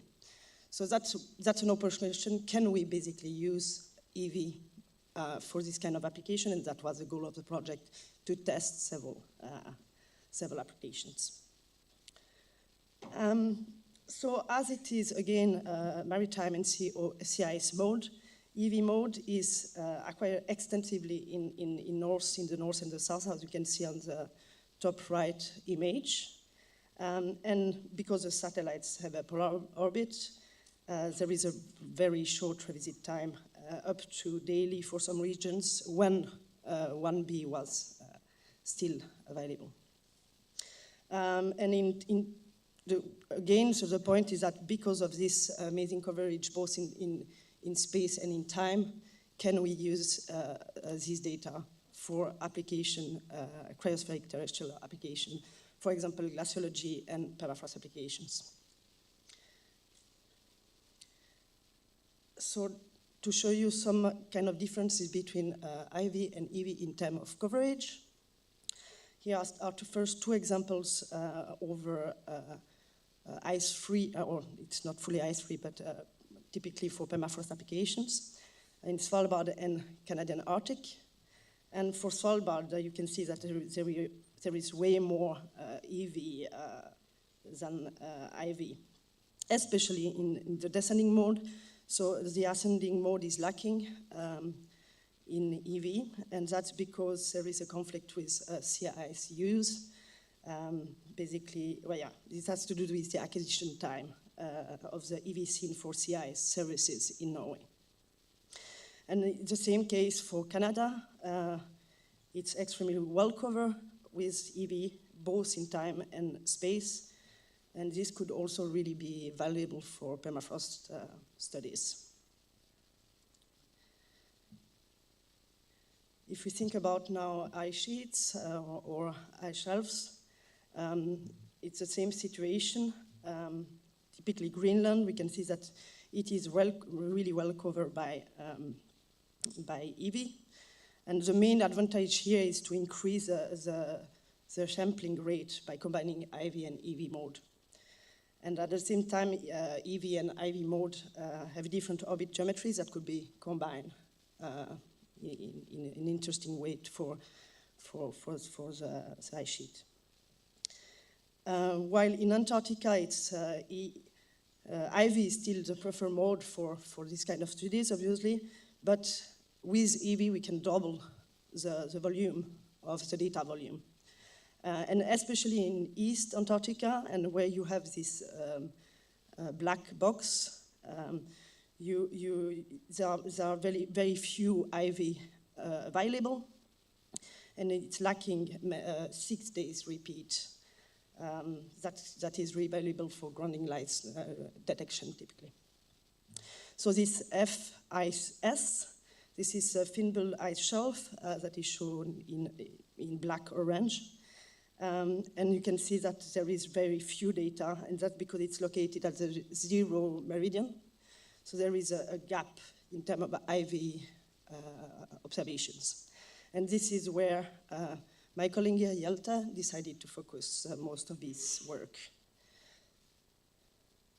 And so here we're zooming into this region. And if we can see that it's on using IV, it's covered only by 12 days, 12-day stack and one only.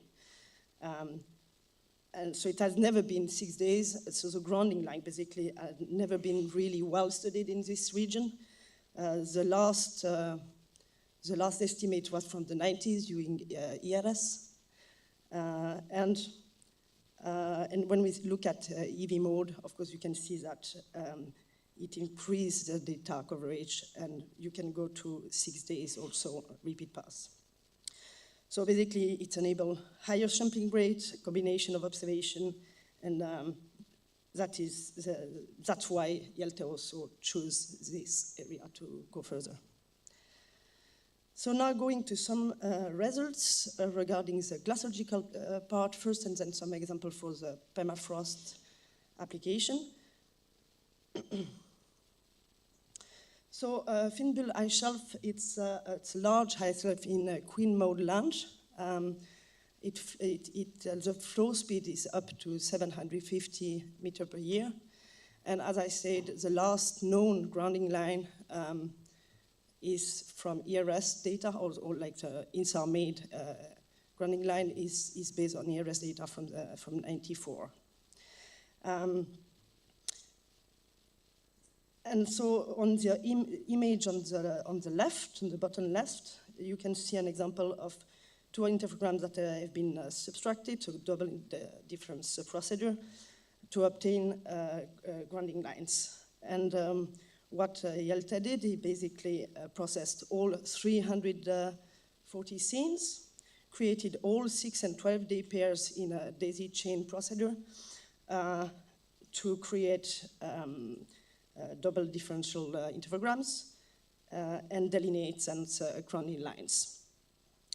And so we will focus in the next slide on this orange box. That is where there is the fast-flowing part. It's a grounding zone with the fast-flowing part of Finbull. And in this area, it was more or less impossible to get good result with IV mode, as it is only 12 days repeat pass. So it's too fast, it decorates too much. So if we see now a bit closer, so we're at this grounding zone.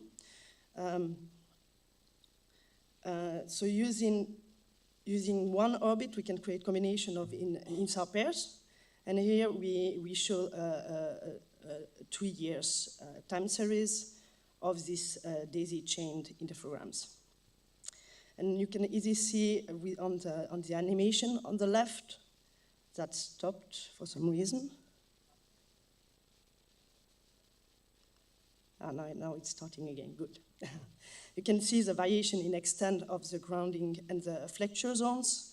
And so based on this, then we can retrieve the maximum seaward extent, the maximum landward extent that is used then to define the grounding zone width, and also studies which give information how the ice shelf is migrating due to changing oceanic tides and atmospheric pressures. And and it's pretty large in this area, so it's 13 kilometers of grounding zone. And the extent of which the ice shelf is bending, which is the flexure zone, is also pretty large, so more than 34 kilometers. Now going to another application in another area, so we're going to Svalbard. And the point was to see if it was also possible to use EV for studying velocity variations on relatively small glaciers. So here 4 EVs what were used, descending modes, because ascending mode is not available again. And we generated 6 to 12 days interferograms, and mostly in winter, because the coherence is dropping in the middle of the summer due to melt and rain. And the results shows that it's actually quite fine to capture slow-moving ice, so we're speaking about slow-moving glaciers here, even on relatively small glaciers.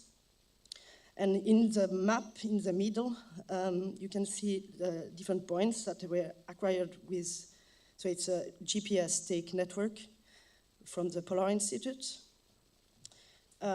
measuring how this glacier is moving, and then we comparing the result of the EV velocity analysis along the central line, following a bit the same central line than this GPS stake network. So if we look at the results, you can see that, to go back a bit, it's actually a case of a glacial surge. So a glacial surge is when a glacier advances really rapidly and it can go over 100 times more than the usual velocity of the normal velocity of the glacier. And this is something that is not really known. The process that is behind is not really known, and often you discover this when the surge has already started and it's somehow too late in terms of to use this kind of techniques. You have to go for offset tracking because it's really too fast. So the point with this result is that you can actually, on slow-moving glaciers with EV mode, because of the density of the data we have, actually track the change of movement of precursory actually to a surge. So on the graphs, you see on the left, both are showing velocities along this central line, but on the left you have the annual means, so showing this increase of velocity from 2018 to 2021. And on the right, you see individual observations. So, and the goal was also to look at differences between summer and winter period, or late summer, fall, winter. And so you can see that it's more quiet before summer, and then it's getting faster after summer, and this is because there is more water in the system, and it's lining basically faster. Yeah. So now, briefly, conclusion, how I'm doing with the time. I think it's probably okay, yeah. First part, conclusion for the glaciological part. So we can see that EV can basically generate time series of ice shelf grounding lines from different orbits. And the amount of data is really nice to have this information about the grounding zone variability. And at large scale, but also short-term variations. And in this area, it has not been possible before, basically.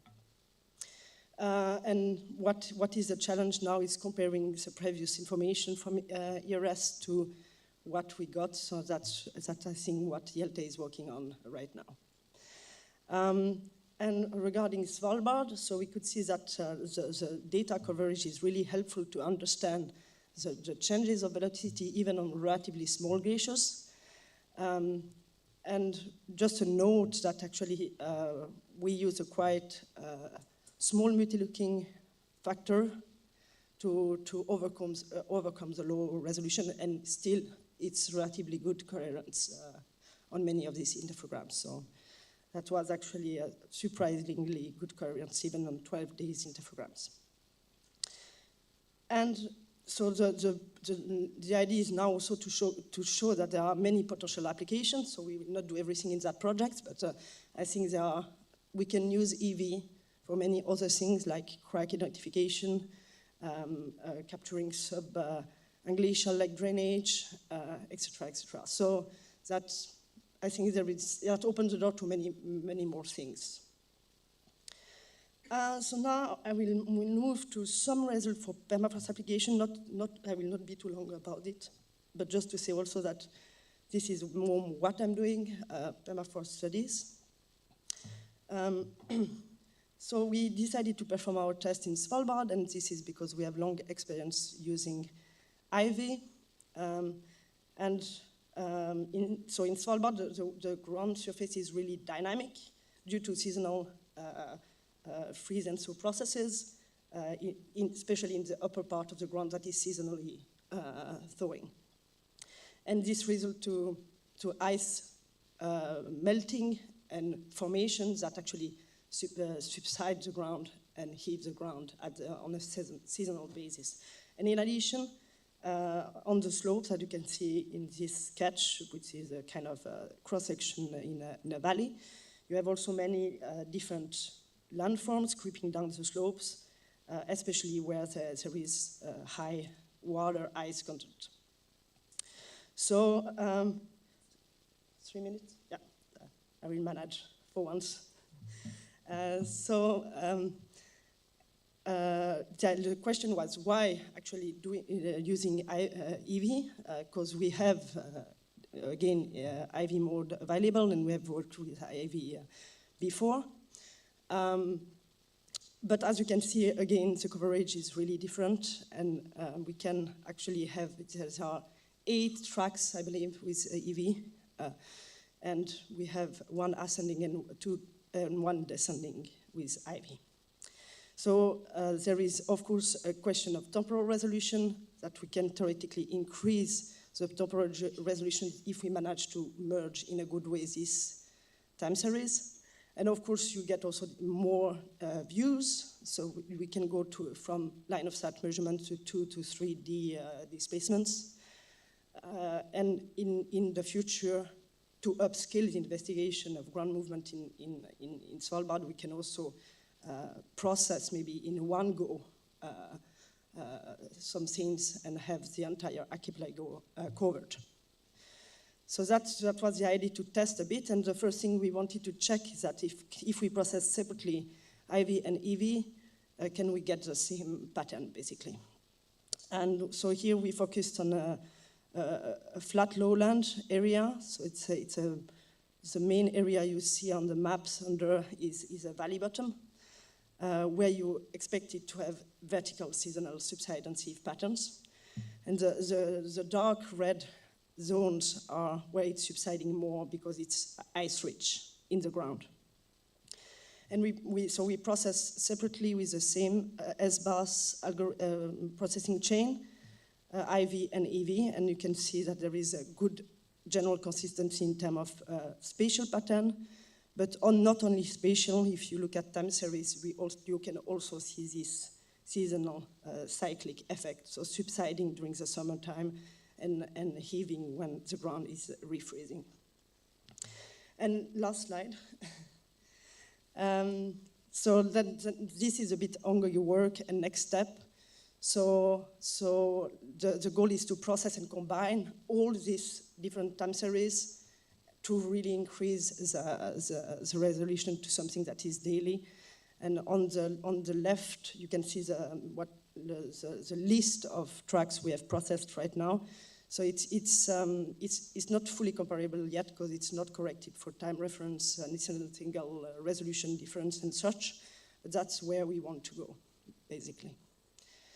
Yes, and so I think just the last final word is that I think there is EV is underused, basically. So there is a huge potential for terrestrial application.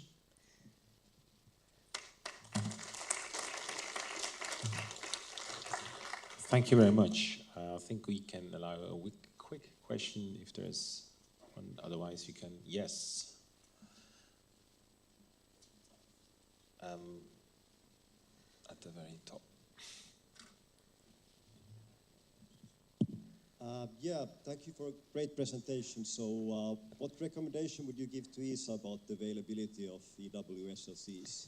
How did you get this thing for yourself? It would be good to have SLC everywhere. Right. But typically, when you think about that, 1B is not available anymore, and it's often affecting permafrost areas where it's maybe not the priority, like outside Europe. This could be a way to overcome some of the data availability to actually, to provide the SLC data. Yeah, do you have some fallback between everything all the time and some other requirement or recommendation, because everything will be a lot? Yes, I can do. I can take that with my colleague Jelte and have a more, or we can discuss after for something a bit more concrete. But I think having the SLC available, is it not realistic for like the land area? Obviously, we're speaking about the land covered. Yeah, I don't see Nuno Miranda in the room who would have the answer for you on the spot. But I think we can discuss this in the roundtable soon. Yeah. It's noted. So I think we have to move on. So I think you can announce the next talk. Thanks again.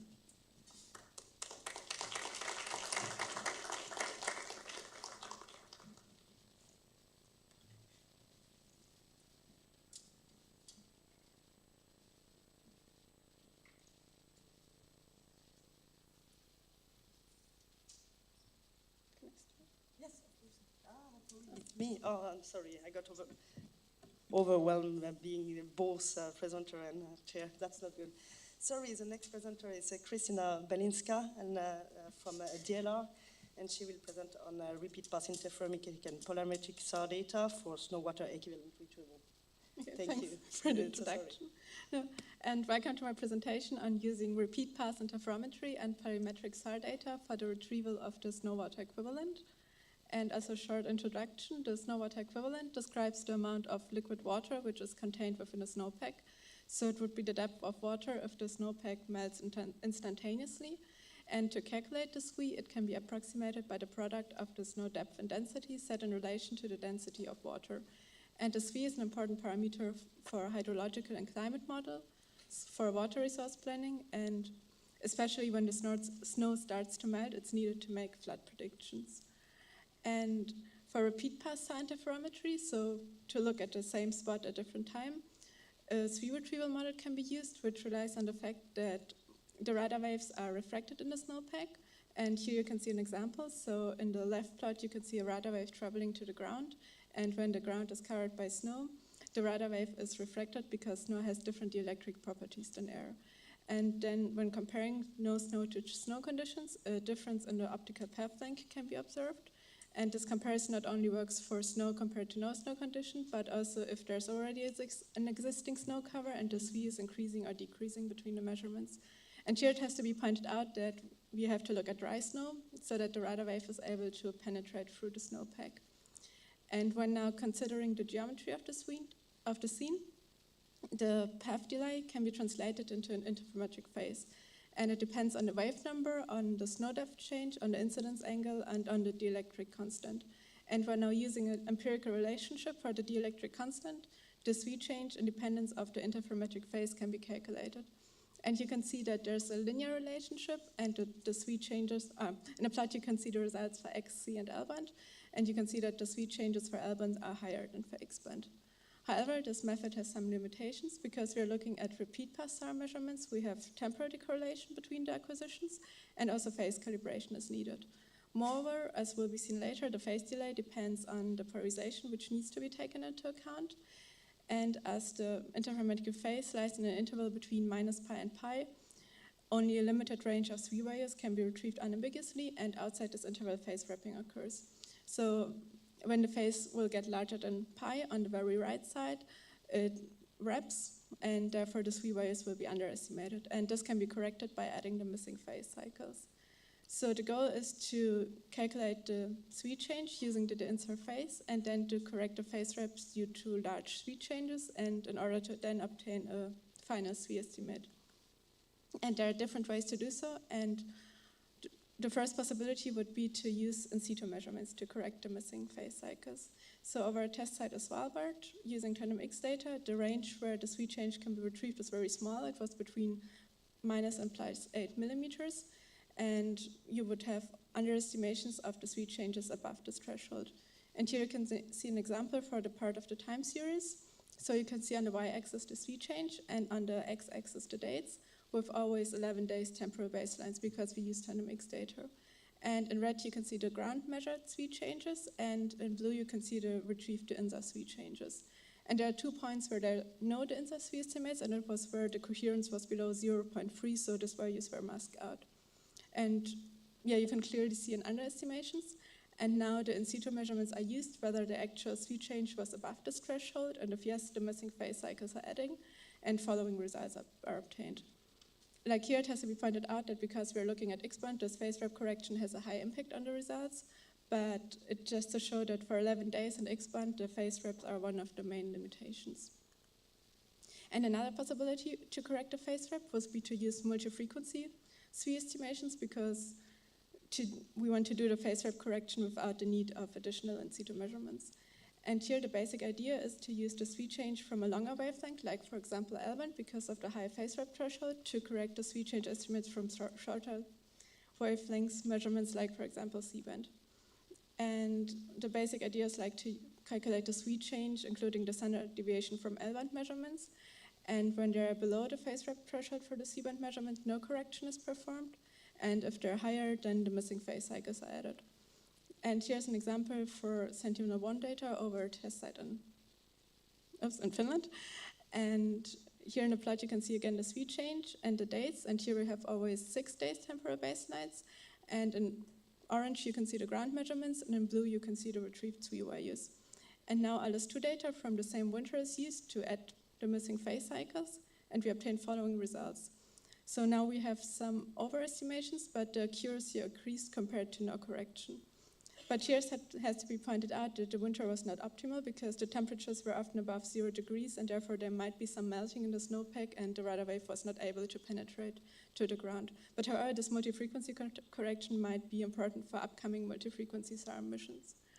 And the third correction would be to use parametric measurements, because there's additional information on the snow accumulation contained in the copolar phase difference between the VV and the HH channel. And because snow has an anisotropic structure, the signal delay, and therefore the propagation speed depends on the polarization. So in the plot you can see on the left side, when the snow is settling, it forms the beginning more horizontal structures because it's compressed due to its own weight, which can be associated with a slower propagation for the horizontal polarized radar wave, which can then be associated with positive CPD values. And after some time, the snow forms more vertical structures because of temperature gradients, which can be associated with negative CPD values. And therefore, the CPD can help to detect snowfall events. And a model has been proposed where the snow is modeled as ellipsoidal ice inclusions in air.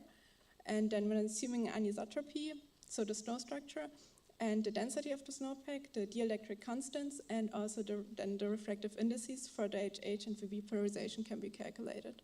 And in the end, we obtain a function for the CPD, which depends on the wavelength and the incidence angle, the snow depth, the density, and the anisotropy. And then when assuming density and anisotropy, the measured CPD can be used to invert for the snow depth. So here again, the example for the TandemX data over Svalbard. And we're now calculating the sweep change between the measurements and use that to calculate the snow depth change. It is checked whether the sweep measurements are above the threshold, and then the phase cycles are corrected according to that. So here, not all phase cycles have been corrected properly, but most of them.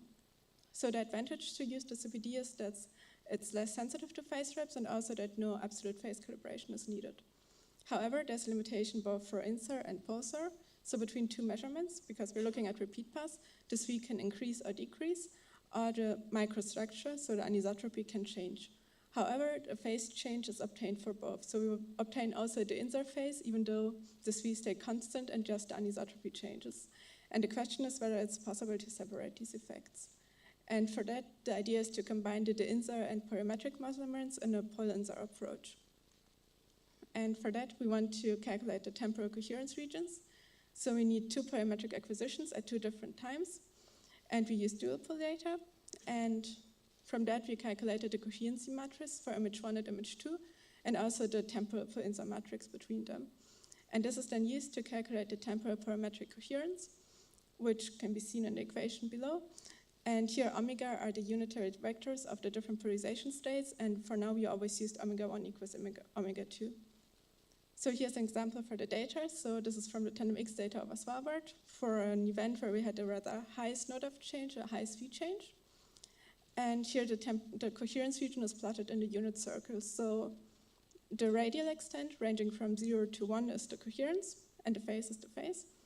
And here in this coherence regions, we plotted 500 random polarization states, so 500 random omega vectors. And because we used Pauli basis, the alpha angle, which can be plotted too, which ranges from 0 to 90 degrees, with 0 corresponding more to surface-like scattering and 90 degrees to dihedral. And you can see that smaller alphas are more located at the higher parts of coherence region. So now the question is which snow parameters are influencing the location and the extent of the coherence region. And for that, we try to model that. And we want to model a surface which is covered by snow. And for that, we need a scattering matrix. And we use the scattering matrix of a corner reflector for simplicity. And to model the influence of the snow, which is the refraction of the radar wave, changing the propagation, we included the propagation matrix. And inside the propagation matrix, we took this optical path delay from the INSAR model and the electric constants from the CPD model. And now it's investigated how different snow depth and anisotropy changes will influence the coherence region. So here you can see an example for X-band. For the first case is a SV increase. So the anisotropy and density are set to constant value. And the snow depth at the first acquisition is set to 1 centimeters. And then it's increased by 4 and by 7 centimeters. And here you can see now again the polar plots of the coherence region for 500 random polarization states. And as we have not included any decorrelation effects now, the coherence is at 1. And you can see that with increased snow depth change, the phase is increasing of the coherence region as expected. And the second snow change would be an anisotropy change. So now the snow depth and density are set to constant value, and initial anisotropy is set to 0.1 and then increased. And here in the plot you can see now less an effect on the absolute phase, but more an effect on the extent of the coherence region.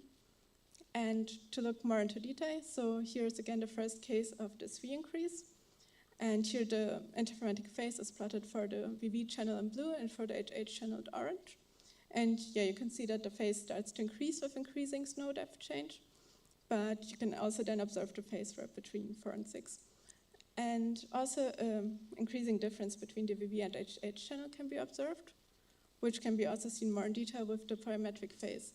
So in blue and green, you can see the CPD change, so which is the difference between the VV and HH channel, which is increasing.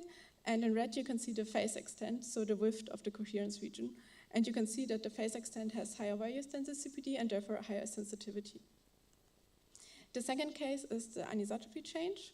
So here you can see also that the phase is increasing with increasing anisotropy change, but here the values are much smaller than in the SV change. And for the parametric phase, you can see the same behavior as similar, so also an increasing CPD change with higher phase extent values. So here the behavior is like really similar to the snow depth change case, and therefore it's not yet possible to separate these effects. And by looking now again at the real data, so here's again the example for the tandem X. And by using now the snow depth and SV changes, and assuming an anisotropy of 0.1, the model would produce the following coherence region. And to make it more realistic, we wanted to include decorrelation effects. And the first is the temporal decorrelation, which results from a non-uniform snow accumulation in the resolution cell. And here it's a constant shift of 0.75. And the second decorrelation effect is the SNR decorrelation. And here, by assuming a noise of minus 10 dB, we would obtain following coherence region. So this is now just a preliminary comparison, so it's not about the phase, but it's rather to show that the model is able to reproduce some structures which can be also seen in the real data. So just to sum it up, it was possible to use multi-frequency and parametric measurements to correct the phase reps. And by modeling the coherence region, the phase extent showed a higher sensitivity than the CPD values. And furthermore, the modeling of the coherence regions for different snow depth and anisotropy changes showed similar behavior as the real data. And yeah, for the next step, because it was not yet possible to separate the anisotropy and snow depth change, and therefore the aim is to further investigate the influence of different snow changes on the different polarization states. And the goal would be to establish a retrieval based on the coherence region parameters. Yeah, thanks.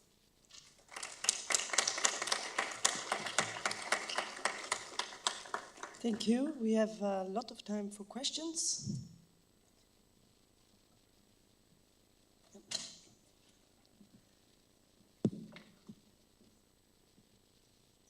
Thanks, very interesting presentation. Could you explain why the phase extent of the Pol-INSAR is higher than the sensitivity of the CPD? The CPD shows very small phase changes, but the phase extent showed much higher values. So it's more sensitive. That's a conclusion from this graph on the right-hand side. Could you explain why this is the case? Yeah, I think like when we're looking at the CPD, we are looking just at the HH and VV polarization, and like from this coherence region, we are like taking different combination of HH plus VV and HH minus VV, and apparently there are like some kind of combination of these Pauli parameters which have a higher phase diversity than just looking at the CPD. Brings me to my follow-up question. How do you distinguish between a CPD of 180 degree between VV and HH and double bonds, which is 180 degree? Yeah, that's a good point.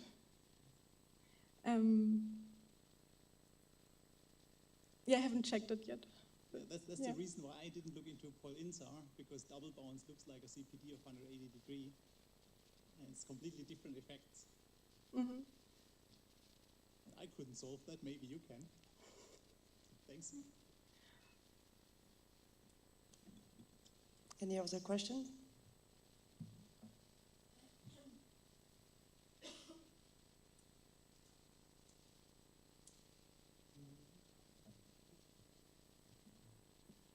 If not, I think we continue. Okay, thank you so much.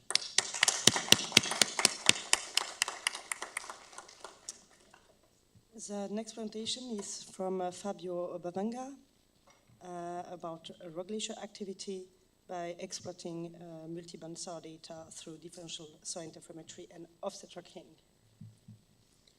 Okay, thank you. So this work has been carried out in the framework of Cryosphere project funded by Italian space agencies, and my co-authors are from National Research Council of Italy Iria Institute, from EURAC Research, and from Geophysical Application Processing. So this is the outline of my presentation. First, I will briefly introduce the problem, then I will present some result coming from multitemporal interferometric SAR for deriving displacement. Then classification of rock glacier activity according to these results. Then we focus on a specific rock glacier, Lazaun test case, where we also performed intensity tracking, and then some results analysis and final comments.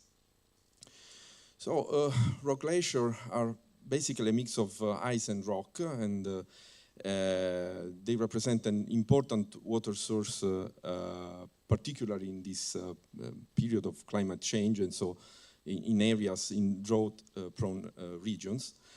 And basically, the flow depends on the water content on the layers underground, and the temperature is considered one of the main factors triggering this and controlling this displacement. And so it is quite important to monitor and measure the displacement along time, so the evolution of kinematics, and try to correlate with the temperature variation, especially in relation to the temperature rise in ongoing. And of course, one of the tools that can be used is differential cell interferometry. However, the application, which is very effective for measuring ground instability, but its application in this context, so for rock glacier in particular, is quite demanding and poses several critical issues, basically related to the steep topography, which of course induce some layover and shadowing effects. The signal decorrelation because of the changeable snow cover conditions, and of course related to the kinematics, because we have in particular very strong, very high displacement rates, which leads to aliasing, phase aliasing. And here you can see the test site. We focus our investigation on the Italian Alps in Valsenales, where there are a lot of these rock glaciers. And we acquired a quite large data set made of 345 Sentinel-1 acquisitions. And then we focus in particular on one of the rock glacier in the area of interest, the Lazaun rock glacier, because it has been already investigated in the past by using several technologies, including ZNSS, inclinometers, and also ground-based differential cell interferometry.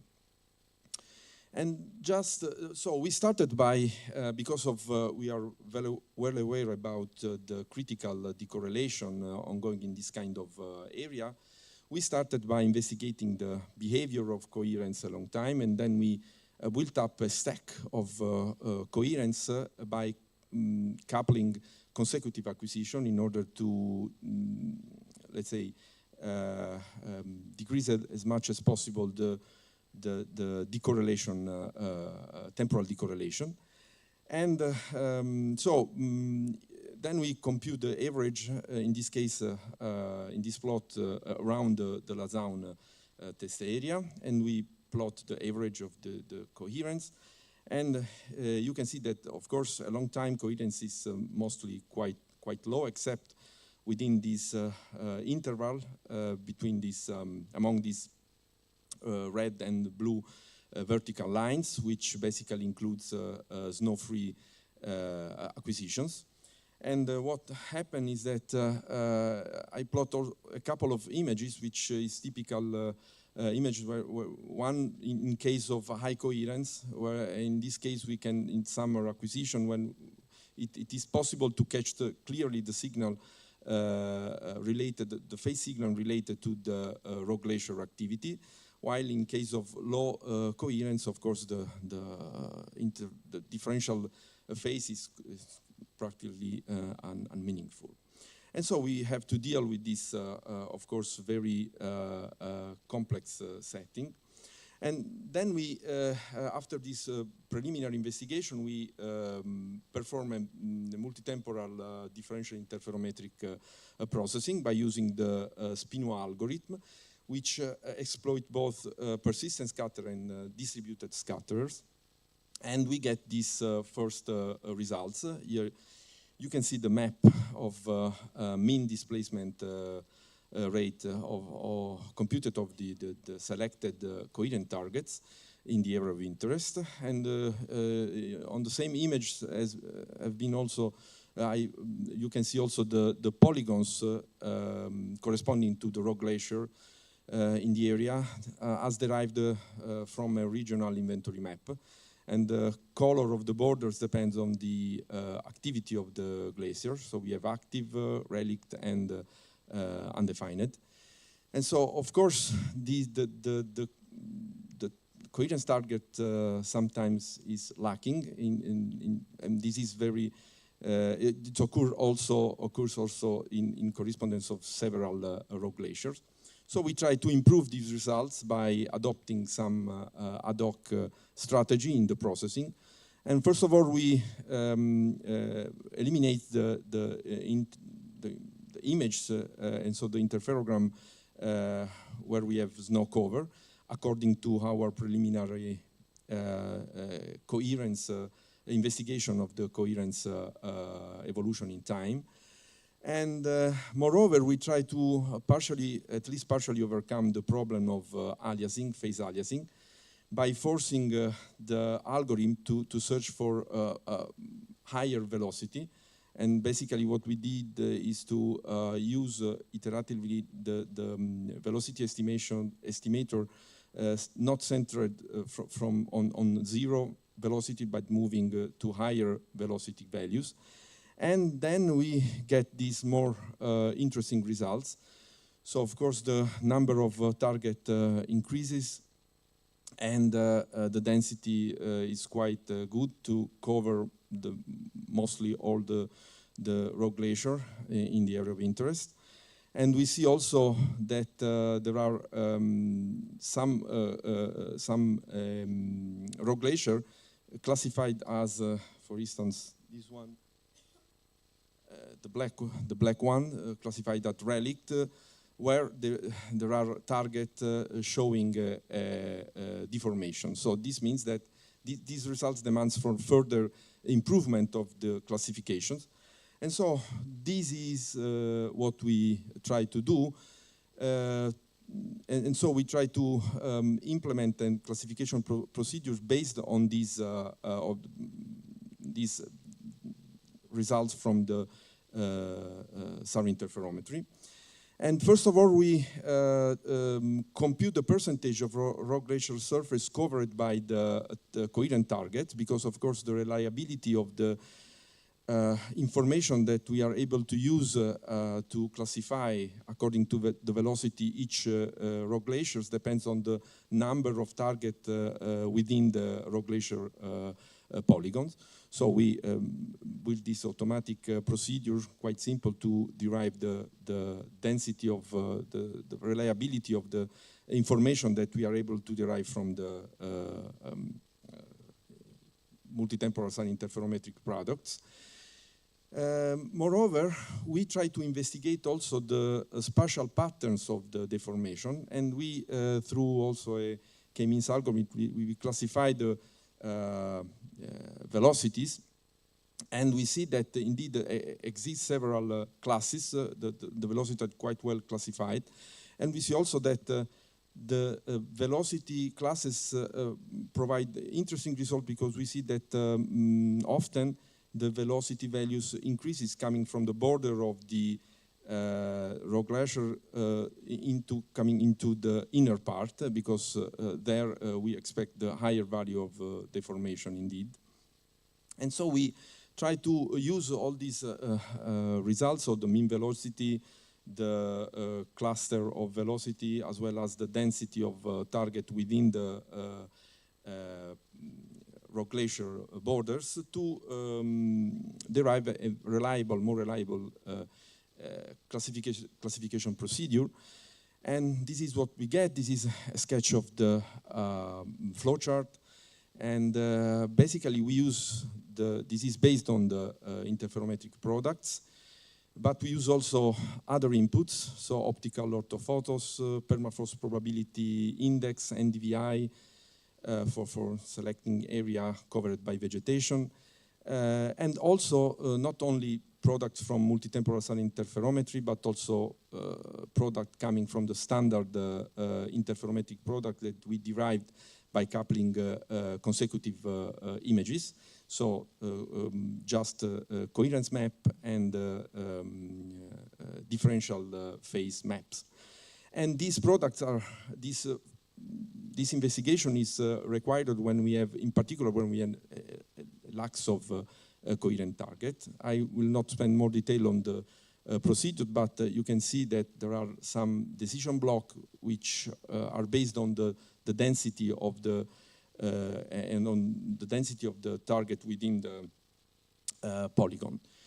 And so indeed, we have cases in which these ancillary data are very useful when, of course, we have lacking of coherent targets just where we need,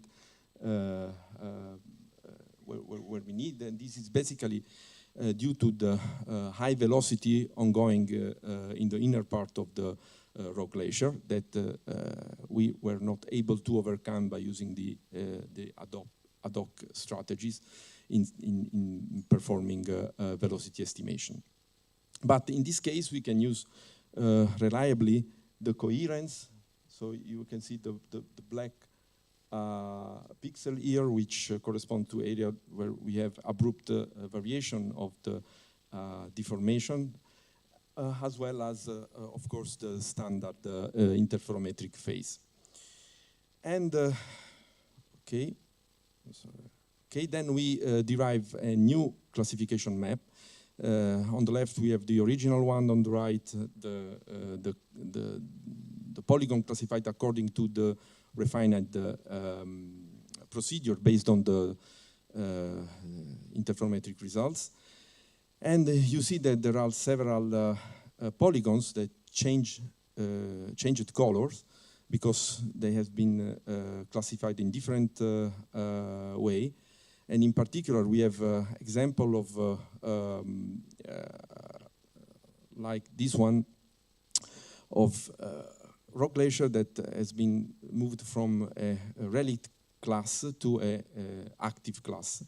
And here, this is quite interesting one because again, we have a lack of coherence target within the polygon, but we use the information coming from the coherence and the standard DINSAR phase, as well as, of course, also the permafrost index and the NDVI. And this is the Lazaun test case that I presented previously. And also in this case, we have we experiment a lack of coherence targets because of the high velocity rate within the border of the rock glacier. And also in this case, of course, we see also that by exploring it's very interesting to look at classes of velocity here. And so we can see that there are 3 classes of velocity, and the velocity increase in value while coming from the border into the inner part. So this means that the lacking of coherence target basically is related to the aliasing occurring in the phase that has not been recovered by the estimation procedure. And again, in this case, we reliably were able to recover information by exploring both the coherence and standard DINSAR phase. Like you can see here a couple of examples, as well as the optical orthophoto images. And in this case, we try to explore also the amplitude of the synthetic aperture radar, and we perform offset tracking by exploring, in this case, high resolution X-band data, because we need the techniques in this case needs high resolution. And we prefer to use intensity tracking because of the lacking of coherence, and so the speckle tracking is not reliable. So we use a pretty standard processing chain that you can see on the right hand of the slides. And we use TerraSerex spotlight images, Cosmos Skymed second generation spotlight images, as well as Cosmos Skymed street map images. The acquisition mode depends just on the availability of the data in the area of interest. And these are some results. The maps represent the deformation projected along the slope for the Lazaun rock glacier, and has been derived by processing pairs spanning 1 month, 1 year, and 2 years of. And here you can see that. We can see that in all cases we see the large deformation occurring in the upper eastern part of the glacier, which is the area experimenting lacking of coherent target indeed. And we also were able to perform some comparison validation by using GPS data, where available with the root mean square between 0.3 0.4 meters. And then we try to combine both results coming from the amplitude analysis and those from multitemporal sun interferometric processing. And here you see the maps obtained by superimposing the coherent targets mean rate velocity over the 4 displacement maps derived by Cosmos Skymed processing. And again, we can clearly see that where we have the larger deformation, we see lacking of coherent targets. And so the two techniques are quite complementary. And so it's quite interesting to combine these to derive, yes, this is almost my last slides. So then we try to, of course, correlate these results, this deformation with temperature air water content, because as I introduced, this is the main factor influencing the velocity and the flows of these rock glaciers. And we see that basically concerning the intensity tracking, the summer temperature appear to produce larger shift due to the thawing rate of permafrost, while during winter the temperature does not seem to influence the movement, basically because of the snow insulate the rock glacier. And concerning the cumulative precipitation during winter, it can produce a higher displacement due to the heavier weight of the snow, and also due to the snow melt occurring in the late season, winter season. While in this case, summer precipitation do not show any correlation with displacement. So I conclude my presentation. This is just a summary of what I have already said during my presentation, but just to say, I would like to stress the fact that of course, we need to, in order to derive useful displacement information, we need to provide an ad hoc processing strategy for differential interferometry. And according to this interesting result, we derive an improved classification of the rock glacier. And okay, the intensity technique provides results complementary to the multitemporal sun interferometric products.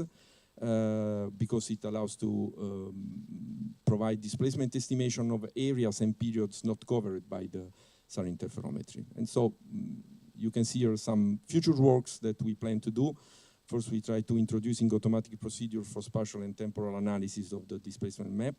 We plan to develop the more reliable and automatic tool for integrating multitemporal sun interferometric product and intensity tracking product. And finally, we also will try to refine the classification procedure by introducing both intensity tracking result as well as result coming from L-band DIMSAR. Okay, that's all.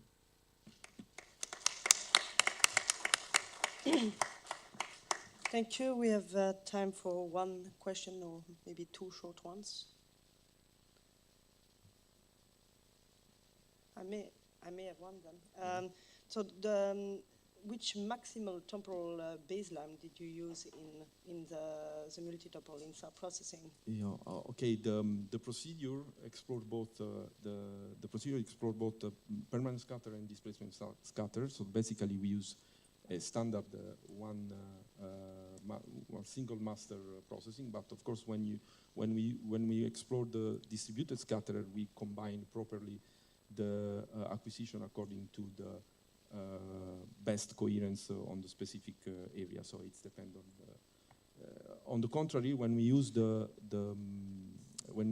single pairs that I showed, and so the single displacement map, we just look at the shortened temporal baseline instead of just one. So we couple consecutive acquisition. So basically 6 or 12 days because of the Sentinel-1 repeat times.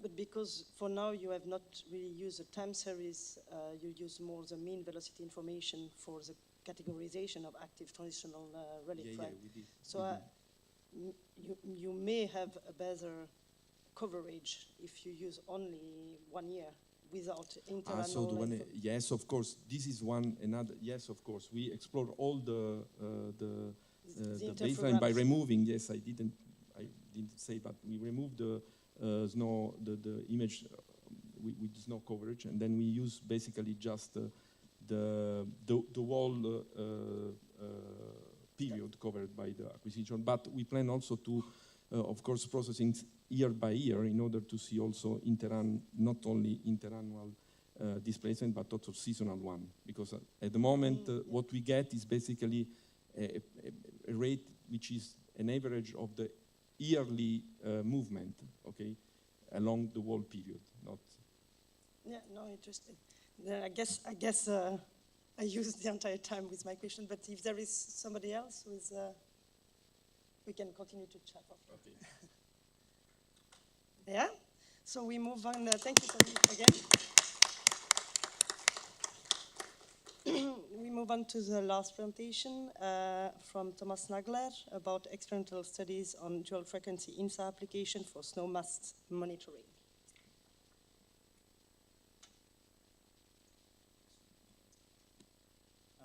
Thank you, Lynn, for this introduction. In my presentation, I will present a field campaign that was carried out 2 years ago on the preparation of new future missions, and it is on the dual frequency INSA application for monitoring snow mass.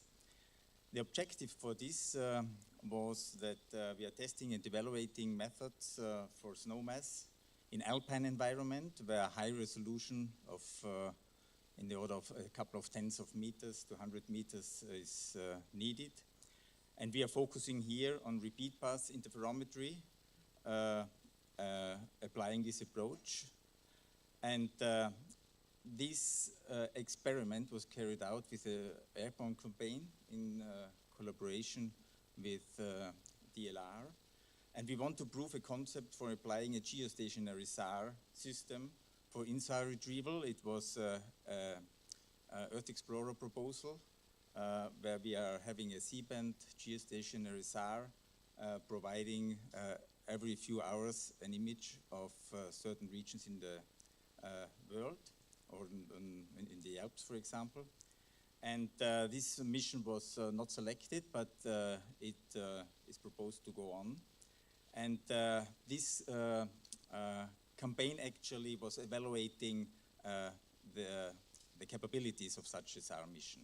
On the other hand, we are also looking for upcoming missions like Roselle, polar orbiting SAR missions, and in support of preparations for these missions, we have carried out a couple of experiments, and in this presentation, I'm primarily reporting on the preparations for these polar orbiting missions. The test area was a high alpine region close to Innsbruck. It was at about 2,000 meter elevation in the lower part, reaching up to about 2,400 meters in the upper part. It was actually separate can be divided into 3 different regions, one at about 2,000 to 2,100 meters, which is called Unterer Boden. Then about 200 meters higher, the Mittlere Boden, and then the highest region, the Obere Boden, at about 2,400 meters.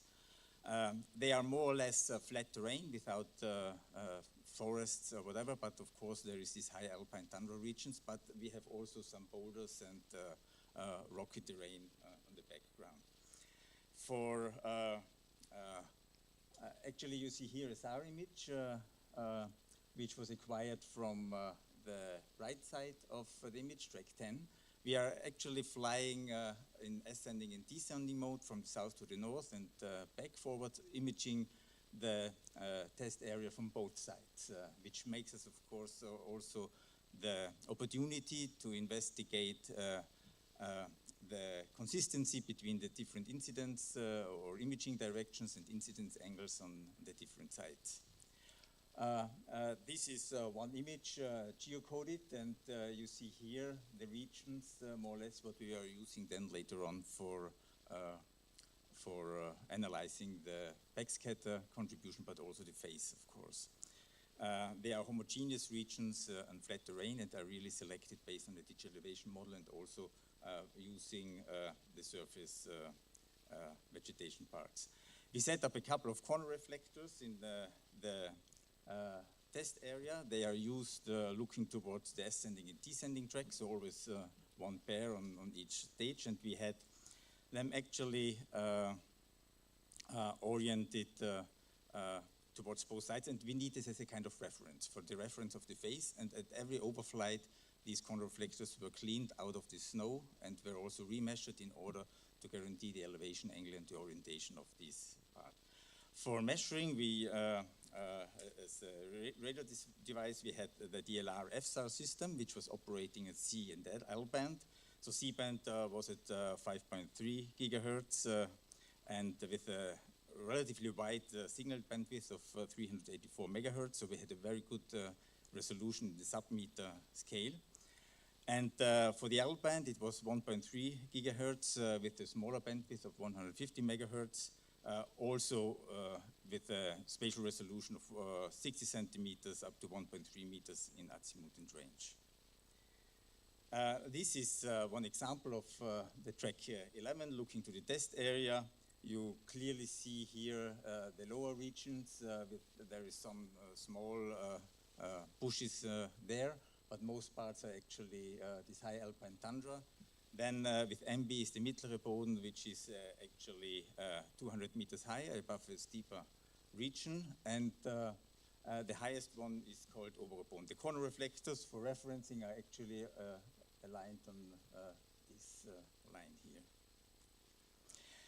Now we had overall, we had 8 flights which were lasting for a couple of hours. So at each flight we had about 20 acquisitions in the ascending and descending mode.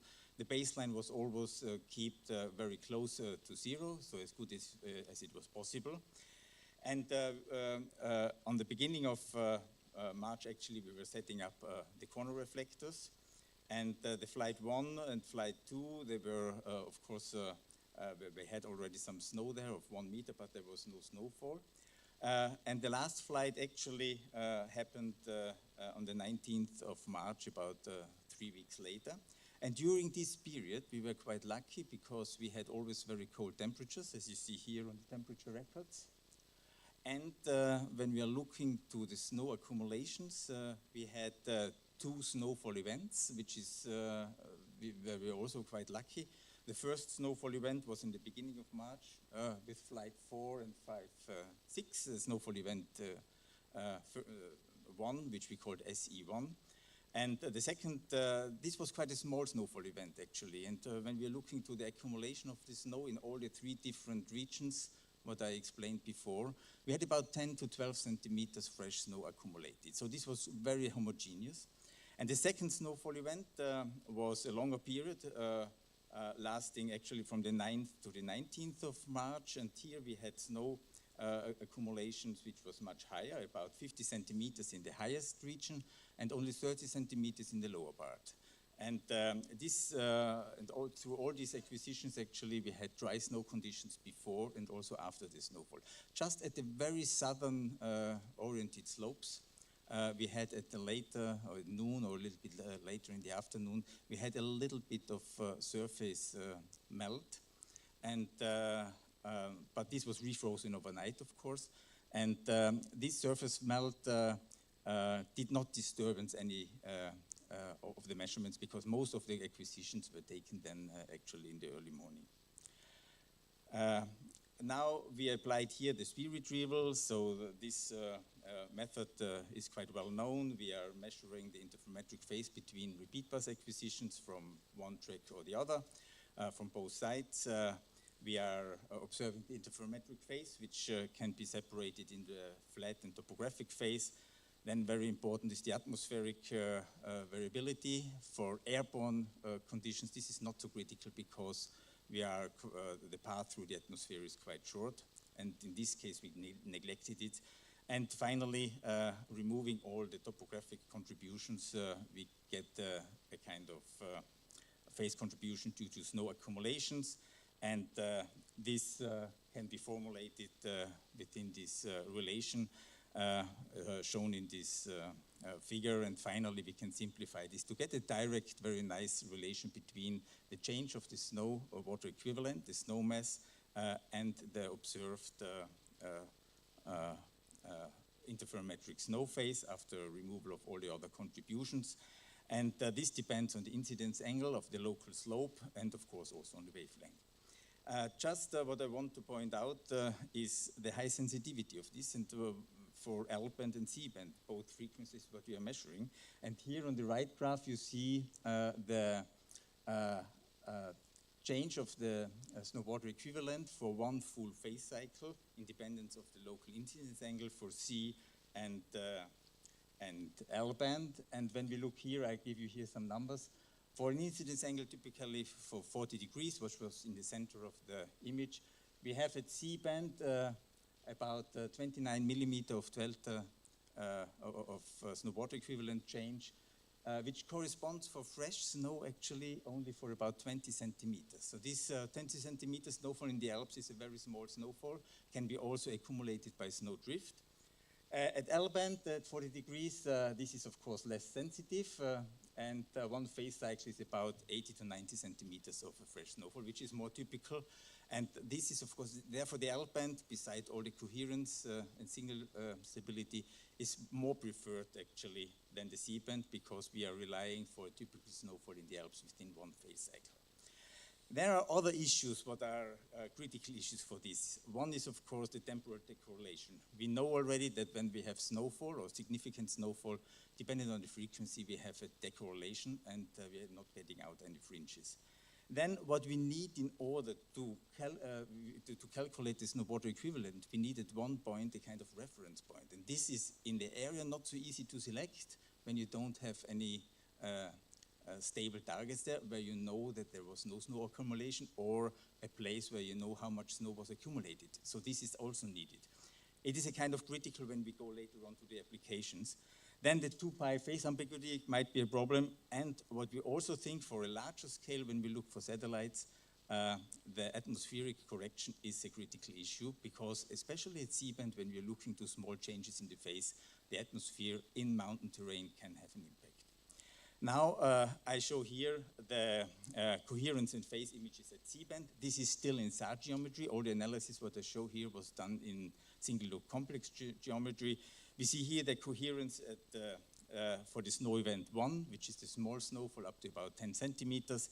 You see in the red, the 3 different areas at the 3 different elevations, but in this part we have more or less the same snow accumulation. We have the associated phase next to it, so we are within, easily within one phase cycle. And when we are going then, as a second example, to the bigger snowfall at the end of March, then we see that the C-band completely decorrelates, and the phase is in principle not useful. So when we are looking to the L-band, at L-band we see immediately, just comparing the same with the slide before, coherence for the snowfall 1, but also for snowfall 2 event is much higher. So L-band really is very useful, and also the phase gives us very nice information, and we can use L-band also in order to analyze the bigger parts. And now some results for these 3 different areas which are grouped together, and we did the analysis when we are averaging all the pixels within these regions what we have shown. On the first part, you see the L-band INSAR retrieval for the snow event for the 3 different regions, Oberer, Mittlerer, and Unterer Boden. So this is the small snowfall event. The gray bar actually gives you the average of all the measurements what we had done in the field during the overpasses. And we see that there is a quite good agreement between the observations and the INSAR retrieved snow water equivalent changes. But there are still some problems between when we are comparing, or differences when we are comparing track 1, so one imaging geometry versus the other one. So this is the blue one versus the yellow one. we see that there are differences, and the main issue what we think is in the selection of the reference points. So the corner reflectors were quite tricky, and this one. What we also see in these figures is that there is no difference between VV and HH, what is also shown here in the two different colors, light blue and dark blue, or light yellow and orange. At L-band, so when we compare C-band retrieval for the snowfall event 1, we see also that the agreement is quite well, and we get the same values as with the L-band. We did not calculate actually the L-band, the C-band for the snow extent 2, because it did not work out, the phase did not correlate. And when we are comparing this example here for the snowfall extent 2, we see that all the measurements are agreeing quite well with the INSA retrievals. So we have here, I wrote here the numbers of the differences at snowfall extent 2, for example, the difference between the retrieved snow water equivalent change versus the observed one is about 1.6 millimeters. For the snowfall extent 1, is also in about 1.2 or 0.2 millimeters at L and C band. So quite a good agreement. So this shows is actually quite promising. We understand the physics of this method. We get good results when we are looking for a small scale. And the next question is, of course, how does this look like when we go into a map? We calculated now using the Trackit 10 as an example here, C-band on this side here for this small snowfall at the beginning. And you see that there is almost no variability in the snowfall, and this agrees very well to the observations. And just be careful here, the scaling is between 0 and 20 millimeters on this side. On the other side, we have here the L-band VV INSA data retrieval for the snowfall 2, for the bigger snowfall, but the scale is slightly different. It's 40 to 80 millimeters. And here we have, of course, some variability. In the deeper slope, the snow was moving down a little bit, so we see some variability in this one, which is also in agreement actually with the snowpack measurements, what we did during the observations. Now, how does this look like when we are going with these concepts towards a kind of satellite geometry? And I show you here one example for Sentinel-1 C-band in surface, covering the very west of Austria, Engadin, and the eastern part of Switzerland. So Samedan would be is actually here one. So this is the Engadin Valley. I show you here the phase image, and two examples of the time series. We see here actually the first image was acquired for a 6 days repeat in November with a very big snowfall. Temperature was actually very low, and this is this example here. It fully decorrelates. So in principle, we have here about 60, half a meter of snow at Samedan accumulated. And actually, at the higher elevations where in the mountains, there was no signal correlation available. We could not find it out. In the Rhine Valley, in the upper part, actually, it was raining at this day, so there was no snow accumulation. And there we have, of course, coherence. The second example, what I show here, is one example at the end of January to 6th of February 2020 with a moderate snowfall at Samedan. And this is actually the red box here. We see here there was about, within this period, about 7 millimeters of precipitation. But in the precipitation was here also actually falling here partly as rain, because temperatures are far above 0, and we have also snow melt in this part. And we think that due to this snow melt, although temperature at the second image was dropping, there might be still some wetness within the snowpack available. And this causes that we have actually almost no correlation within the valley. When we are going to the north, where the precipitation was actually increasing, we see again that there was no, the phase is actually destroyed. We have no signal coherence available anymore. In the Rhine Valley, actually, we have no snow accumulation available, again, rain, and the coherence is here. When we go to the south, this seems quite promising, but there was no accumulation of snow, so there was no snowfall. So we had a gradient of snowfall south of the Alps with the main precipitation at the main ridges, and north of it there was also no snowfall. How does the Alpband look for the second example from almost the same periods? This is a Alus-Balsar image. We see one big example here going from Lago di Como towards the north to the Rhine Valley. So this is this area of interest where we did our field measurements. There was actually no snow accumulation in the south. Coherence is excellent. When we go towards the snow accumulation, it gradually decreases actually the coherence. And this is, of course, also even at Alpband sometimes really challenging.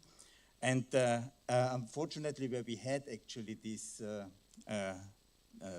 field campaigns parallel to the Alus-Balsar acquisition, so this is a 2 weeks interval, also quite a long interval, we were able actually to generate a kind of SWE-map for this period. So this coherence was actually above approximately 0.2. We were masking out layover regions and heavily dense forested regions. They are actually in dense forest, this is a kind of problem because there the phase is stable, but we don't get the signal from the snow. So we get the branches, the backscatter from the branches, the phase is there. This can be also helping us in order to bridge the different regions where we have actually open land with some snow accumulation. And when we are comparing this with a couple of stations and field measurements, you see that we are more or less reflecting this snow accumulation, but of course more work has to be done in this. I have also to say that for the Alpband we did not correct here for the atmosphere. That's the last slide. So the Vergedal campaign-based L and C-band airborne SAR data confirms the high potential of the repeat pass INSAR approach for observing the mass of snow accumulating in alpine terrain. The FSAR data at L-band show high coherence and very good performance on the speech retrieval. That's very promising. Also, when we have higher snow accumulation. At C-band, we get good results when there is moderate snowfall. But for a dense snowfall, actually, this is not suitable. We have always to think about this 2 bi-phase ambiguity at C-band, and 1 phase cycle for fresh snow is also a very small amount of snow accumulation. Then VV polarization is slightly better than HH, but there is, in principle, there is no significant difference. Then the studies with C-band and L-band INSAR of Engadin confirm the findings, what we found actually in the test areas. But at C-band, we think that we need a continuous acquisition actually during the complete repeat acquisitions during the complete snow cover period. Critical issues still to be resolved, so the method from the physical point of view is very clear. We understand the physics, we understand also the processing, but there are some issues what we have to improve in the processing line and for making this working for satellite data. So what we need is reliable reference points in order to calibrate the phase to delta SWE relation. Then there is a reduced sensitivity in the forest. At C-band we are losing coherence, but at L-band we can bridge this. But at least we need to know where forests are. And something what is very important, especially also at C-band, but also at L-band, is the topography-related correction of atmospheric effects. And here we think that the EDAT product could really help. So in order to see if we can correct for this small topographic contribution what is still present in our interferograms. And that's, of course, then translated directly to the snow water current. So currently, we did not correct for this, but we hope to get some EDAT products in order to test it, in order to really go for these small phase signals. Thank you.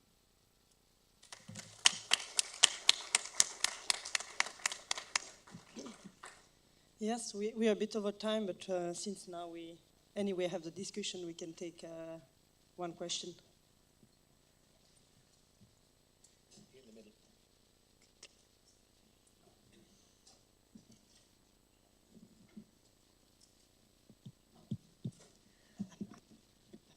so good at this time in management thing. I just have a question. It's not really relevant to the spaceborne case probably, but for your L-band airborne acquisitions, they're fairly high resolution, about 0.6 meter azimuth resolution. So did you observe any defocusing of the L-band data in the azimuth direction, or I'm just curious, like just from the absolute SWE, any defocusing effects? Yeah, so the SWE processing was done, of course, in the multi-looking. I think it was at least 25 times 25 pixels. So we are not going with the full resolution. So we went to a resolution where we did also the measurements. So we are not producing the SWE map on a single look complex resolution. But the basic image had this resolution. So of course we are still in a resolution of 1 or 2 meters when we have in this direction. So and then I have one more question. For this issue of the having a reference point, do you need a radar reference point, or can you use like a SWE reference, like a snow pillow result or something like that? Yeah, so for the test set, what we had really the corner reflectors, and we really cleaned them before the acquisition, so we were sure that there were no, and they were not just stick in the snow, they were mounted on rock, so they were really stable in the face. So they were really fixed for 1 month or more. So we drilled them into the rock, more or less. They were, of course, quite good, but at the L-band, these corner reflectors were a little bit small. So especially one or two corner reflectors had some issues. They were hard to define, actually, or to find in the images. We are looking now for a method, actually, for getting these reference points. And in high L-band terrain, sometimes this is really tricky, because if you have the face is not connected somewhere down to the valley, then, of course, in the high Alpine regions, to find a reference point where you're sure that you have no snow accumulation or a known snow accumulation, this is hard. Even if you're using in situ measurements, they have to be representative for a larger region, and with snowdrift and everything like this, in the higher Alpine terrain, this can be an issue. What we think could be the way forward is a kind of combination assimilation with the snowpack model, so that you are combining the SWE measurements with the snowpack model, and if you're losing actually the reference or whatever for one place, then the snowpack model could help out for this period. So some assimilation like this would make sense. But of course, a way to find reference points would be quite good. Maybe PS could be some solution or whatever. Okay, thanks. Yeah, I think we probably have to move to the round table because we're already late. Sorry about that. So thanks again, Thomas, and I think you can stay anyway to co-chair the round table session. So yeah, and there's over here. So I think. Ready to join, so please stick around for the roundtable session that will start immediately as soon as we get the slides up, I think. Okay. Awesome.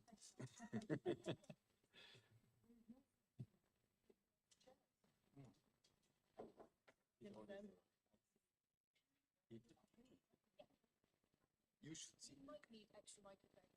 Yeah. We've got one here, yeah. Okay, right. Okay. So we have the round table that's just about to kick off, and the aim of this is for all of you, the Snow and Ice community, to tell us and also ESA what your requirements are. So if you need new data acquisitions tasked in certain regions that aren't covered by the current ESA missions, if you want to be able to use ESA data in conjunction with other third-party satellites, so satellites not owned and run by ESA, and also to help identify what calibration validation work we should do or what science needs to be done using all of these data sets. So we've posed collectively as chairs a set of seed questions which are now on the board. Other questions are available. This is like a starter for 10 to warm us all up. But if there's anything else out there that you think we should be asking that we haven't, please throw that out. And what we're all going to try and do is take notes of the discussion so that we can wrap it up into a summary document that will be presented on the Friday afternoon in the closing session, and also will be submitted to ESA as a written report after this conference. So, with that, raise your hands. Who wants to start? Thomas, do you want to chair, and I'll be taking notes here. Yeah, it's good that you take notes. Thanks, Anna. So the first question is more related to science. So what are the most important science questions that should be addressed using SAR data in polar and mountain regions, but of course also the Arctic is involved. So everywhere where we have cryosphere present is meant by this, so we keep it very wide.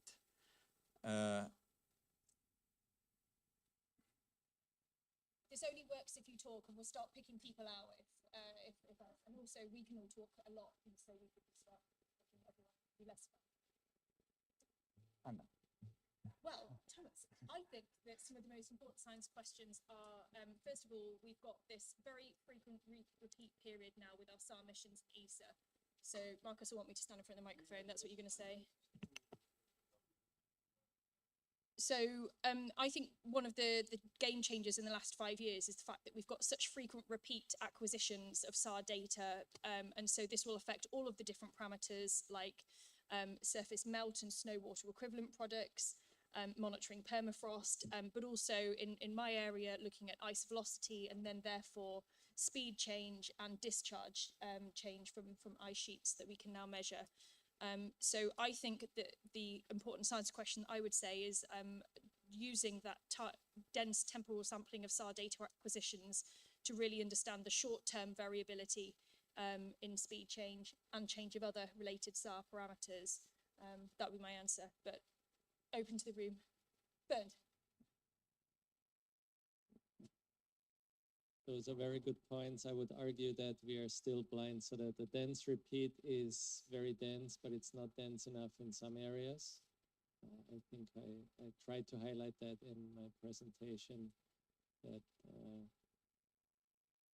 it should be possible to get access to higher density data sets. This could be Explorer mission, this could be access to commercial data. The commercial sector is developing some of that to some degree. But in that it has to be made sure that there is an agency support for that, so that this data is not accessible to only, sort of one group, but it should be more publicly available. And I think either support from a space agency or an actual purchase through a space agency and then make it available would be one aspect of that. Thank you.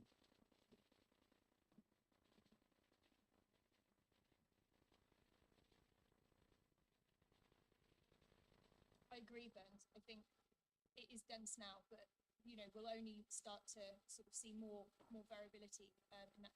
Do you think that should be focused around sort of the SAR amplitude information, or do you think, were you mainly thinking about SAR data with interferometric capability and coherence?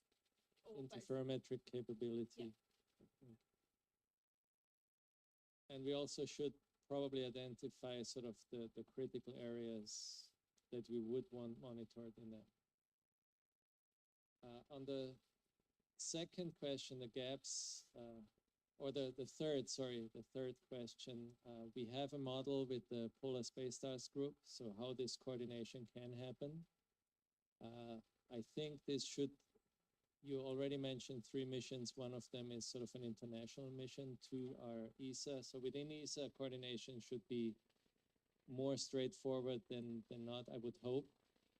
But if you include international missions, there should be input from the science community on a regular basis in terms of a requirements document that could be a living document in a sense, and sort of updated based on new mission capabilities that come online, but also updated on findings, what we learn as a community and what we see that we still don't know in terms of where that could shape missions going forward.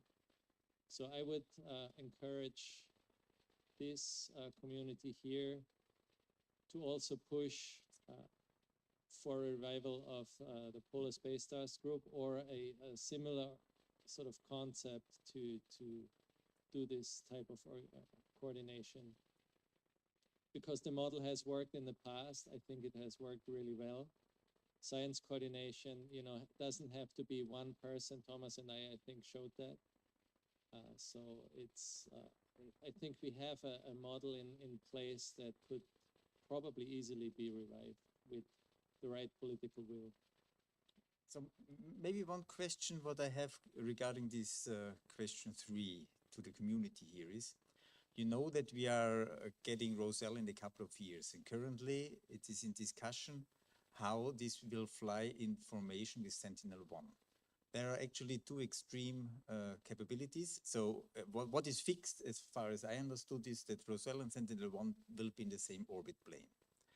But the question is now the timing.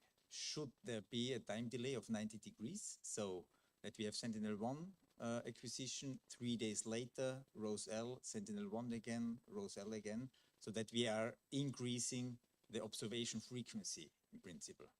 Okay, what we are getting here is a very good coverage on one hand. On the other hand, we are losing the capability of a dual frequency SAR, which is the other option, that Sentinel-1 is flying after or before Roselle within 1 or 2 minutes or as close as possible. So for ice, then of course within this very short time period, we don't have big changes. We would have in principle, of course, the L-band and C-band mission operating at the same time. The question is now for ice sheets, but also for glaciers and snow applications. What do you think is more valuable, to have a better coverage, although the frequency is different, or to have the capability of having two frequencies almost at the same time?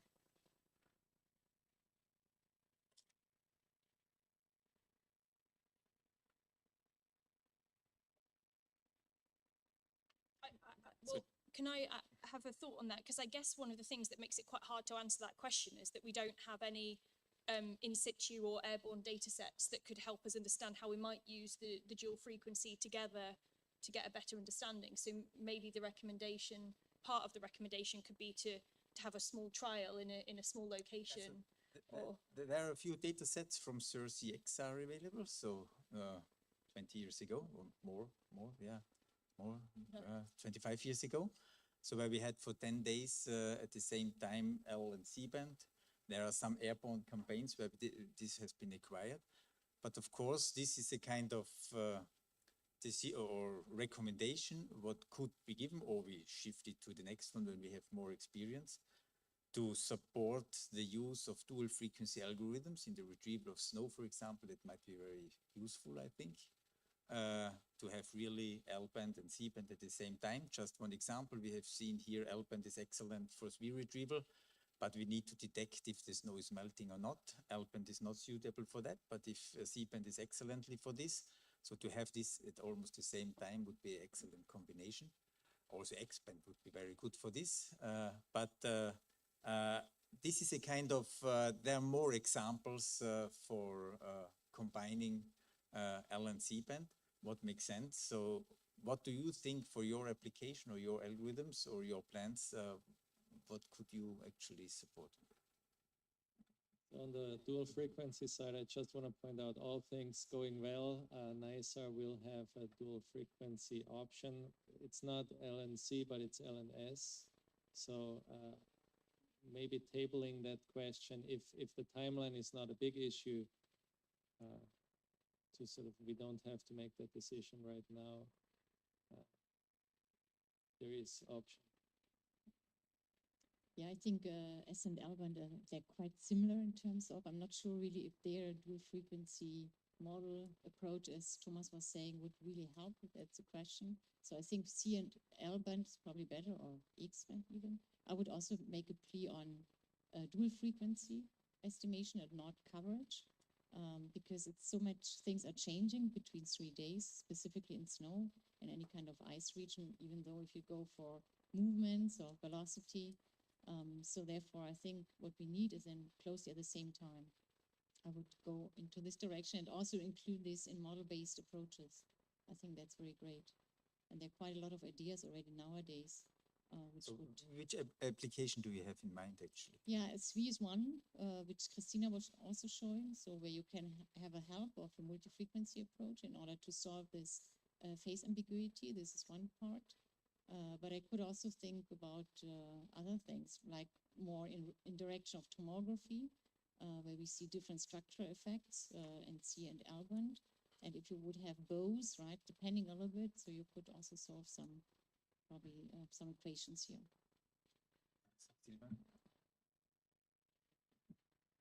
I mean, for modeling, I totally agree here, but for mapping of extreme events, and the extreme event can be a simple snow avalanche, like small events, you want high temporal resolution.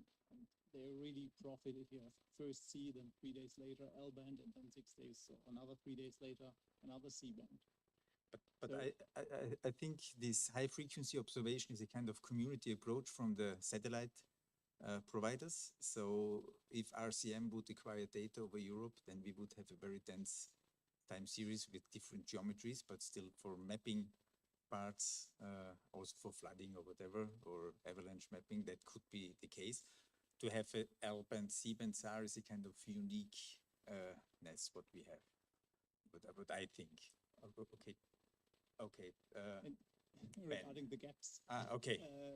Two things I noticed while being in the sessions today here is something like 1 day repeat pass. Doesn't exist since ERS. So this can be a short period, a year or so, where some satellites fly very close together and then are separated further in orbit. And the question is what happens with the end of tandem X? Do we have zero temporal baseline acquisition with Rose L, maybe, or with Harmony? Is it, yeah. Ben, and then Charles. Yeah, I was just going to say that on the temporal coverage point, we probably shouldn't forget as well that we have the EW mode acquisitions in a lot of the polar areas, and if the SLCs, if those were more available, then that would help people on that front, and then there would be more of a case to fly Roselle and Sentinel-1 in the sort of dual polarization version. Okay, Charles? One thing I've observed is just that there is often these melt events, and that the correlation at L band will recover quicker once things get cold again. So the robustness or resilience of the algorithm is sort of weighted strongly towards L band, at least in alpine areas where this is happening. If you have completely dry snow, then you might have a different preference for which algorithm or which scheduling option you pick. So at L band is definitely going to be much more robust, but still you're going to have to deal with these melt periods in between. And I don't know what that implies for the whole enterprise, just basing it on SWE. I think you also need to find a way perhaps to get snow height measurements also to help you in that process.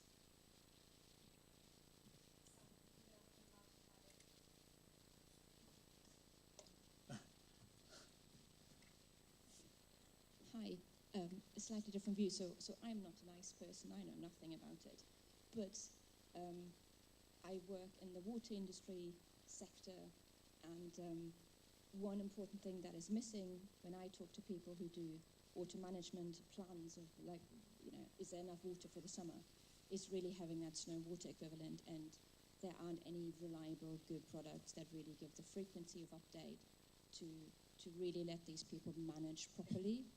And that is really that's the most important factor in all of these water management and inflow forecasting procedures.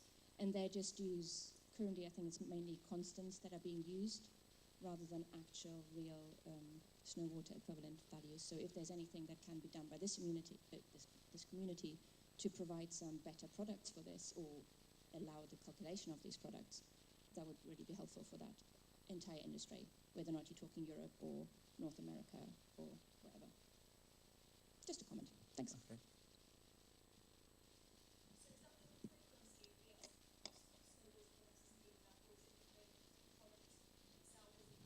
the products itself are neither particularly frequent nor they're quite often derived from optical data. So it's like, well, I have a giant gap there, so what am I going to do with this now? Or they're not really good over the really mountainous areas. Well, this is where the snow is. So yeah, I've not really found a good product that I've been able to advise the people to use. So just saying.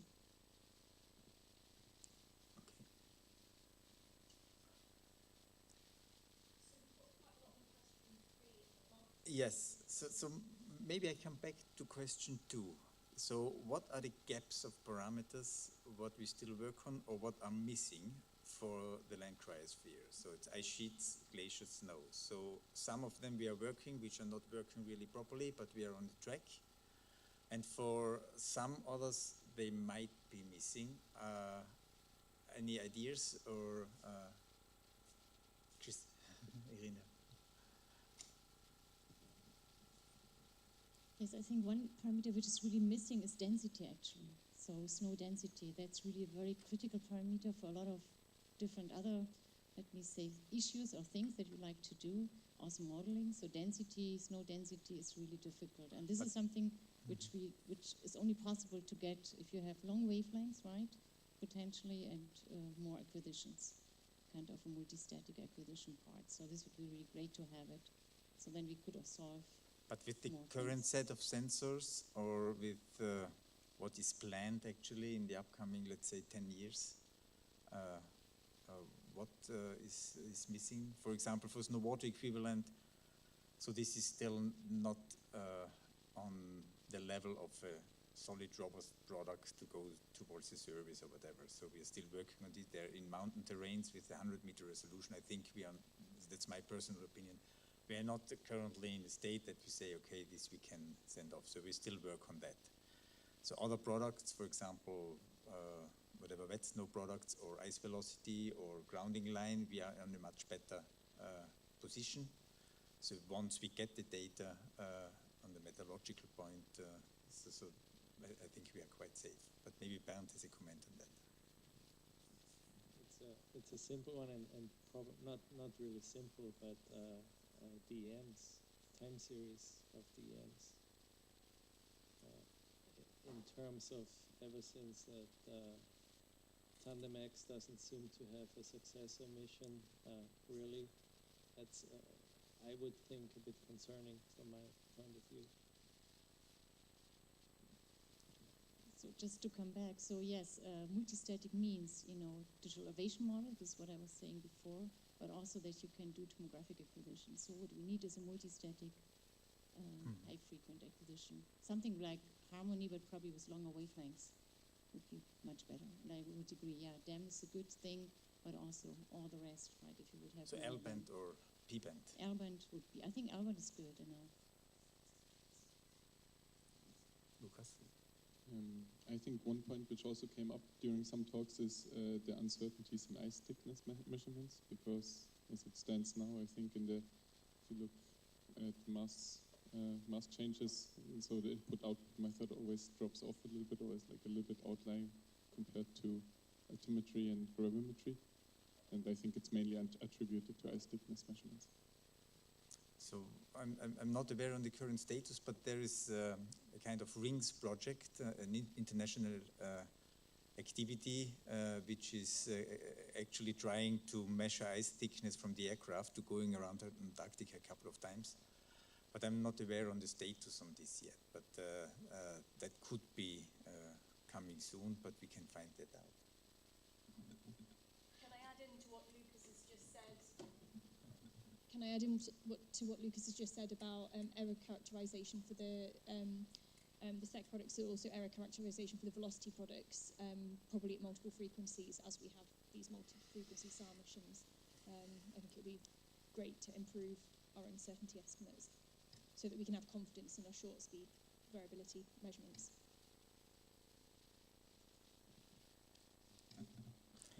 I do have an add-on on the snow part in the mountainous areas where these, as Charles mentioned, also these melt freeze crusts occur, where several of these approaches that are now investigated or also work in polar areas will not work properly. So I think there maybe multi-static approaches or different acquisition scenarios and techniques still need investigation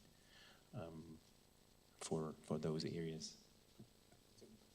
A technique actually totally, but for this we would need a new sensors, would be SAR tomography in order to for dry snow actually, in order to estimate the snow thickness, snow height, and that is of course I think we could do some studies into this case in order to see what is possible in this case. So it's expensive and probably. Not really a question, more a remark. You mentioned, of course, there's a lot of talk about multi-frequency.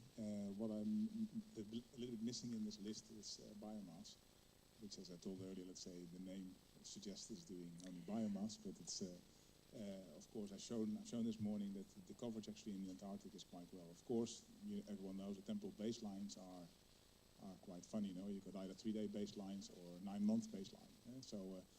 But still, it would be able to fill in some gaps in areas where other missions either don't have coherence or where things are really fast flowing. Within 3 days at P-band, you may be able to get something, or something that is so slow that at 9 months you still may be able to get something. We don't know.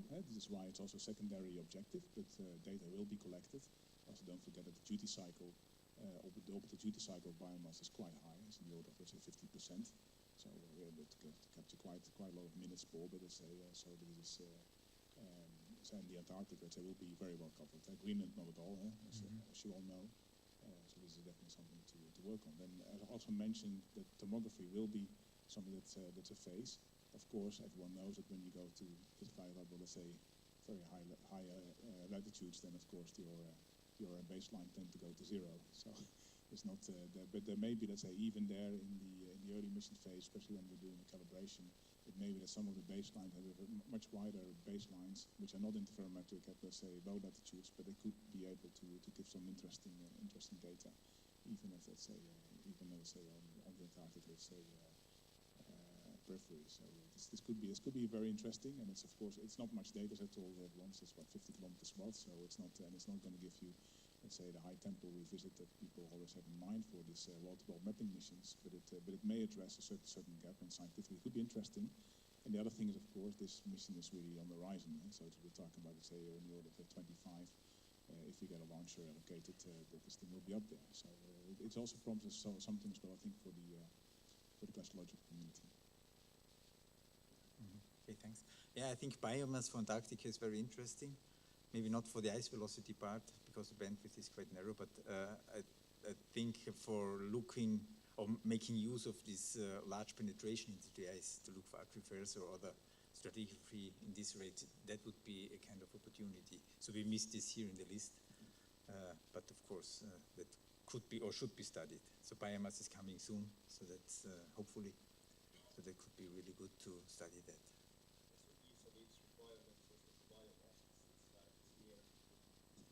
So yeah, these have welcomes all the requirements for biomass that you can give us. So what requirements do you need? Yes, Jürgen Dahl is there.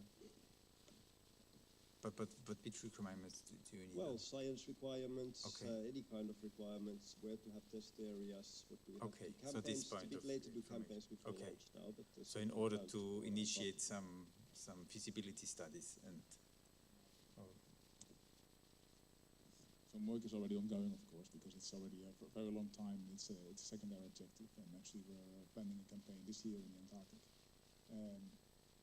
and some feasibility assessment has been taken into account. But of course, we want to grow this community that is going to get involved in biomass, because this will happen always with satellite developments. They take a long time, and a lot of this community is very mature and is used to getting thrown a lot of data at them, and if data's not there, they're simply not interested. The good thing is, as I said, now things coming, so we see a lot of glaciological institutes to become, let's say, increasingly interested in the biomass mission, which we applaud to, because it is something I think we need this. Without a community, there's not going to be a use of the data, so people have to embrace this data once it starts flowing. And of course, the agency is there to help and make sure that, say, the data is going to be able to be exploited once the data is there. Okay, thanks. Then I skipped question 4, maybe, but... Yeah, I had one sorry. question.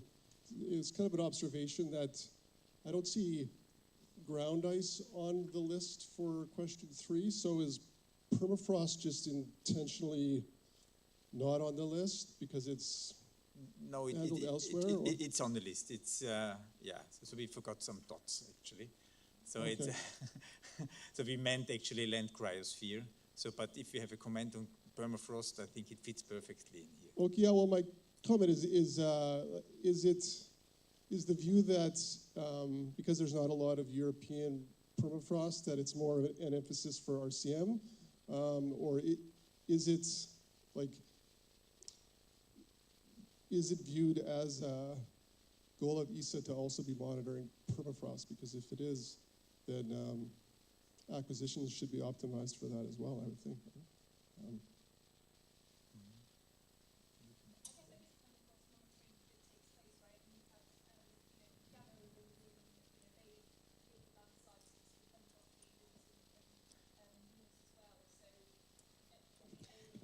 Yeah, that's a bit of the question that is question 7, actually. That was, but it's true that we could have also included in the other questions. So which kind of acquisition strategies we want and available projects? I think there are two things, because there are products also existing, but not enough used. Like typically we talk about EV mode before. And then there is the design of the missions for the future. And I mean, L-band will be a game changer, I believe. And I was not sure exactly about the question you asked about, like, should we have dual at the same time or shift it for 3 days? I think both would be valuable for permafrost, actually. But to start with, it's also nice to have at the same time to really study, because currently there is no operational L-band that is really usable with a good frequency. So the L-band Rosa will be a game changer, I think. But yeah, I don't know if anybody else has better comments. My comment goes back to the biomass questions. So I had a comment regarding the expected lifetime of biomass, which I understood from the presentation is limited because of the maneuvers.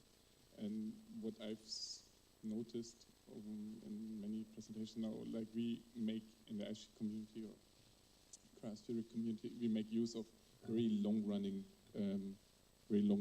time series. So, and there would be an option to increase the lifetime of biomass if you like stop the maneuvers at some point and just continue like acquiring. Then it takes longer to get a global coverage, but this would maybe save fuel and extend the lifetime of the mission, if I understood this correctly. Is this right?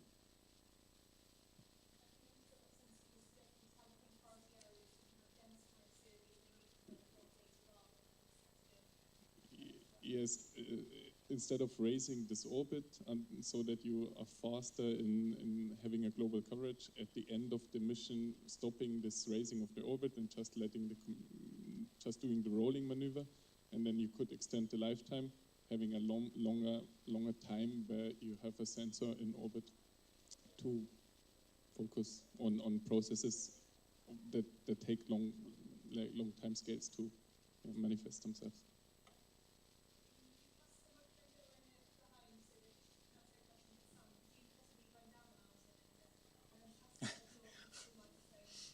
I'm not sure, Björn, if you like to respond to it. I think it probably is better if you do first. I don't know. I have a different topic. It's interesting because we had the same discussion at Provinsar in June in Toulouse, where indeed, let's say, we don't know how let's say the delta V, let's say the fuel will how fast it will go during the mission lifetime. And of course, it's clear, let's say, the mission profile is fully dictated by its primary mission objective. So this is actually how we're going to do it, and of course maybe the length of the interferometric phase or things may change once we learn in orbit, let's say, how the data is looking like and how the retrieval goes. But then at the end, let's say, it's clear that at some point in time the mission will run out of fuel. But it's also clear that if we, of course, at the end of the mission, okay, it was mentioned as an option, that could be, let's say, investigated at that time to see, okay, if we could just leave it floating there, but then of course it has a terrible, let's say, global coverage, but anyway, it already has basically compared to all the other, let's say, mapping missions, that you could leave it there and try to extend the mission as much as you can. But at some point in time, it's clear that it will run out of fuel. So yeah, which is a true pity, but this is what happens if you operate the spacecraft this way. Yeah.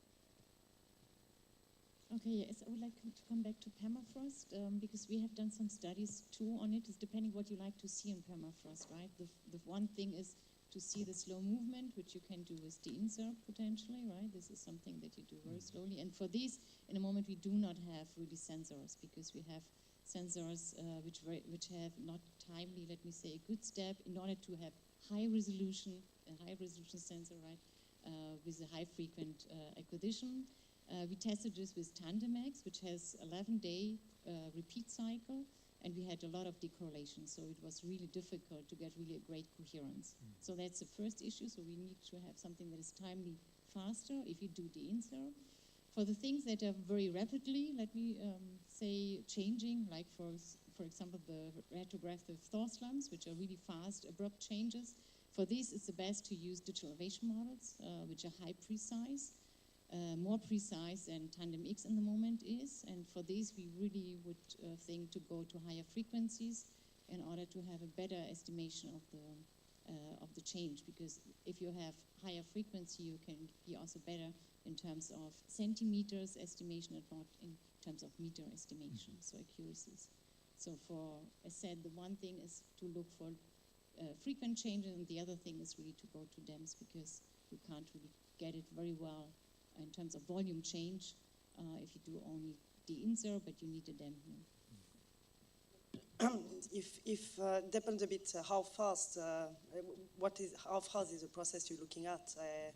I mean, for some subsidence in some areas, you can have centimeter to decimeter within a season, which is then possible to measure quite well with multi-tuple INSAR, S-pass, for example, or but X-band is not ideal, indeed.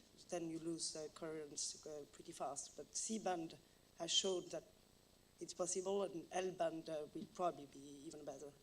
I mean, there is data, ALOS data, SAOCOM data for testing L-band today already, but Rosal, I think, will be a game changer for that. Yeah. Yeah, we are not only looking on de-insert, so deformation, which means really change, but we are looking for volume. If you like to see how much volume on material is deposited, then it's good to have it in. Yeah, you can infer, that's true. And I think the main point with maybe the question 5, because a lot of the INSAR-based permafrost studies are actually inferring active layer thickness, inferring ground ice content, inferring, but there is a model behind, and there is not a lot of ground truthing.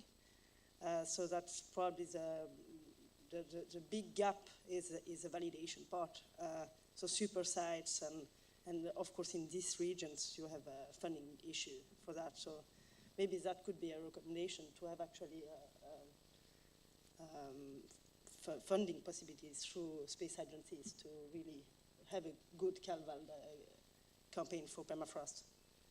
So, okay, then we are at question 5, I think. Thomas, can I just jump in? Sorry, you can't see me because I'm sat on the floor. I'm trying to charge my computer, and I need to take notes, so that's why I'm down here. Whilst on the topic of de-insert, stupid question. Obviously, when we get C back up, we're not going to still have coherence on Pine Island and Thwaites. Bernd, are you expecting interferometric coherence from NISAR over the Amundsen Sea glaciers? You had it as on your conclusion slide, but I just want to make sure whether that is a gap or not. So, based on some PULSAR results, we can track the main trunk of Thwaites, but on phase, I don't think the 14 days were not successful for phase analysis, and so I think we're going to miss the grounding line even with NISAR. Sad times. Sometimes, yeah. Yeah. So we don't have a continuous observation system. And I just wanted to make one point while I have the mic. And then all of these, you know, cutting edge and new aspects are considering that ESA is committed to maintaining sort of the current Sentinel-1, or, you know, if there is 2 Sentinels again, to have this 6-day repeat that we had in the past. So that's, we assume this is the baseline, and this discussion is for new and improved acquisitions. Yes, is that correct? What I know from Nuno, that this is the plan actually Okay. to implement Perfect. this, but Thank you. okay, that's with a question mark, so this is not confirmed yet. Yeah, but we can actually put this in the recommendations to implement for Sentinel-1 AC, for this combination, a kind of continuous observations of the margins with 6 days in Antarctica, and continue the observations of Greenland and the other ice caps as it was with 1A and B, to have this actually maintained. Yes, I wanted to stress 2 points that Lynn was already mentioning before. One is about the acquisition strategies. So of course, the most obvious gap now we have for permafrost is about Siberia. After the failure of Sentinel-1B, we don't have any acquisitions there. There's nothing we can do. Still, taking into consideration now the political situations that cannot cooperate with the Russian institutes anymore, that's a pity. So I think for the permafrost community, if there is a priority to set on the production of the EW SLC, that will be the coast of Siberia.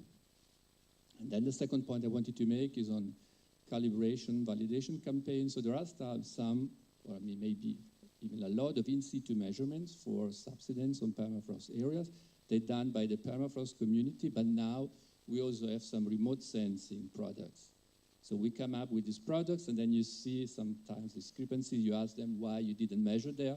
Where we see most of the differences is that because we had different objectives in mind. And now with these remote sensing products, we can also better planify some calibration or validation activities that I think from the remote sensing from the space community, it can be, I mean, given some ideas and way to do it. So that's a kind of coordination between the permafrost community, so in situ people, and the remote sensing one. Okay. And that's something we can do now because we start to have the remote sensing products. That's an excellent idea.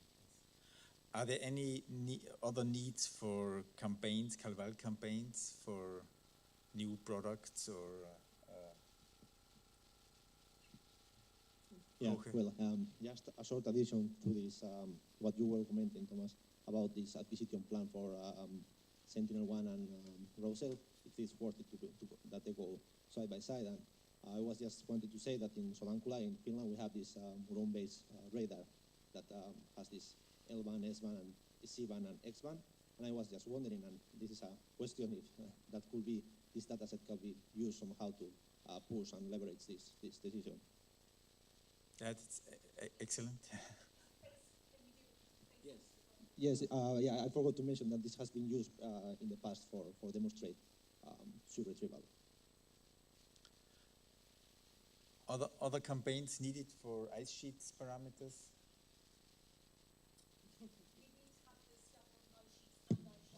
And ice shelves, yes, okay.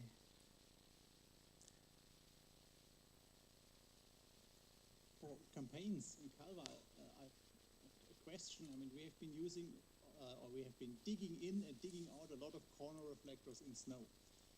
And are there any studies or experiments using active transponders as phase reference? Might be worth to consider. I don't know if there are any experiments with that.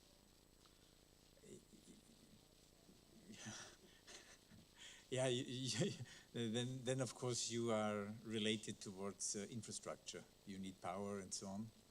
You can put them somewhere in remote areas, especially, okay, within the Alps or Norway or whatever. So this is probably quite straightforward to do. That's an obvious disadvantage that you need power, but you could put a solar cell. But is it more complicated putting there a solar cell or digging out the corner reflector for every pass of the satellite?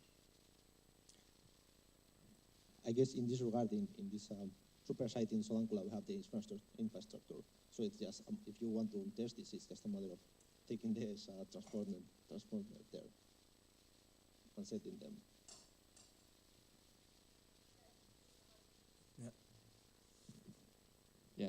Cheers. On Cal-Val and for error estimations, uncertainties, I think there is, from my perspective, there's scope to do much better on errors in ice speed measurements. I think that the community doesn't necessarily have a unified, agreed kind of method for that, for calculating those errors when we do velocity tracking, and I think we could do a better job, particularly if we're looking at short-term speed variability in Greenland and Antarctica and the impact that has on mass balance. I think that there's definitely gains to be made by doing that, and a Cal-Val campaign is one of the ways of nailing that down. I think there's a good argument to do it perhaps in difficult to track areas like in Antarctica or Greenland.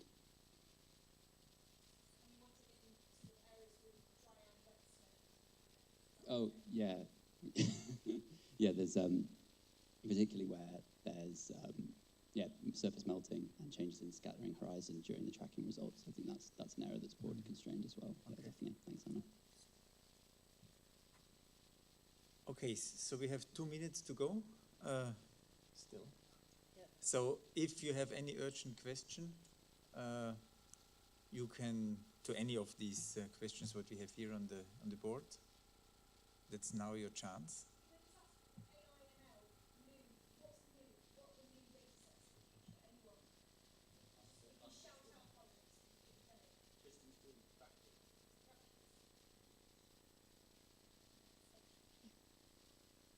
Yeah, fracture.